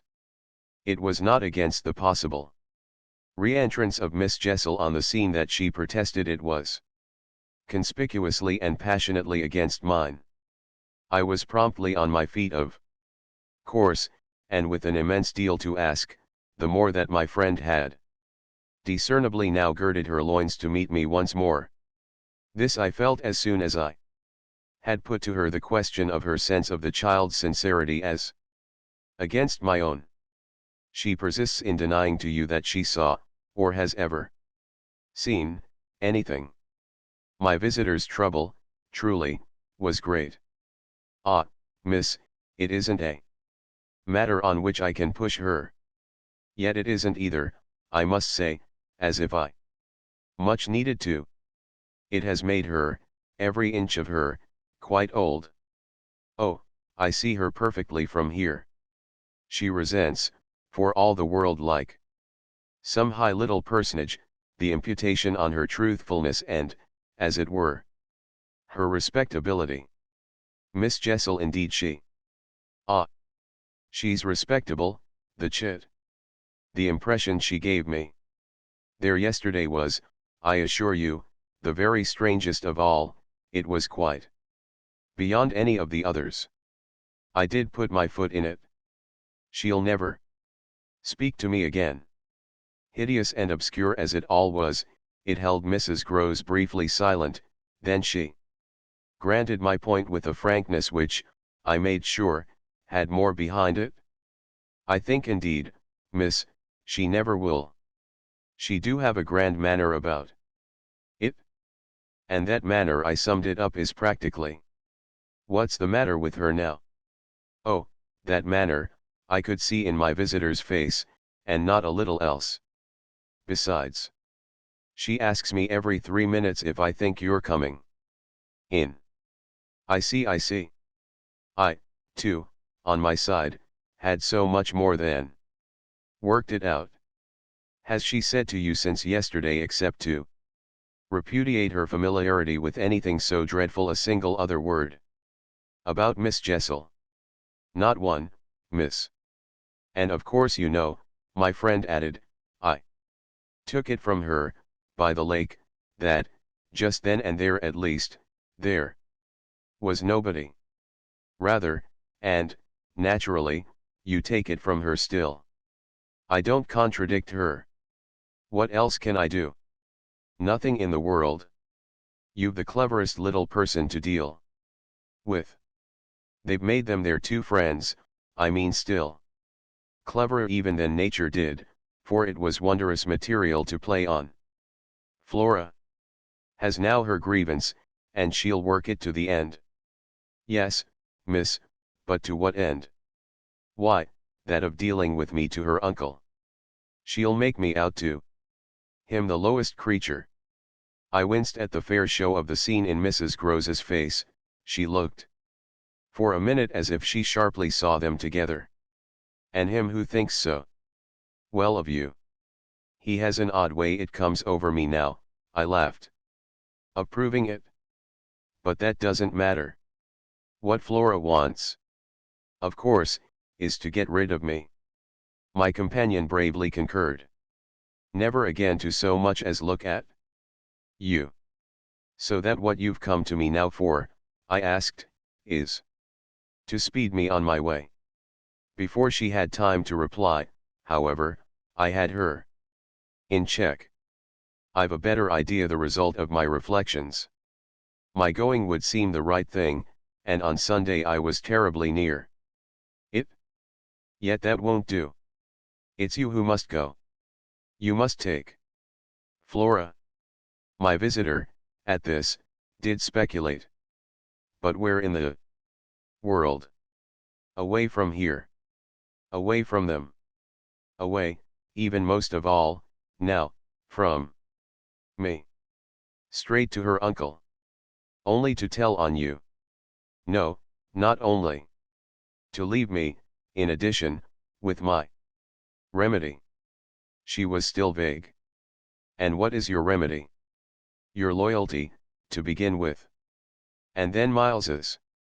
She looked at me hard.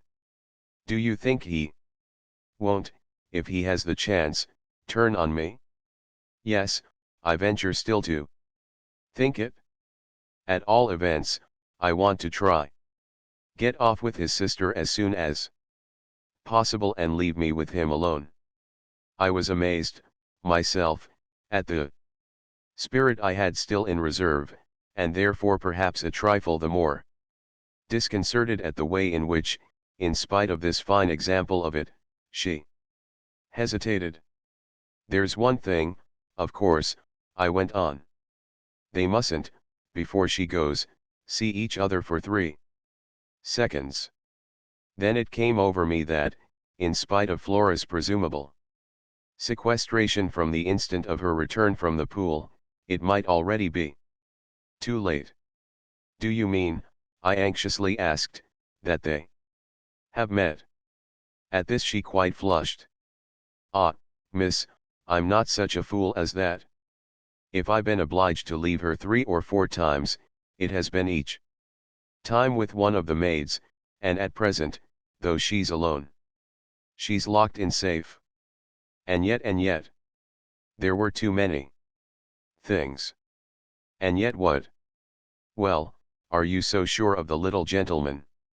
I'm not sure of anything but you. But I have, since last evening, a new hope. I think he wants to give me an opening. I do believe. That poor little exquisite wretch, he wants to speak. Last evening, in the firelight and the silence, he sat with me for 2 hours as if it were just coming.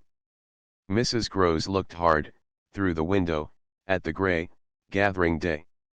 And did it come? No, though I waited and waited, I confess it didn't, and it was without a breach of the silence or so much as a faint allusion to his sister's condition and absence that we at last kissed for good night. All the same, I continued, I can't, if her uncle sees her, consent to his seeing her brother without my having given the boy, and most of all because things have got so bad, a little more time. My friend appeared on this ground more reluctant than I could quite understand. What do you mean by more time? Well, a day or 2 really to bring it out. He'll then be on my side, of which you see the importance. If nothing comes, I shall only fail, and you will, at the worst, have helped me by doing, on your arrival in town, whatever you may have found possible. So I put it before her. But she continued for a little, so inscrutably embarrassed that I came again to her aid. Unless, indeed, I wound up, You really want not to go? I could see it, in her face, at last clear itself. She put out her hand to me. As a pledge. I'll go, I'll go. I'll go this morning. I wanted to be very just. If you should wish still to wait, I would engage she shouldn't see me. No, no, it's the place itself. She must leave it. She held me a moment with heavy eyes, then brought out the rest. Your idea's the right one. I myself, miss. Well, I can't stay. The look she gave me with it made me jump at possibilities. You mean that, since yesterday, you have seen? She shook her head with dignity. I've heard. From that child horrors. There, she sighed with tragic relief. On my honor, miss, she says things. But at this evocation she broke down, she dropped, with a sudden sob, upon my sofa and, as I had seen her do before, gave way to all the grief of it. It was quite in another manner that I, for my part, let myself go. Oh! Thank God! She sprang up again at this, drying her eyes with a groan. Thank God! It so justifies me. It does that, miss. I couldn't have desired more emphasis, but I just hesitated. She's so horrible. I saw my colleague scarce knew how to put it. Really shocking. And about me? About you, miss, since you must have it? It's beyond everything, for a young lady, and I can't think wherever she must have picked up the appalling language she applied to me. I can, then. I broke in. With a laugh that was doubtless significant enough. It only, in truth, left my friend still more grave. Well, perhaps I ought to also, since I've heard some of it before. Yet I can't bear it, the poor woman went on while, with the same movement, she glanced, on my dressing table, at the face of my watch. But I must go back. I kept her, however. Ah, if you can't bear it? How can I stop with her, you mean? Why, just for that, to get her away. Far from this, she pursued, far from them. She may be different. She may be free. I seized her almost with joy. Then, in spite of yesterday, you believe in such doings? Her simple description of them required, in the light of her expression, to be carried no further, and she gave me the whole thing as she had never done. I believe. Yes, it was a joy, and we were still shoulder to shoulder, if I might continue. Sure of that I should care but little what else happened. My support in the presence of disaster would be the same as it had been in my early need of confidence, and if my friend would answer for my honesty, I would answer for all the rest.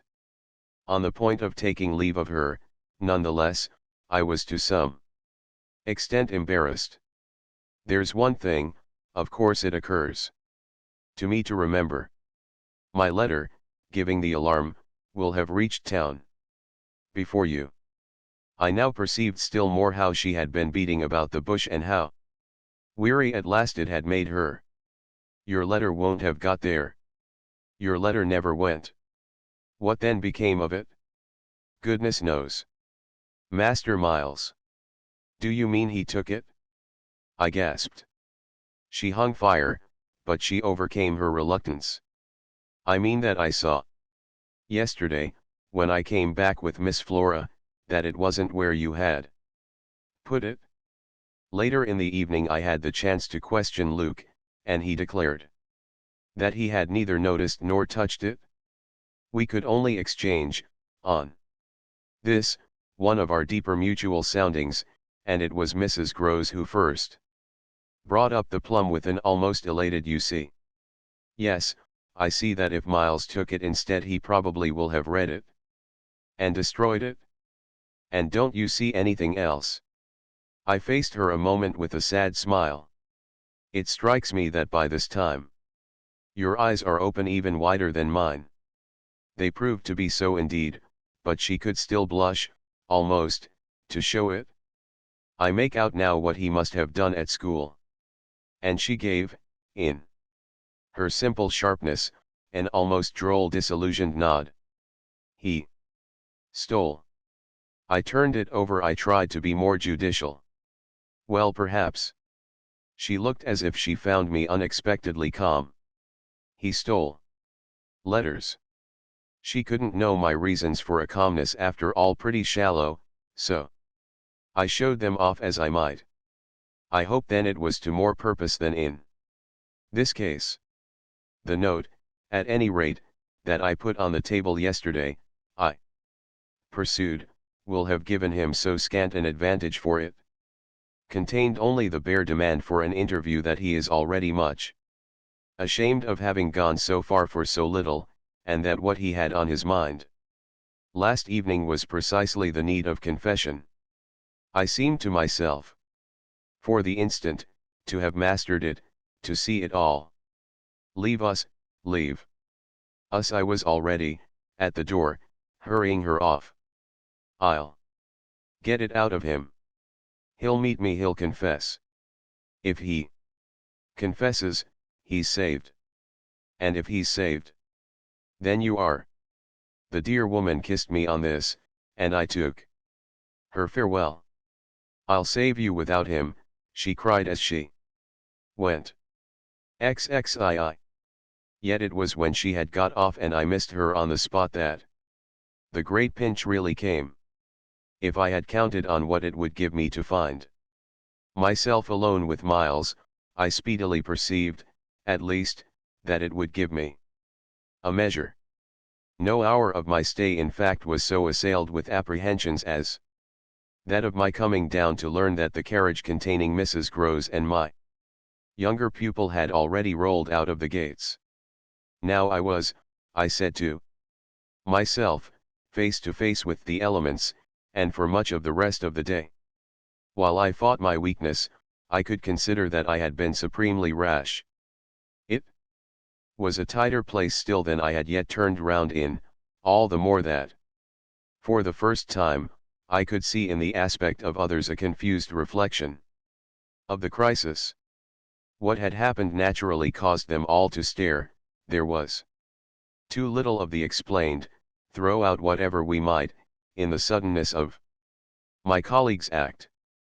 The maids and the men looked blank, the effect of which on my nerves was an aggravation until I saw the necessity of making it a positive aid. It was precisely, in short, by just clutching the helm that I avoided total wreck, and I dare say that, to bear up at all, I became, that morning, very grand and very dry. I welcomed the consciousness that I was charged with much to do, and I caused it to be known as well that, left thus to myself, I was quite remarkably firm. I wandered with that manner, for the next hour or two, all over the place and looked, I have no doubt, as if I were ready for any onset.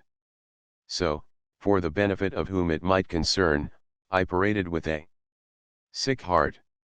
The person it appeared least to concern proved to be, till dinner, little Miles himself. My perambulations had given me, meanwhile, no glimpse of him, but they had tended to make more public the change taking place in our relation as a consequence of his having at the piano, the day before, kept me, in Flora's interest, so beguiled and befooled. The stamp of publicity had of course been fully given by her confinement and departure, and the change itself was now ushered in by our non-observance of the regular custom of the schoolroom. He had already disappeared when, on my way down, I pushed open his door, and I learned below that he had breakfasted in the presence of a couple of the maids with Mrs. Grose and his sister. He had then gone out, as he said, for a stroll, than which nothing, I reflected, could better have expressed his frank view of the abrupt transformation of my office. What he would not permit this office to consist of was yet to be settled. There was a queer relief, at all events I mean for myself in especial, in the renouncement of one pretension. If so much had sprung to the surface, I scarce put it too strongly in saying that what had perhaps sprung highest was the absurdity of our prolonging the fiction that I had anything more to teach him. It sufficiently stuck out that, by tacit little tricks in which even more than myself he carried out the care for my dignity, I had had to appeal to him to let me off straining to meet him on the ground of his true capacity. He had at any rate his freedom now, I was never to touch it again, as I had amply shown. Moreover, when, on his joining me in the schoolroom the previous night, I had uttered, on the subject of the interval just concluded, neither challenge nor hint. I had too much, from this moment, my other ideas. Yet when he at last arrived, the difficulty of applying them, the accumulations of my problem, were brought straight home to me by the beautiful little presence on which what had occurred had as yet, for the eye, dropped neither stain nor shadow. To mark, for the house, the high state I cultivated, I decreed that my meals with the boy should be served, as we called it, downstairs, so that I had been awaiting him in the ponderous pomp of the room outside of the window of which I had had from Mrs. Groves, that first scared Sunday, my flash of something it would scarce have done to call light. Here at present I felt afresh, for I had felt it again and again, how my equilibrium depended on the success of my rigid will, the will to shut my eyes as tight as possible to the truth that what I had to deal with was, revoltingly, against nature. I could only get on at all by taking nature into my confidence and my account, by treating my monstrous ordeal as a push in a direction unusual, of course, and unpleasant, but demanding, after all, for a fair front, only another turn of the screw of ordinary human virtue. No attempt, none the less, could well require more tact than just this attempt to supply, one's self, all the nature. How could I put even a little of that article into a suppression of reference to what had occurred? How, on the other hand, could I make reference without a new plunge into the hideous obscure? Well, a sort of answer, after a time, had come to me, and it was so far confirmed as that I was met, incontestably, by the quickened vision of what was rare in my little companion. It was indeed as if he had found, even now as he had so often found at lessons, still some other delicate way to ease me off. Wasn't there light in the fact which, as we shared our solitude, broke out with a specious glitter it had never yet quite worn, the fact that, opportunity aiding, precious opportunity which had now come, it would be preposterous, with a child so endowed, to forego the help one might wrest from absolute intelligence. What had his intelligence been given him for but to save him? Might one, to reach his mind, risk the stretch of an angular arm over his character? It was as if, when we were face to face in the dining room, he had literally shown me the way. The roast mutton was on the table, and I had dispensed with attendance. Miles, before he sat down, stood a moment with his hands in his pockets and looked at the joint, on which he seemed on the point of passing some humorous judgment. But what he presently produced was, I say, my dear, is she really very awfully ill? Little Flora? Not so bad but that she'll presently be better. London will set her up. Bligh had ceased to agree with her. Come here and take your mutton. He alertly obeyed me, carried the plate carefully to his seat, and, when he was Established, went on. Did Bly disagree with her so terribly? Suddenly. Not so suddenly as you might think. One had seen it coming on. Then why didn't you get her off before? Before what? Before she became too ill to travel. I found myself prompt. She's not too ill to travel, she only might have become so if she had stayed. This was just the moment to seize. The journey will dissipate the influence. Oh, I was grand, and carry it off. I see, Miles, for that matter, was grand, too. He settled to his repast with the charming little table manner that, from the day of his arrival, had relieved me of all grossness of admonition.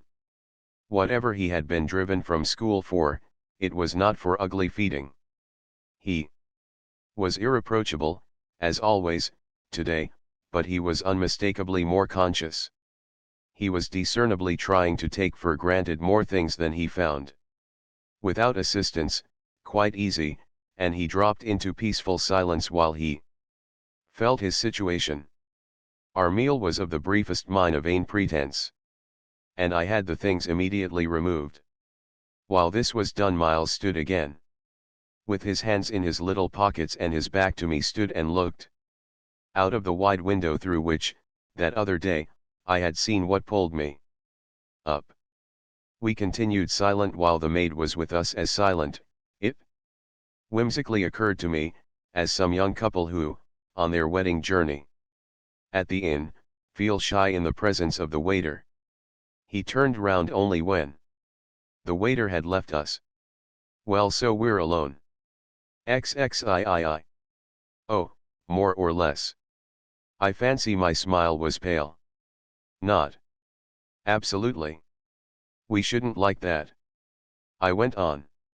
No, I suppose we shouldn't. Of course we have the others. We have the others, we have indeed the others, I concurred. Yet even though we have them, he returned, still with his hands in his pockets and planted there in front of me, they don't much count, do they? I made the best of it, but I felt wan. It depends on what you call much. Yes, with all accommodation, everything depends. On this, however, he faced to the window again and presently reached it with his vague, restless, cogitating step. He remained there a while, with his forehead against the glass, in contemplation of the stupid shrubs I knew and the dull things of November. I had always my hypocrisy of work, behind which, now, I gained the sofa, steadying myself with it there as I had repeatedly done at those moments of torment that I have described as the moments of my knowing the children to be given to something from which I was barred. I sufficiently obeyed my habit of being prepared for the worst. But an extraordinary impression dropped on me as I extracted a meaning from the boy's embarrassed back, none other than the impression that I was not barred now. This inference grew in a few minutes to sharp intensity and seemed bound up with the direct perception that it was positively he who was. The frames and squares of the great window were a kind of image, for him, of a kind of failure. I felt that I saw him, at any rate, shut in or shut out. He was admirable, but not comfortable. I took it in with a throb of hope. Wasn't he looking, through the haunted pane, for something he couldn't see, and wasn't it the first time in the whole business that he had known such a lapse? The first, the very first, I found it a splendid portent. It made him anxious, though he watched himself. He had been anxious all day, and, even while in his usual sweet little manner he sat at table, had needed all his small strange genius to give it a gloss. When he at last turned round to meet me, it was almost as if this genius had succumbed. Well, I think I'm glad Bly agrees with me. You would certainly seem to have seen, these 24 hours, a good deal more of it than for some time before. I hope, I went on bravely, that you've been enjoying yourself. Oh, yes, I've been ever so far, all round about miles and miles away. I've never been so free. He had really a manner of his own, and I could only try to keep up with him. Well, do you like it? He stood there smiling, then at last he put into two words, do you? More discrimination than I had ever heard. Two words. Contain. Before I had time to deal with that, however, he continued as if with the sense that this was an impertinence to be softened. Nothing could be more charming than the way you take it, for of course if we're alone together now it's you that are alone most. But I hope, he threw in, you don't particularly mind having to do with you. I asked. My dear child, how can I help minding? Though I've renounced all claim to your company, you're so beyond me, I at least greatly enjoy it. What else should I stay on for? He looked at me more directly, and the expression of his face, graver now, struck me as the most beautiful I had ever found in it. You stay on just for that? Certainly. I stay on as your friend and from the tremendous interest I take in you till something can be done for you that may be more worth your while. That needn't surprise you. My voice trembled so that I felt it impossible to suppress the shake. Don't you remember how I told you, when I came and sat on your bed the night of the storm, that there was nothing in the world I wouldn't do for you? Yes, yes.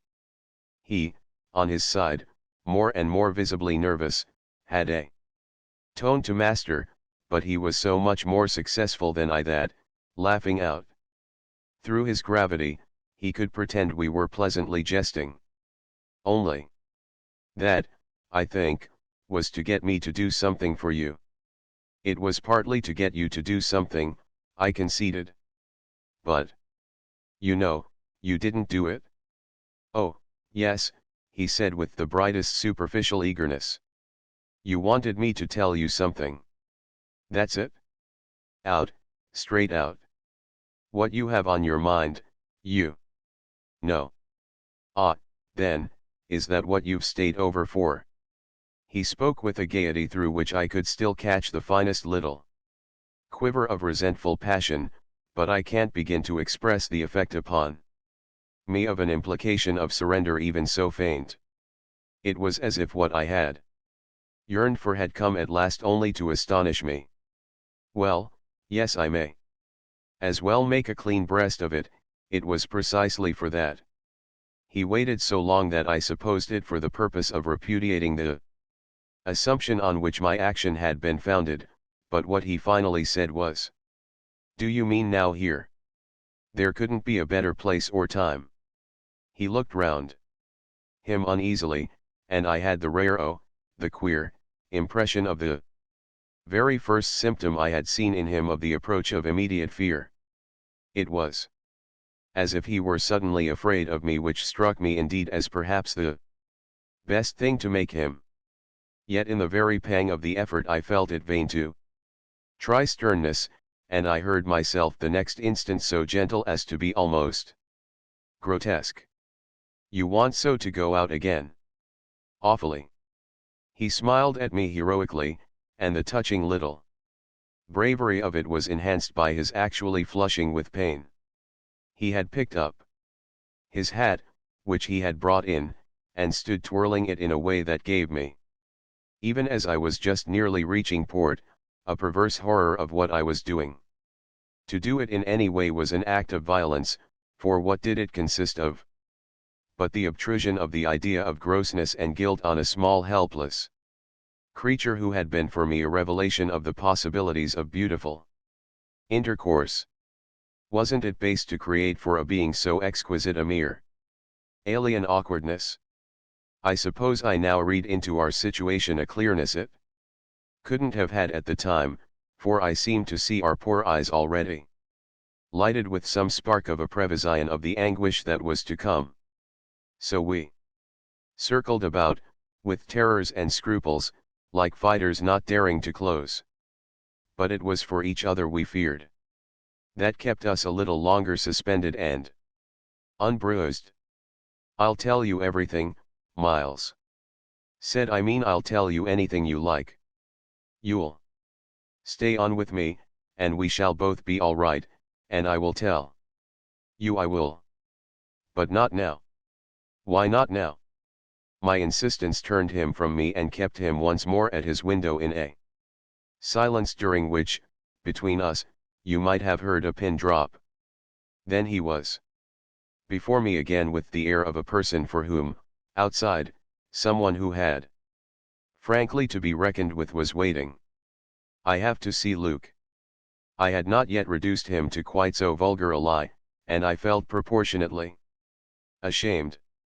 But, horrible as it was, his lies made up my truth. I achieved thoughtfully a few loops of my knitting. "Well, then, go to Luke, and I'll wait for what you promise. Only, in return for that, satisfy, before you leave me, one very much smaller request." He looked as if he felt he had succeeded enough to be able still a little to bargain. "Very much smaller?" "Yes, a mere fraction of the whole. Tell me. Oh, my work preoccupied me, and I was offhand, if, yesterday afternoon, from the table in the hall, you took, you know, my letter. XXIV.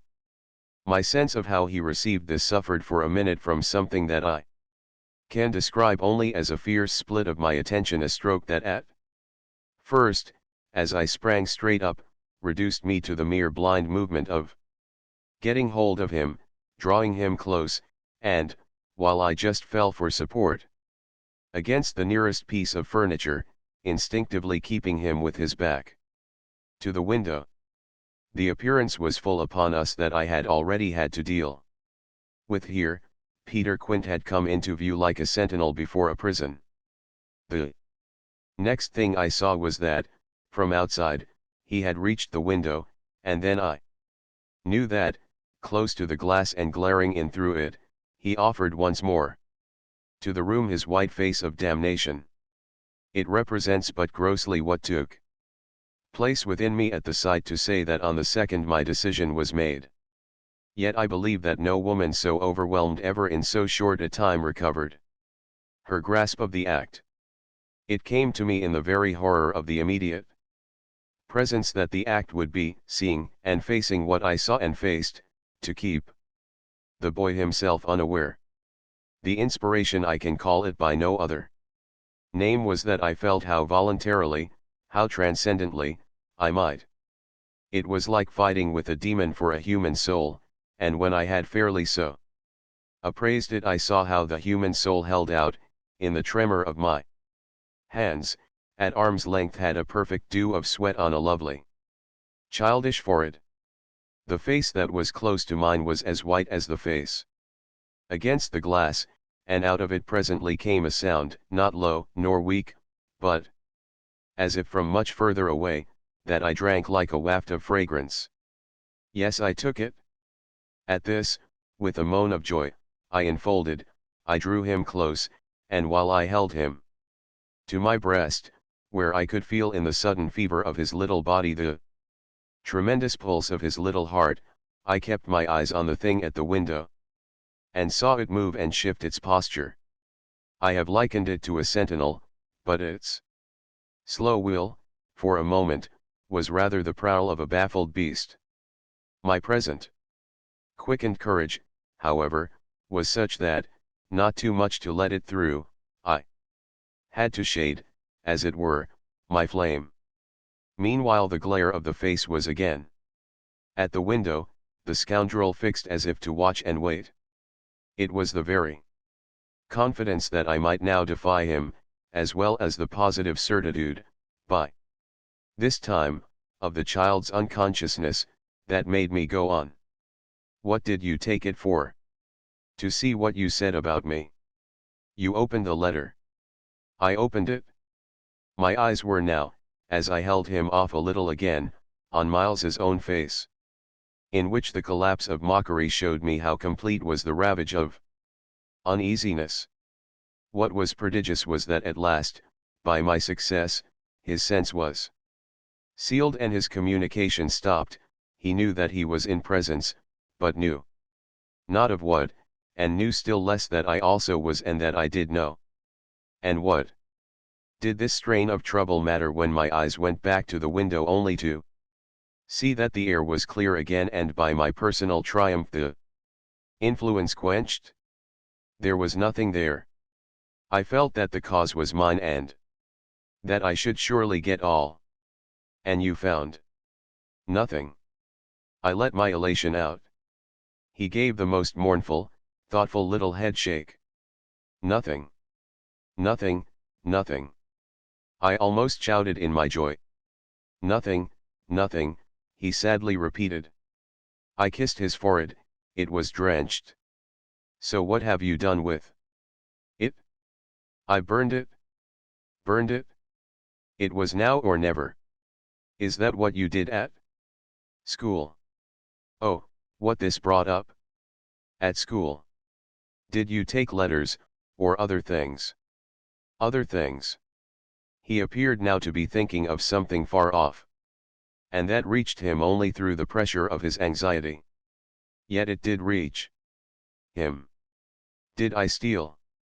I felt myself redden to the roots of my hair as well as wonder if it were more strange to put to a gentleman such a question or to see him take it with allowances that gave the very distance of his fall in the world. Was it for that you might unty go back? The only thing he felt was rather a dreary little surprise. Did you know I might unty go back? I know everything. He gave me at this the longest and strangest look. Everything. Everything. Therefore did you.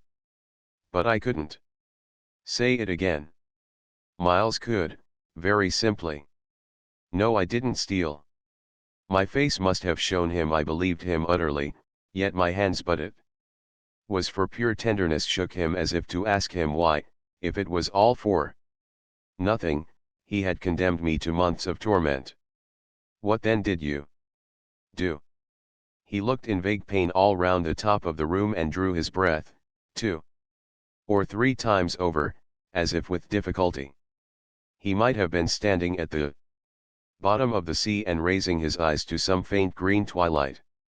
Well, I said things. Only that. They thought it was enough to turn you out for. Never, truly, had a person turned out shown so little to explain it as this little person. He appeared to weigh my question, but in a manner quite detached and almost helpless. Well, I suppose I ought hunty. But to whom did you say them? He evidently tried to remember, but it dropped. He had lost it? I don't know. He almost smiled at me in the desolation of his surrender, which was indeed practically, by this time, so complete that I ought to have left it there. But I was infatuated, I was blind with victory, though even then the very effect that was to have brought him so much nearer was already that of added separation. Was it to everyone? I asked. No, it was only two, but he gave a sick little head shake. I don't remember their names.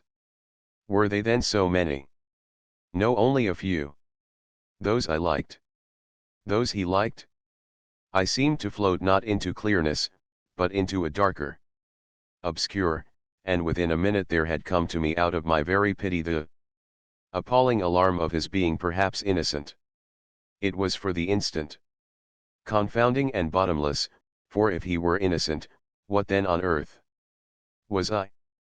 Paralyzed, while it lasted, by the mere brush of the question, I let him go a little, so that, with a deep drawn sigh, he turned away from me again, which, as he faced toward the clear window, I suffered, feeling that I had nothing now there to keep him from.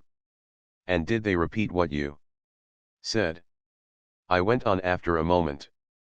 He was soon at some distance from me, still breathing hard and again with the air, though now without anger for it, a being confined against his will.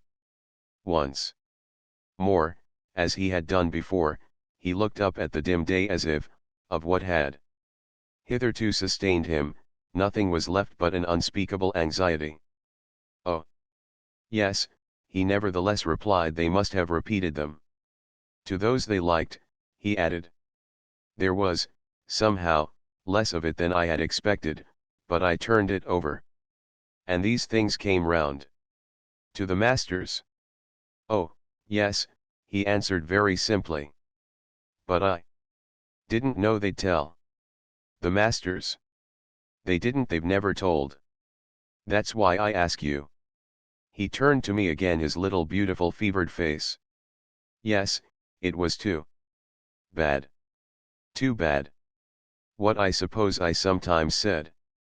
To write home.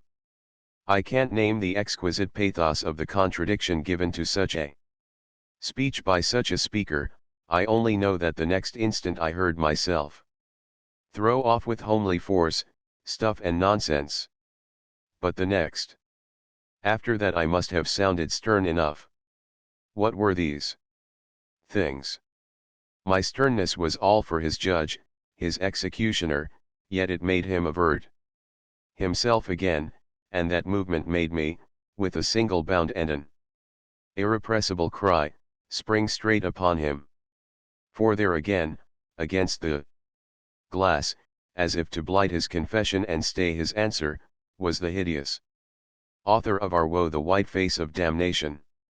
I felt a sick swim at the drop of my victory and all the return of my battle, so that the wildness of my veritable leap only served as a great betrayal. I saw him, from the midst of my act, meet it with a divination, and on the perception that even now he only guessed, and that the window was still to his own eyes free, I let the impulse flame up to convert the climax of his dismay into the very proof of his liberation. No more, no more, no more! I shrieked, as I tried to press him against me, to my visitant. Is she here? Miles panted as he caught with his sealed eyes the direction of my words. Then as his strange she staggered me and, with a gasp, I echoed it, Miss Jessel, Miss Jessel, he with a sudden fury gave me back. I seized, stupefied, his supposition some sequel to what we had done to Flora, but this made me only want to show him that it was better still than that. It's not Miss Jessel. But it's at the window straight before us. It's there, the coward. Horror, there for the last time.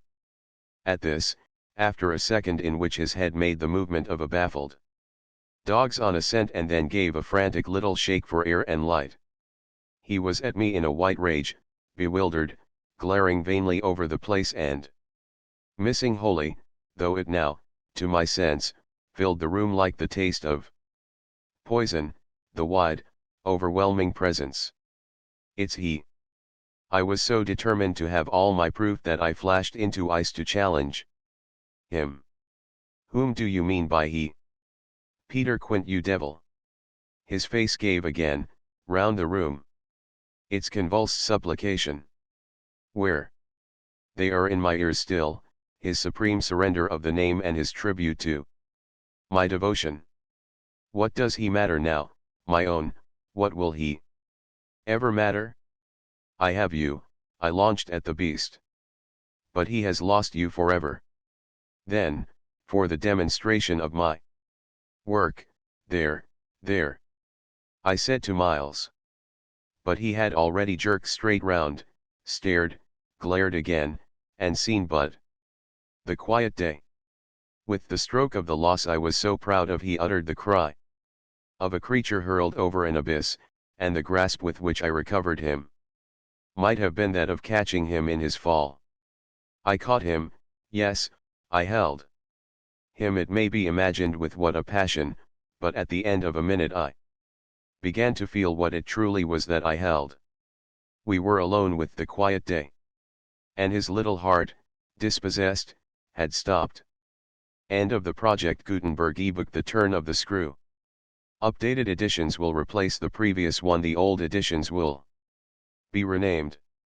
Creating the works from print editions not protected by U.S. copyright law means that no one owns a United States copyright in these works. So the Foundation, and you, can copy and distribute it in the United States without permission and without paying copyright royalties. Special rules, set forth in the General Terms of Use part of this license, apply to copying and distributing Project Gutenberg trademark electronic works. To protect the Project Gutenberg trademark concept and trademark. Project Gutenberg is a registered trademark and may not be used if you charge for an ebook, except by following the terms of the trademark license, including paying royalties for use of the Project Gutenberg trademark. If you do not charge anything for copies of this ebook, complying with the trademark license is very easy.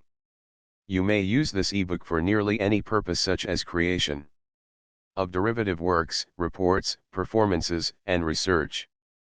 Project Gutenberg ebooks may be modified and printed and given away. You may do practically anything in the United States with ebooks not protected by U.S. copyright law. Redistribution is subject to the trademark license, especially commercial redistribution. Start, full license. The full Project Gutenberg license. Please read this before you distribute or use this work. To protect the Project Gutenberg trademark mission of promoting the free distribution of electronic works, by using or distributing this work, or any other work associated in any way with the phrase Project Gutenberg, you agree to comply with all the terms of the full Project Gutenberg trademark license available with this file or online at www.gutenberg.org/license. Section 1. General Terms of Use and Redistributing Project Gutenberg Trademark. Electronic Works. 1.a. By reading or using any part of this Project Gutenberg trademark electronic work, you indicate that you have read, understand, agree to, and accept all the terms of this license and intellectual property trademark/copyright agreement. If you do not agree to abide by all the terms of this agreement, you must cease using and return or destroy all copies of Project Gutenberg trademark electronic works in your possession. If you paid a fee for obtaining a copy of or access to a Project Gutenberg trademark electronic work and you do not agree to be bound by the terms of this agreement, you may obtain a refund from the person or entity to whom you paid the fee as set forth in paragraph 1.e.8. 1.b. Project Gutenberg is a registered trademark. It may only be used on or associated in any way with an electronic work by people who agree to be bound by the terms of this agreement. There are a few things that you can do with most Project Gutenberg trademark electronic works, even without complying with the full terms of this agreement. See paragraph 1.c below. There are a lot of things you can do with Project Gutenberg trademark electronic works if you follow the terms of this agreement and help preserve free future access to Project Gutenberg trademark electronic works.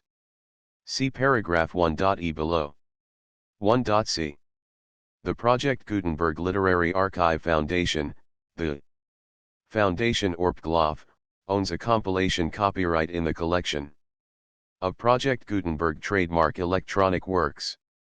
Nearly all the individual works in the collection are in the public domain in the United States. If an individual work is unprotected by copyright law in the United States and you are located in the United States, we do not claim a right to prevent you from copying, distributing, performing, displaying or creating derivative works based on the work as long as all references to Project Gutenberg are removed. Of course, We hope that you will support the Project Gutenberg trademark mission of promoting free access to electronic works by freely sharing Project Gutenberg trademark works in compliance with the terms of this agreement for keeping the Project Gutenberg trademark name associated with the work. You can easily comply with the terms of this agreement by keeping this work in the same format with its attached full Project Gutenberg trademark license when you share it without charge with others. 1.d. The copyright laws of the place where you are located also govern what you can do with this work. Copyright laws in most countries are in a constant state of change. If you are outside the United States, check the laws of your country in addition to the terms of this agreement before downloading, copying, displaying, performing, distributing or creating derivative works based on this work or any other Project Gutenberg trademark work. The Foundation makes no representations concerning the copyright status of any work in any country other than the United States. 1.e Unless you have removed all references to Project Gutenberg. 1.e.1. The following sentence, with active links to, or other immediate access to, the full Project Gutenberg trademark license must appear prominently whenever any copy of a Project Gutenberg trademark work, any work on which the phrase Project Gutenberg appears, or with which the phrase Project Gutenberg is associated, is accessed, displayed, performed, viewed, copied, or distributed. This ebook is for the use of anyone anywhere in the United States and most other parts of the world at no cost and with almost no restrictions whatsoever. You may copy it, give it away or reuse it under the terms of the Project Gutenberg license included with this ebook or online at www.gutenberg.org. If you are not located in the United States, you will have to check the laws of the country where you are located before using this ebook. 1.e.2. If an individual Project Gutenberg trademark electronic work is derived from texts not protected by U.S. copyright law, does not contain a notice indicating that it is posted with permission of the copyright holder, the work can be copied and distributed to anyone in the United States without paying any fees or charges. If you are redistributing or providing access to a work with the phrase Project Gutenberg associated with or appearing on the work, you must comply either with the requirements of paragraphs 1.e.1 through 1.e.7 or obtain permission for the use of the work and the Project Gutenberg trademark. Trademark as set forth in paragraphs 1.e.8 or 1.e.9. 1.e.3. If an individual Project Gutenberg trademark electronic work is posted with the permission of the copyright holder, your use and distribution must comply with both paragraphs 1.e.1 through 1.e.7 and any additional terms imposed by the copyright holder. Additional terms will be linked to the Project Gutenberg trademark license for all works posted with the permission of the copyright holder found at the beginning of this work. 1.e.4. Do not unlink or detach or remove the full Project Gutenberg trademark license terms from this work, or any files containing a part of this work or any other work associated with Project Gutenberg trademark. 1.e.5. Do not copy, display, perform, distribute or redistribute this electronic work, or any part of this electronic work, without prominently displaying the sentence set forth in paragraph 1.e.1 with active links or immediate access to the full terms of the Project Gutenberg trademark license. 1.e.6. You may convert to and distribute this work in any binary, compressed, marked up, non-proprietary or proprietary form, including any word processing or hypertext form. However, if you provide access To or distribute copies of a Project Gutenberg trademark work in a format other than plain vanilla ASCII or other format used in the official version posted on the official Project Gutenberg trademark website. www.gutenberg.org, you must, at no additional cost, fee, or expense to the user, provide a copy, a means of exporting a copy, or a means of obtaining a copy upon request, of the work in its original plain vanilla ASCII or other form. Any alternate format must include the full Project Gutenberg trademark license as specified in paragraph 1.e.1. 1.e.7. Do not charge a fee for access to, viewing, displaying, performing, copying, or distributing any Project Gutenberg trademark works, unless you comply with paragraph 1.e.8 or 1.e.9. 1.e.8. You may charge a reasonable fee for copies of or providing access to or distributing Project Gutenberg trademark electronic works, provided that you pay a royalty fee of 20% of the gross profits you derive from the use of Project Gutenberg trademark works calculated using the method you already used to calculate your applicable taxes. The fee is owed to the owner of the Project Gutenberg trademark, but he has agreed to donate royalties under this paragraph to the Project Gutenberg Literary Archive Foundation. Royalty payments must be paid within 60 days following each date on which you prepare, or are legally required to prepare, your periodic tax returns. Royalty payments should be clearly marked as such and sent to the Project Gutenberg Literary Archive Foundation at the address specified in Section 4, Information about donations to the Project Gutenberg Literary Archive Foundation. You provide a full refund of any money paid by a user who notifies you in writing, or by email, within 30 days of receipt that he does not agree to the terms of the full Project Gutenberg trademark license. You must require such a user to return or destroy all copies of the works possessed in a physical medium and discontinue all use of and all access to other copies of Project Gutenberg trademark works. You provide, in accordance with paragraph 1.f.3, a full refund of any money paid for a work or a replacement copy, if a defect in the electronic work is discovered and reported to you within 90 days of receipt of the work.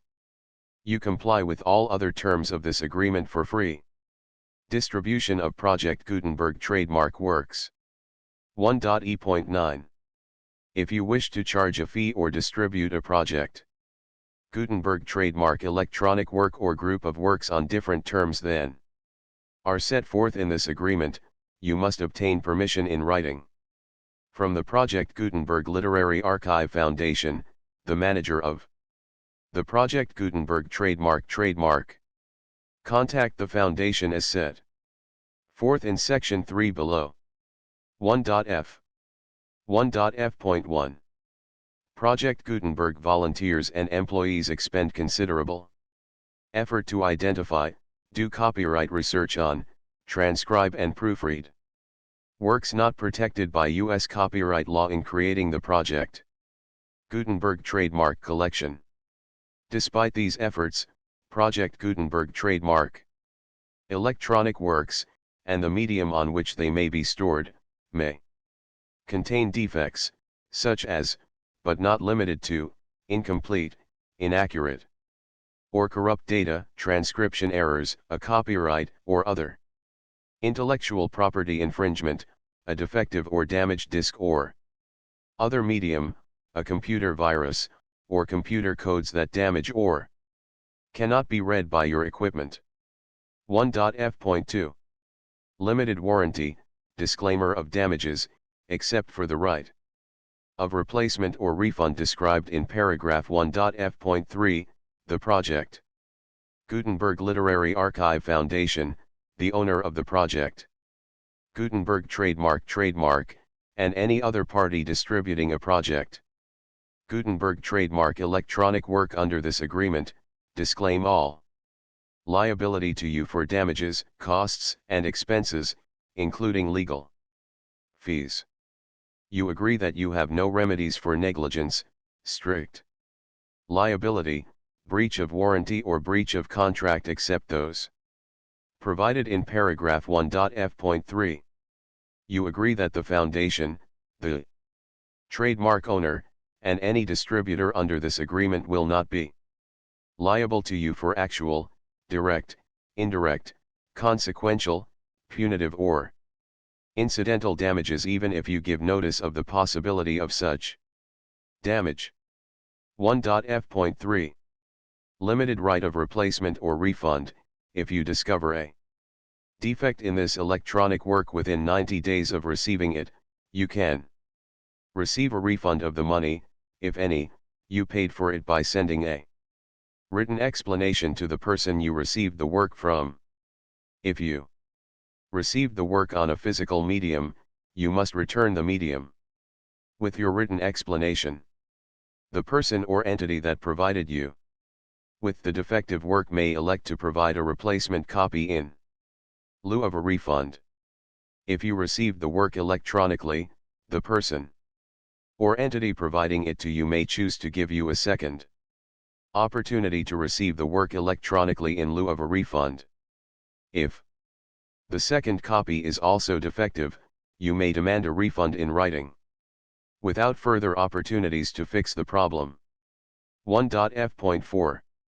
Except for the limited right of replacement or refund set forth in paragraph 1.f.3, this work is provided to you as is, with no other warranties of any kind, express or implied, including but not limited to warranties of merchantability or fitness for any purpose.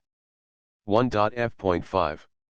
Some states do not allow disclaimers of certain implied warranties or the exclusion or limitation of certain types of damages. If any disclaimer or limitation set forth in this agreement violates the law of the state applicable to this agreement, the agreement shall be interpreted to make the maximum disclaimer or limitation permitted by the applicable state law. The invalidity or unenforceability of any provision of this agreement shall not void the remaining provisions. 1.f.6. Indemnity. You agree to indemnify and hold the foundation, the trademark owner, any agent or employee of the foundation, anyone providing copies of Project Gutenberg trademark electronic works in accordance with this agreement, and any volunteers associated with the production, promotion, and distribution of Project Gutenberg trademark electronic works, harmless from all liability, costs, and expenses, including legal fees, that arise directly or indirectly from any of the following which you do or cause to occur: a. Distribution of this or any Project Gutenberg trademark work, b. Alteration, modification, or additions or deletions to any Project Gutenberg trademark work, and c. Any defect you cause. Section 2. Information about the mission of Project Gutenberg trademark. Project Gutenberg trademark is synonymous with the free distribution of electronic works in formats readable by the widest variety of computers, including obsolete, old, middle-aged, and new computers. It exists because of the efforts of hundreds of volunteers and donations from people in all walks of life. Volunteers and financial support to provide volunteers with the assistance they need are critical to reaching Project Gutenberg trademark's goals and ensuring that the Project Gutenberg trademark collection will remain freely available for generations to come. In 2001, the Project Gutenberg Literary Archive Foundation was created to provide a secure and permanent future for Project Gutenberg trademark and future generations. To learn more about the Project Gutenberg Literary Archive Foundation and how your efforts and donations can help, see Sections 3 and 4 and the Foundation information page at www.gutenberg.org. Section 3. Information about the Project Gutenberg Literary Archive Foundation.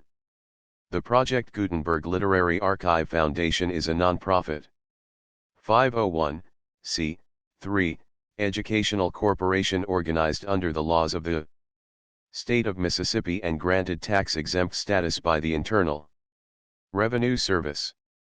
The Foundation's IN or Federal Tax Identification number is 64-6221541.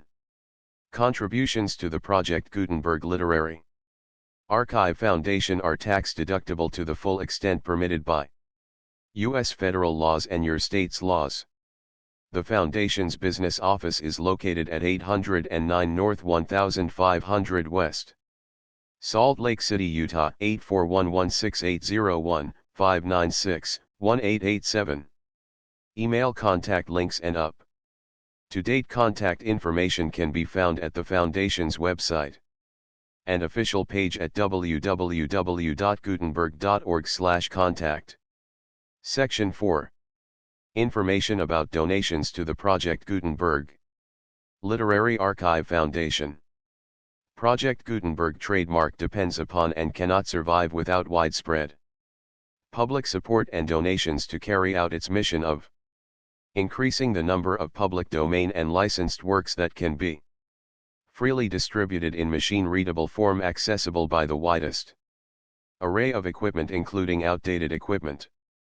Many small donations, $1 to $5,000, are particularly important to maintaining tax-exempt status with the IRS.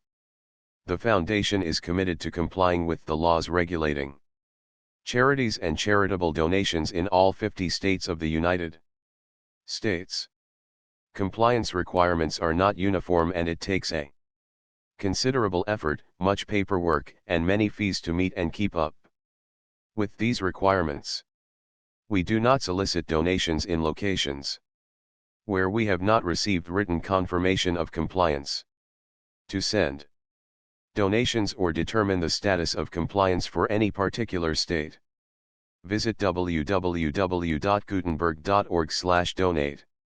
While we cannot and do not solicit contributions from states where we have not met the solicitation requirements, we know of no prohibition against accepting unsolicited donations from donors in such states who approach us with offers to donate. International donations are gratefully accepted, but we cannot make any statements concerning tax treatment of donations received from outside the United States.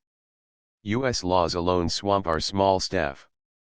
Please check the Project Gutenberg web pages for current donation methods and addresses. Donations are accepted in a number of other ways including checks, online payments, and credit card donations. To donate, please visit www.gutenberg.org/donate. Section 5. General information about Project Gutenberg trademark electronic works. Professor Michael S. Hart was the originator of the Project Gutenberg trademark concept of a library of electronic works that could be freely shared with anyone. For 40 years, he produced and distributed Project Gutenberg trademark ebooks with only a loose network of volunteer support. Project Gutenberg trademark ebooks are often created from several printed editions, all of which are confirmed as not protected by copyright in the US unless a copyright notice is included. Thus, we do not necessarily keep ebooks in compliance with any particular paper edition. Most people start at our website, which has the main PG search facility, www.gutenberg.org. This website includes information about Project Gutenberg trademark, including how to make donations to the Project Gutenberg Literary Archive Foundation, how to help produce our new ebooks, and how to subscribe to our email newsletter to hear about new ebooks. The Turn of the Screw. Contents. The Turn of the Screw. I. 2. 3, 4, V, 6, 7, 8, 9, X, 11, 12, 13, 14, 15, 16, 17, 18, 19, XX, XXI, XXII, XXIII, XXIV. The full Project Gutenberg license.